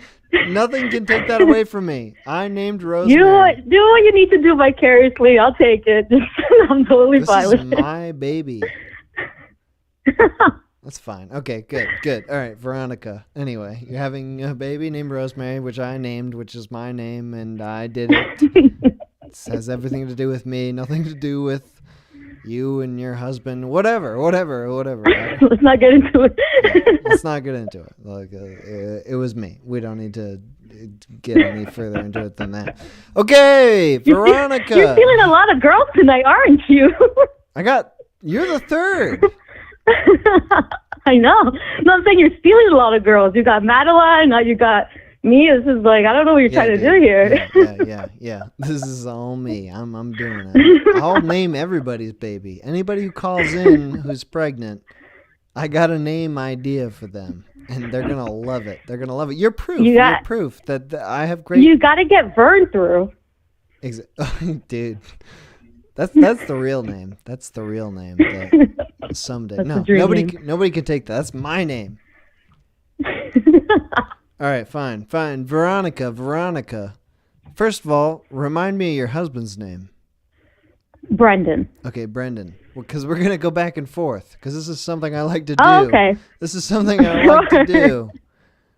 I'm not going to drive a wedge with you guys because you're pregnant, and that's lovely. I don't want to destroy you got a good thing going on there. But I would like to go back and forth. Veronica, you're calling into the Dream Stream. What did you want to say about dreams?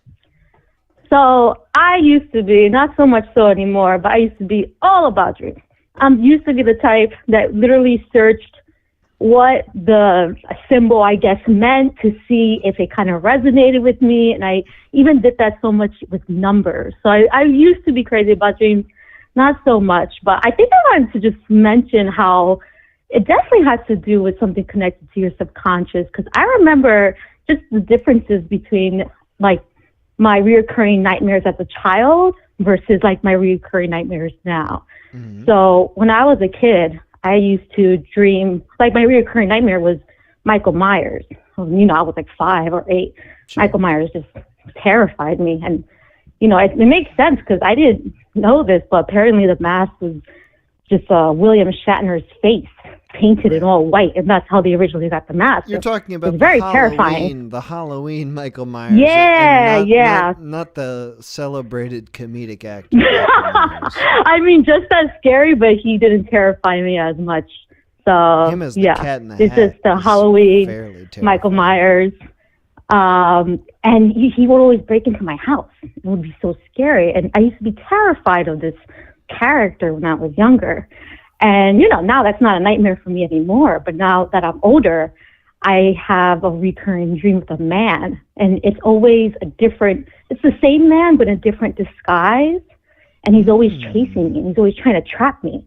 And during the dream, it gets super grotesque. So, like, he gets super grotesque in the face when he finally does trap me. So, the only thing is I don't really know what it means, though. I'm just like, why is this guy trying to get me all the time? But maybe it's a fear of men. I have no idea. But I don't know. Do you have, like, when you were a child, a reoccurring nightmare that you kept, dreaming about? It's hard for me to remember, really, like, the childhood dreams. The only thing I really remember, and it wasn't really significant in my childhood, but I watched that movie, the Sleepy Hollow with Johnny Depp. Oh, so bad. I was very scared of the headless horseman.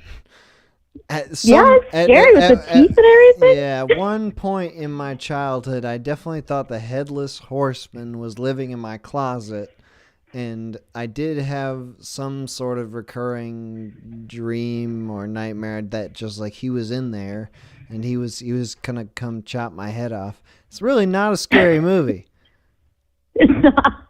It's trippy. It's a little weird. It's Tim Burton, of course, but it's kind of it's kind of silly. Like really looking back on it. But I remember all my siblings. I have 4 siblings, 3 brothers and 1 sister.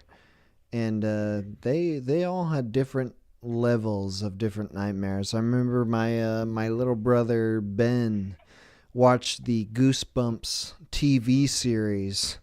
Oh, so and good. there was some episode, I think it was I can't remember it right now. It was like what's the episode of like, I think it was also like a headless dude. Something that the tower. Your family and headless people. Something happened. I don't know. It wasn't the Tower of Terror. That's not a Goosebumps thing, but it was some sort of tower thing. And I remember he would scream out in the night, "Get out of my head! Get out of my head!" Oh my God! Because he was so scared of some sort of man who was going to take him away. But yeah, whatever. Okay. Well, do you have any dreams at this point? Now that you're pregnant, you're way pregnant, right? Pretty pregnant. Mm-hmm. Yeah. Do you have any pregnant type dreams? I used to in the very beginning, and it was just the fear of me losing the child. And I think that's actually really natural for all pregnant women. Apparently they have like children of just like, dreams of, like either, this sounds terrible, like either dead babies or like getting sick. And it's just, you're just nervous about it. And especially the first 12 weeks are the most volatile. So in the first 12 weeks, I had a lot of just like dreams of people trying to get me sick. And they were always trying to get to my like uterus. They were always trying to get there and it was really like, and again, it's obviously a fear of something happening. And I think once those 12 weeks passed, now I have really boring dreams, and it gets me really upset. Because I usually dream fantastically, but now these days I have so much on my mind of everything I need to do that I dream of mundane things. Like they're now coming out in my dreams. Like I have to do this, I have to do that, I have to do this. So unfortunately, it's just clouded with just the day to day.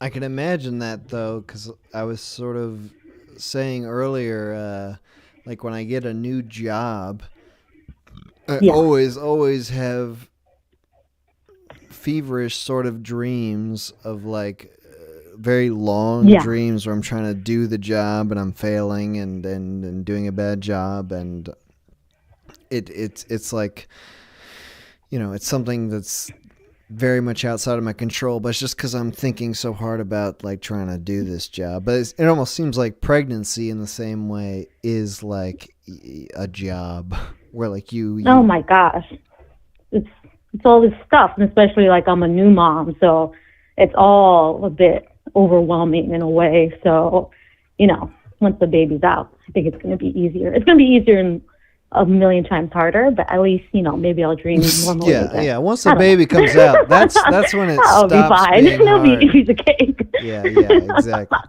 I just want my dreams back. All right, Veronica, put Brendan on. Okay.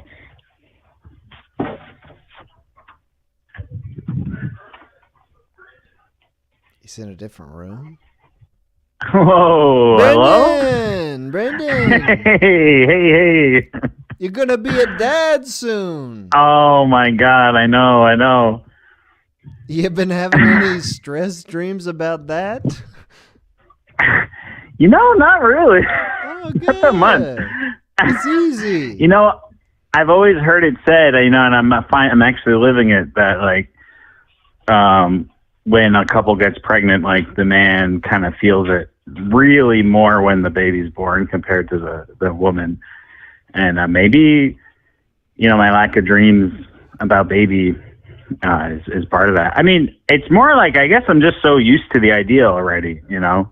It seems so natural to me. That you're going to be a dad? Yeah. You've been waiting? You're ready? You're ready? It's like, it feels like it's been so long, you know? It hasn't really been that long, but it's just, you know, it's such a big event. And it's, you know, 9 months sounds like, I don't know, it sounds like a short amount of time, but living 9 months is like, you know, it's a long time. So I'm so used to it. There was a really funny joke, I thought, by Jerry Seinfeld in his stand-up. And really, Jerry Seinfeld's stand-up is not that funny, really. It's like, it's very much just like a, ha ha, yes, Jerry, good job that you thought of that. But there was something I thought was so funny, was him talking about becoming a dad and how it means nothing. How when a woman gives birth to a baby, she's like, oh my God, this is it. This is my baby. I feel so. But when a dad sees a child, they're just like, oh, okay. I guess this is mine. I guess. It's like a very, very honest joke from him where he was just talking about like how it really does not have the same effect. So do you think, so in your experience, Brendan, yeah. do you think do you think that you're feeling a similar sort of way where it's just kind of, you're waiting for something inevitable to happen? It's maybe not so biologically imperative? I mean, I think that's it. Like, you know, my body isn't changing, you know. I'm the same. I haven't really changed very much biologically. So maybe that's what it is. I'm sure when I'm in the room and a baby is coming out of Veronica, you know, I'm sure I'm going to be noticing. Well, we'll see. We'll be doing a live stream of That's right. That's true. But yeah, I don't know. That's something I've heard. I've heard like, you know, from multiple sources that seems to be the case, I guess. Like, it doesn't, you know, quote, hit men at the same rate as it does the woman, just because they're not feeling it every day, literally feeling it every day the way the mom does. So, I mean, I don't know. This is our first one, so, you know, I don't know. Can't speak to we'll find beyond out. Where I am right now. Yeah. I like that we're getting the slow development of it, though. Like, we're gonna slowly find out together. I just thought that was a really funny thing. It was like, you know, like, for the woman, it really is like you're growing it and it comes outside of you. That's pretty substantial. But for the man, you're just kind of like, oh wow, look at that, it happened. Whoa! I can't believe it. Yeah. I mean, I can't even imagine what she's going through. I mean, I'm living next to it, but you know, it's not the same thing, you know, by any stretch. Well, Brendan, then just you know, maybe it doesn't have to do with anything that we're talking about with the babies or anything. Obviously, we love that you're having a baby. We love that you're naming it Rosemary, which is my name, and I did it. It's my idea. Yeah. Okay, good. Nobody argues that. That is my idea. Yeah. All right, good. Well, what about your dreams that have been going on? You got any recent dreams that you remember, just that you want to express, whether you feel that they're important or not, just like any random dream? Yeah, I mean, I have a few. I have like 3 categories. I don't want to like bore you with them, and so, you know, cut me off if it sounds like it's not going to be interesting. But so I know a bunch of people talk about sleep paralysis already, so I've experienced that as well, but I won't get too much into it since it's been talked about so much. I guess just like a regular dream I've had was, and it's kind of interesting because, and I think Veronica talked about this on another stream once, how, and I probably got this from her, where you can kind of talk to people in the dream and get like a real answer. So, she told me about that. She's done that. And I actually ended up, you know, I don't really lucid dream ever. So it's not like I thought about doing it. It just kind of happened where I had this dream where I was something happened in the dream, but I was walking down the street, and all these girls from my past, like just acquaintances, like girls that I knew, like a lot of them from high school, are kind of walking by me on my left and right, and kind of very casually just saying like hi to them, and almost like as you would if you were just walking past somebody you know. And then there's a girl on a bicycle in front of me, and I realized I don't know her. Like everybody else, all the other girls I know from my past, but this one I realized I don't actually recognize her. And so I think, like, how do I know her? And I kind of follow her down this, sounds kind of creepy, but I follow her down the street, and she turns into this older woman. She turns into like a woman who's like in her 60s. And I still am thinking, like, I must know her because I know everyone else in the stream. So, I kind of yell out to her, like, who are you? And she turns, and it's a very intense look she gives me. It's not exactly scary, but her eyes are so striking, and they're kind of large, and just the whole sensation is very extreme. In a way, it's hard to describe, but it seems very significant. And she started saying some long, like, technical explanation of who she is. She said something like, I'm your unconscious psychological manifestation of something. And I kind of, like, don't remember what it was, but it had to do with, like, sex and aging and death. I don't remember exactly. It was something like how lustful feelings are really just a distraction from death or something like that, something along those lines. And that's the thing, I wish I could remember more, but I don't remember my dreams that easily, so I like woke up in the middle of the night and scribbled that down, and that's all I really have from it. So it sounds very meaningful. Yeah, it sounds like it's like total, like something I'm trying to understand in my head or something. I don't know. And it wasn't someone you recognized at all. So that was the only person in the dream I didn't recognize. Everybody else was like, they were all females, and they were all people from my past, like that I just knew either growing up or, through school or college or something. And I knew them all that way. But then this one person I didn't. And yeah, that's what she said. Did you feel and like when I had there's sort of a dream thing sometimes where like you've got like someone who's just like an amalgam of people? Did you feel like you recognized anything about her at all, or was she just totally unrecognizable? What's interesting is she was specifically, I don't know where I must know her because I know everyone else in the dream. She was like very particularly not recognizable, which I don't know what that means, but it was even in the dream I knew that I didn't recognize her, which I don't know. Weird. Weird. I mean, I have another one. I only have one other. Okay, what? No. I was just gonna. So I only have one other one I was thinking of, and it's funny, it's because you guys are talking about, lucid dreaming. Not lucid dreaming, sleep paralysis. Yeah. I've had that before, but I've had only one experience where it was sort of similar to sleep paralysis, but it was like in a good way. It was like not negative at all. It was like a positive version. The Shadow Man. It was weird. Like I was in. Dick? Okay, now go on. No, it was so in this dream I was in bed. It was very much like sleep paralysis where I thought it was almost like not a dream because I was in bed and I was in my room and everything was the same. But there was a bird in the room. It was a very colorful bird. It was very red and it was like almost like not glowing, but it was like so vibrant. The colors were so vibrant and it was flying around the room, my bedroom, and it would every once in a while it would fly into bed and like almost like tickle me in a way. Like it would just flap like around me.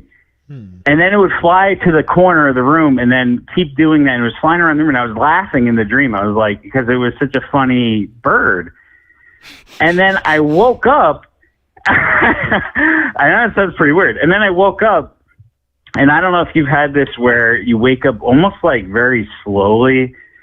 So you can kind of like, you're almost like half dreaming still. So I'm not claiming that I actually saw this. I'm sure it was just like me waking up, but the same color pattern as the bird, it was a spider in the bed and it was crawling away from me, very vibrant colors.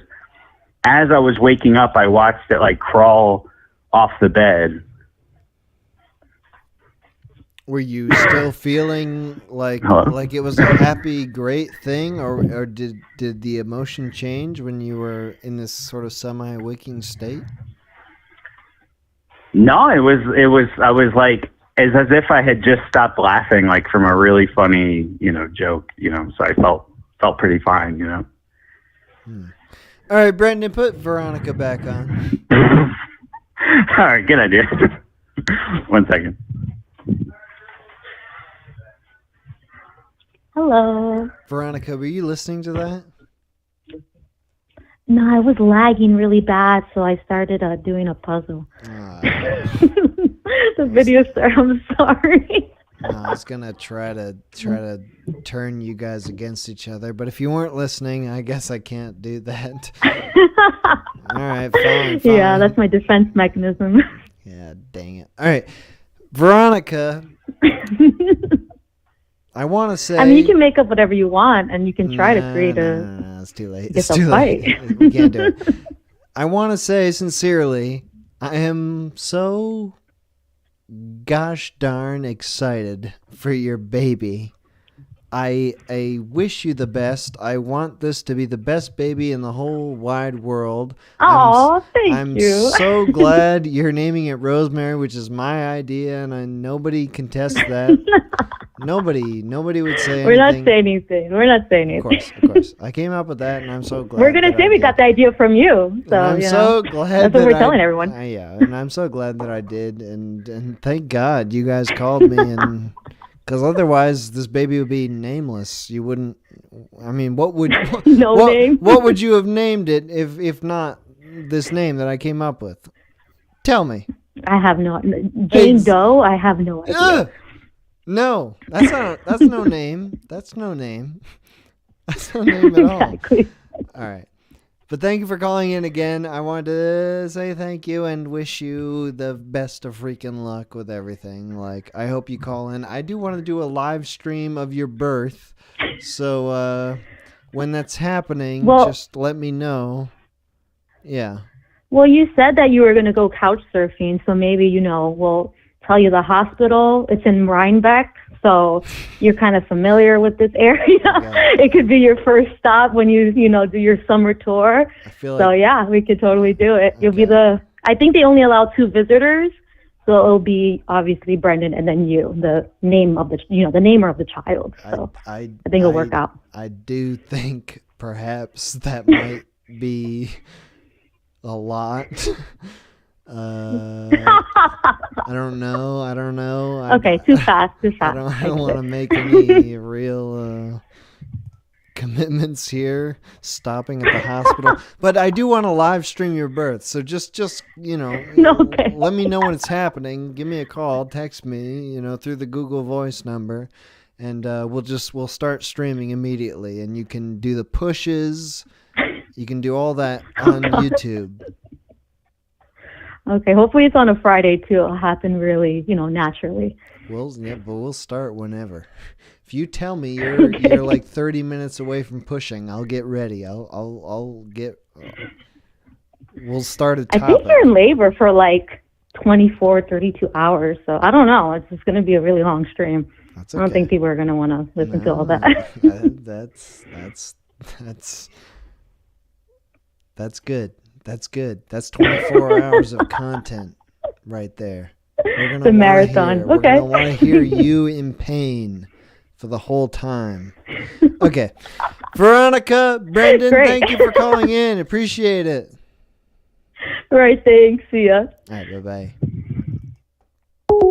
Hell yeah, I named that baby. I named that baby. Nobody can take that away from me. If you've got a baby that you're pregnant with, I'll name it. I'll name it. I got all kinds of names. Call from Good Martini. What? To accept.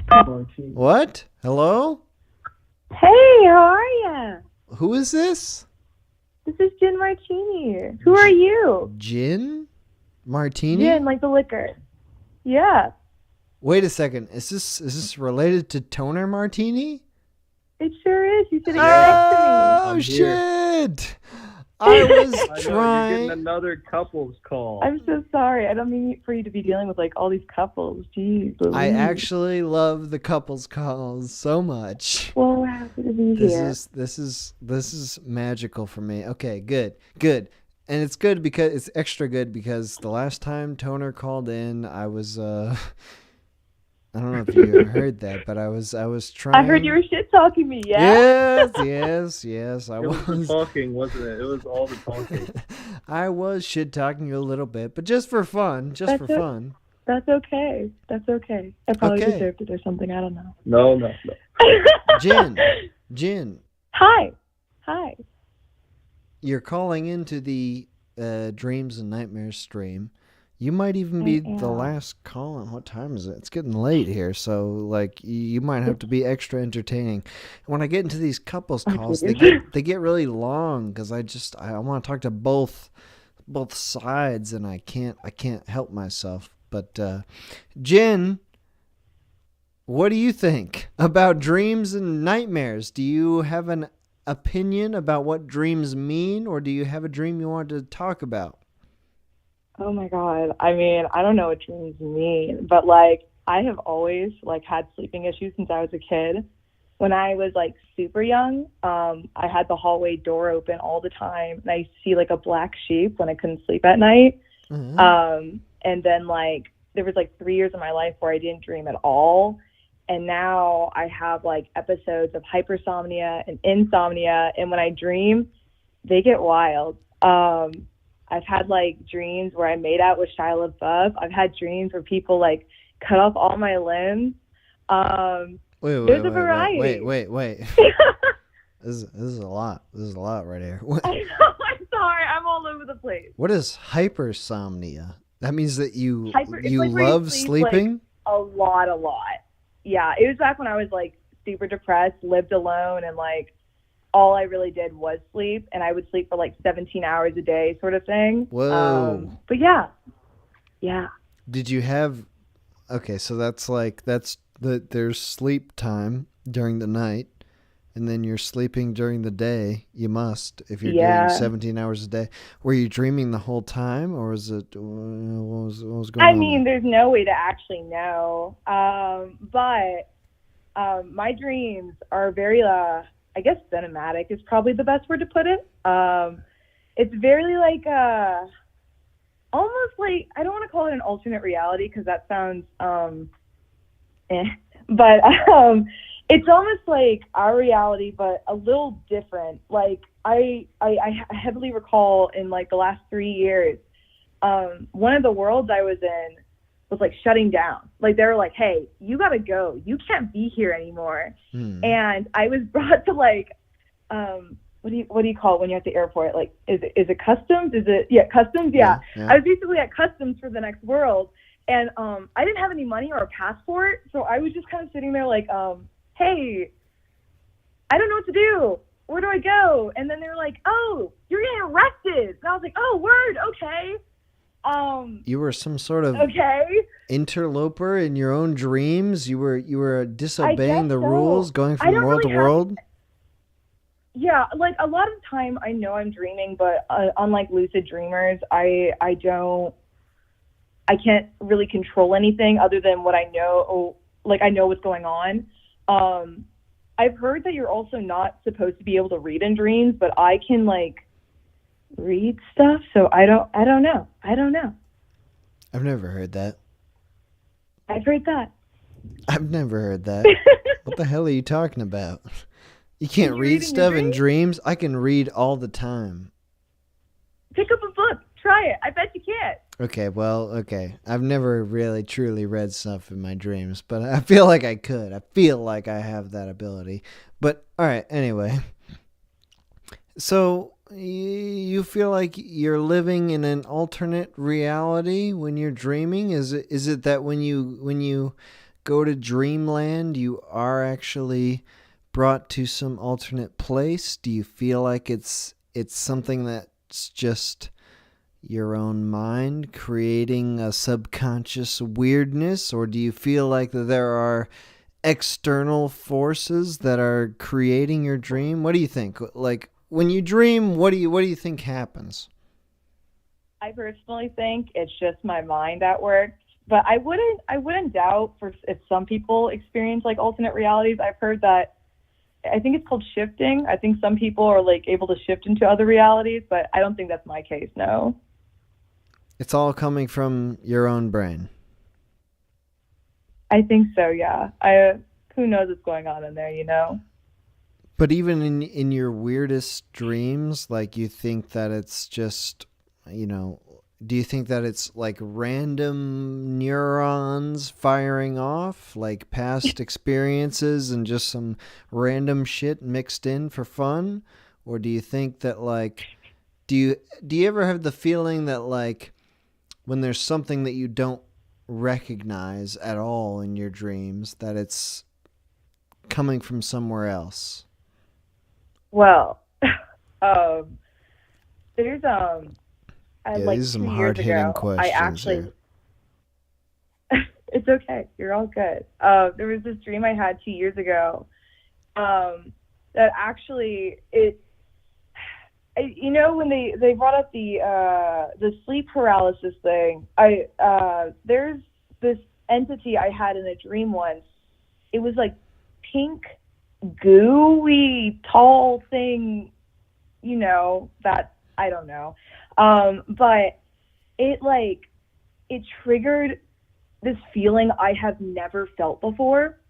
And that's what makes me think like maybe that's not in my mind, because it was a truly terrifying feeling. It was like I was like captured by something but not wanted anywhere. And I was just in this different realm. It was like bright and white and like deafening and silent at the same time. It was truly terrifying. And ever since then, actually, I've like experienced that same feeling when I watch certain medias. Or have you seen like Pokemon 2000? Yes. Okay. The villain and his ship? I haven't seen it recently. No, it's an okay answer. Anyway, I saw it when I was a child. When I watched that movie, I would experience that feeling, that exact feeling I had in that dream, and like I would just totally like shut down, and it is absolutely terrifying. But yeah, so I don't know. Did that answer the question? I'm sorry. Yes. So well, that's what I'm getting at is like a lot of people believe that just dreams are this thing. It's kind of like a hodgepodge of whatever's going on in your mind, whether it's conscious or subconscious.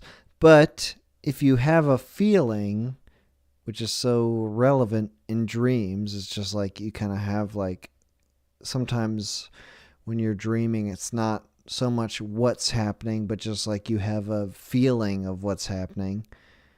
It can feel very outside of yourself. So you had a feeling that was very much in line with Pokemon 2000, which you hadn't seen yet. Not Pokemon 2000.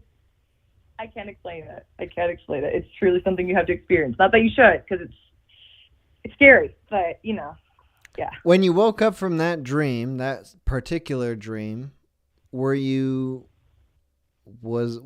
there residual feelings like in real life? You woke up and it stuck with me for like 2 days. Like I was not able to shake that off. I immediately afterwards I started to experience like episodes of derealization and depersonalization, just because like it spooks you to your core, and you just like you need to calm down somehow.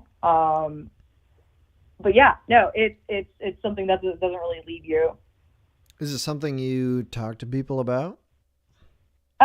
Yeah, I guess, kind of. I like to talk about my dreams. I don't really remember them that often, except for like immediately afterwards, and then I'll tell people about it. And like Toner earlier was telling me of dreams that I totally forgot about because my brain just decides not to keep that information anymore, I guess, which is cool. But you know, yeah, dreams are crazy. All right, put Toner on for a second here. Here he is. All right, how you doing, boss? Toner! Hey. We got you and the GF on at the same time. Yes, sir. Yes, sir, you do. Okay. Very good. lucky to be here. Good. This is a great thing that we all wanted to do. Yes. It's important to... Okay, anyway. Toner, what about you and your dreams? What about you? What do you think? Like, whether you want to tell me about a dream that you have had, or just what do you think about dreams? Do you think there's something that is important or discernible, or what?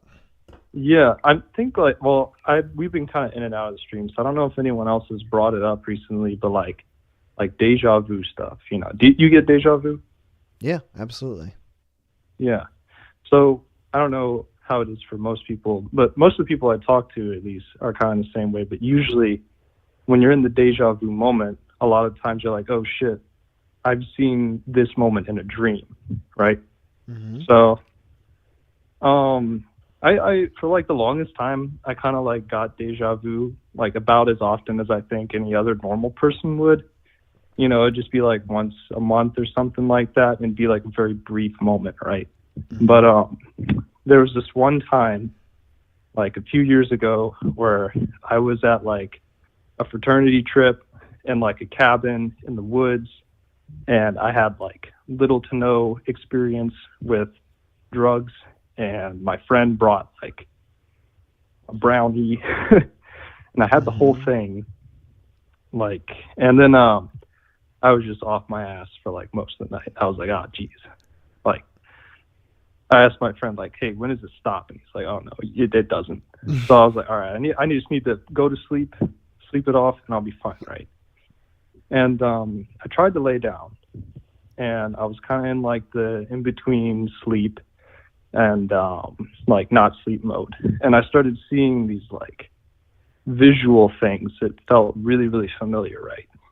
And, like, a few years prior, like, early on in high school, I was super religious, like devout Catholic.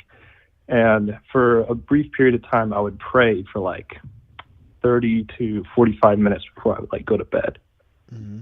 And the visuals that I was seeing was like sort of the, I guess, pathway that I would use to like remember all the stuff I would pray about. And it's something that I'd forgotten for years. And I was like, oh shit, I got to write this down.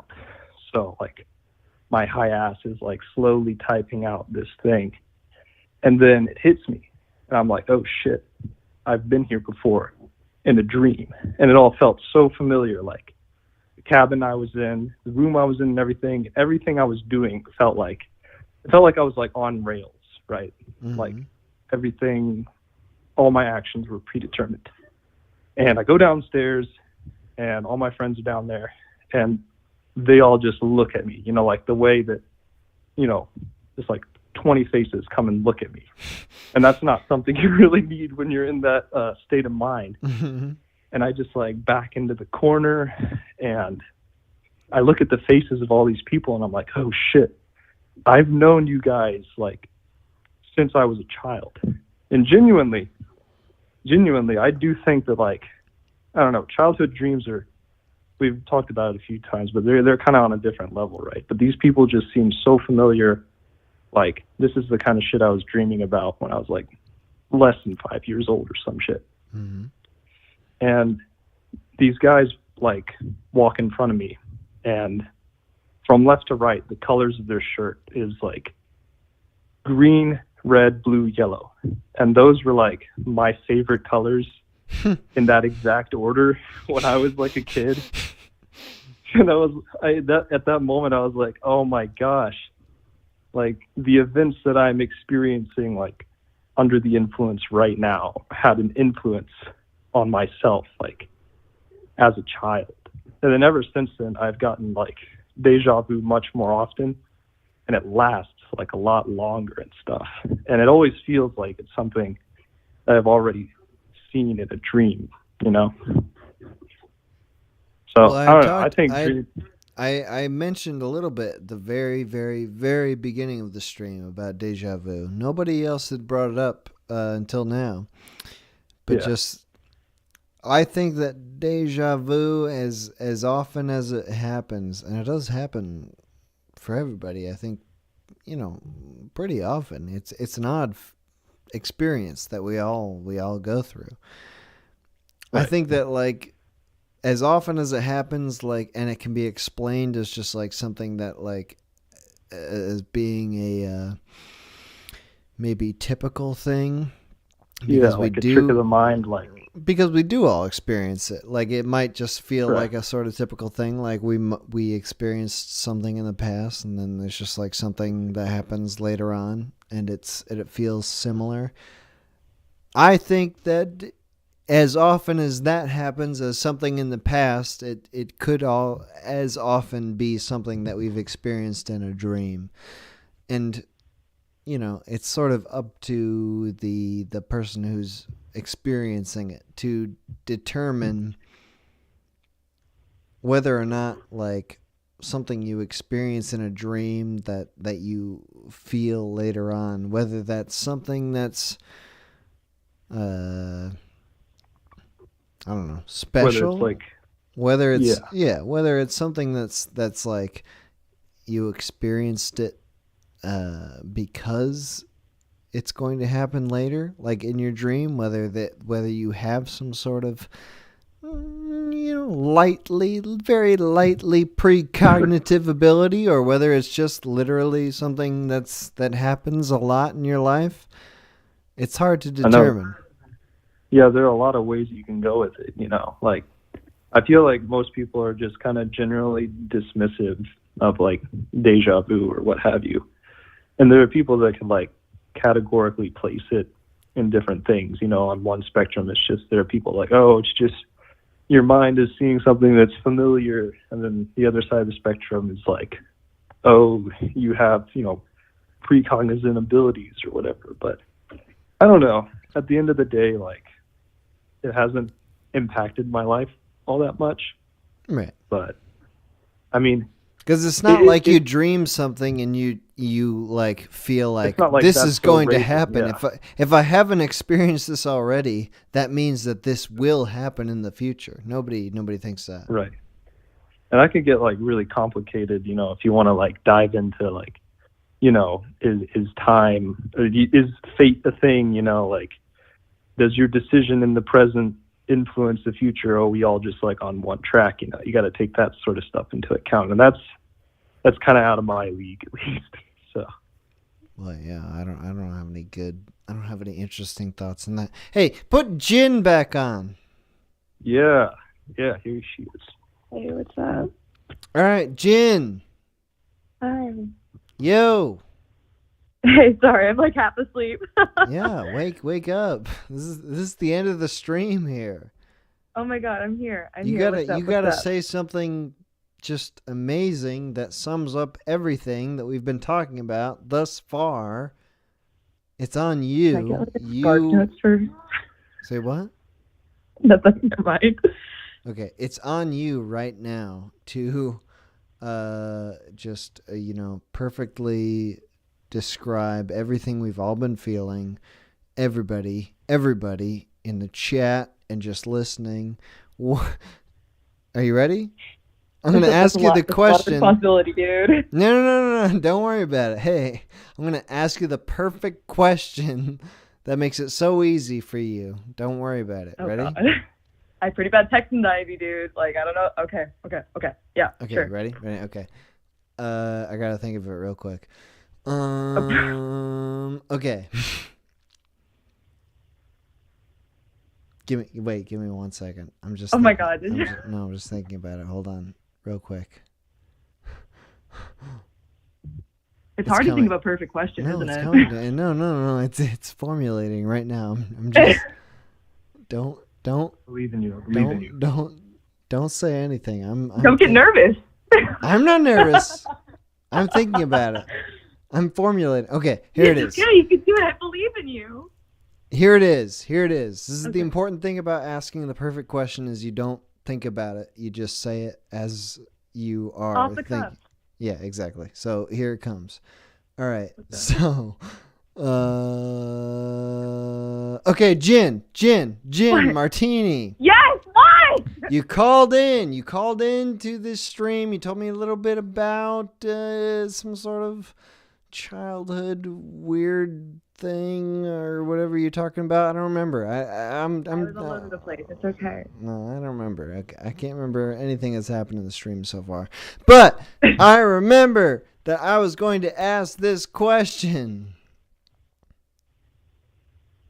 What was the question? Oh my god. Wait, one second. I'm just thinking of it right now. Okay, wait. Oh my god. I remember. Okay. What is it? Wait. Shit. I built it up too much. Shit. No, I did the reverse of what I wanted to do. We can build it back down. Okay, wait. That's true. Yeah. Okay, wait. How?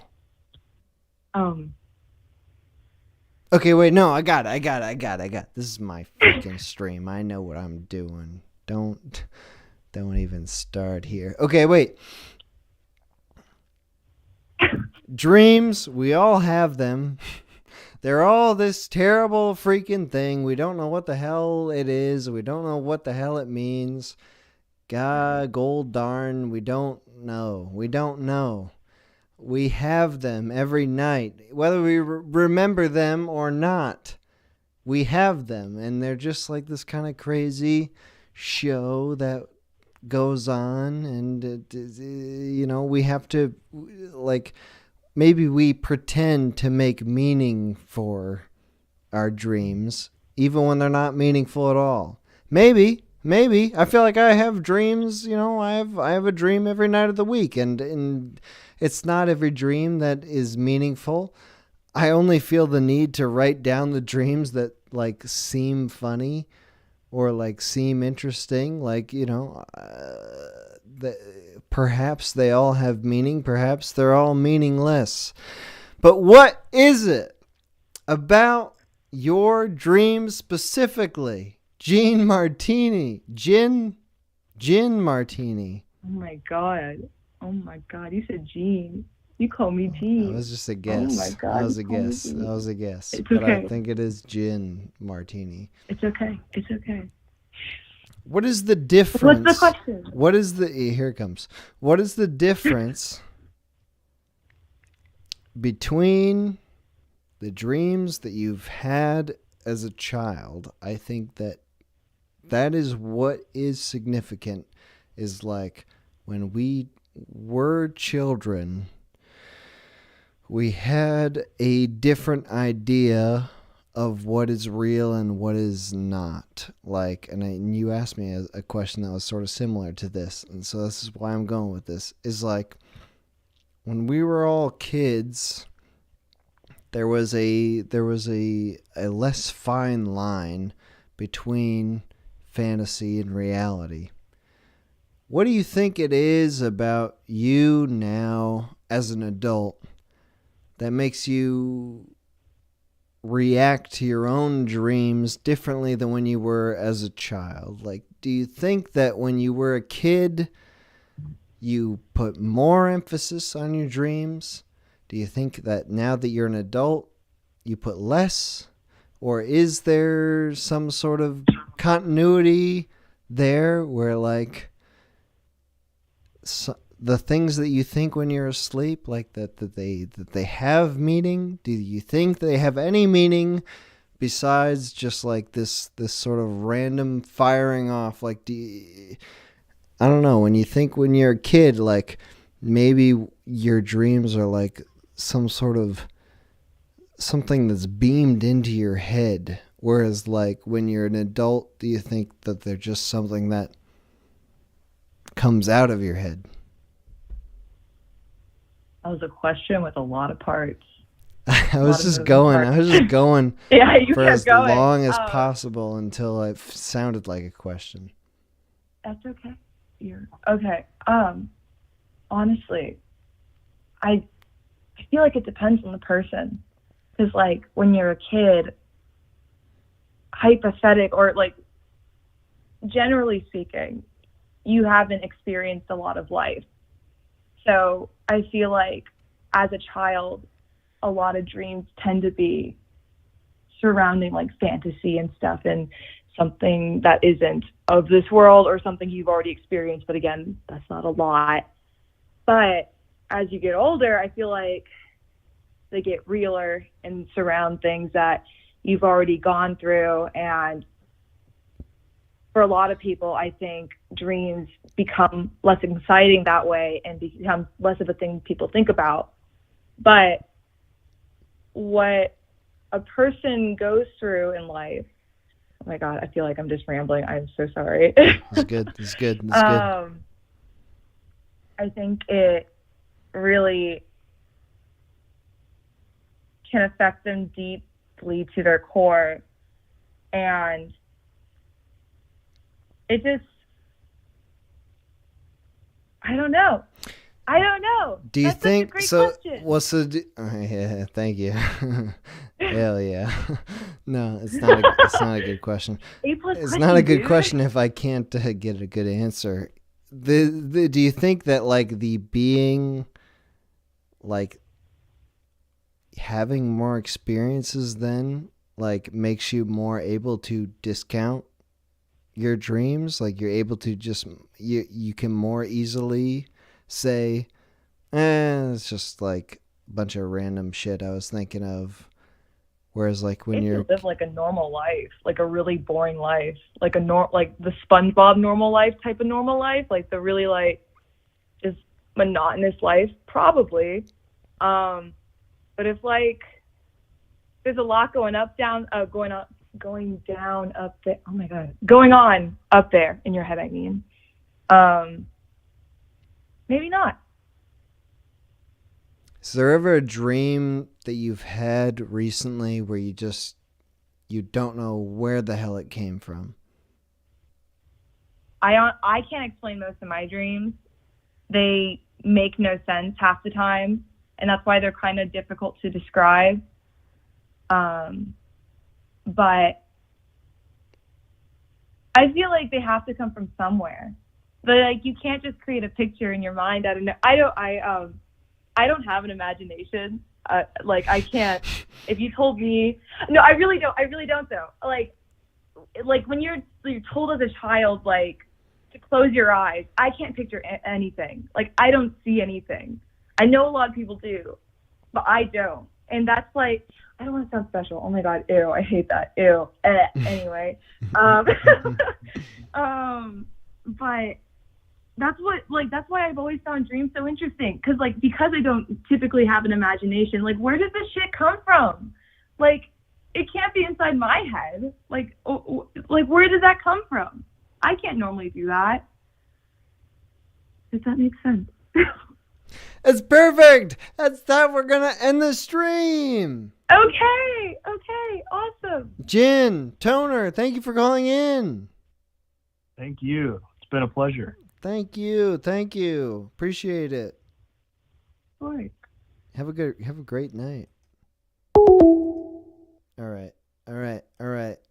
I didn't ask the perfect question. I built it up a lot. I thought it was going to come to me. I really thought it was going to happen.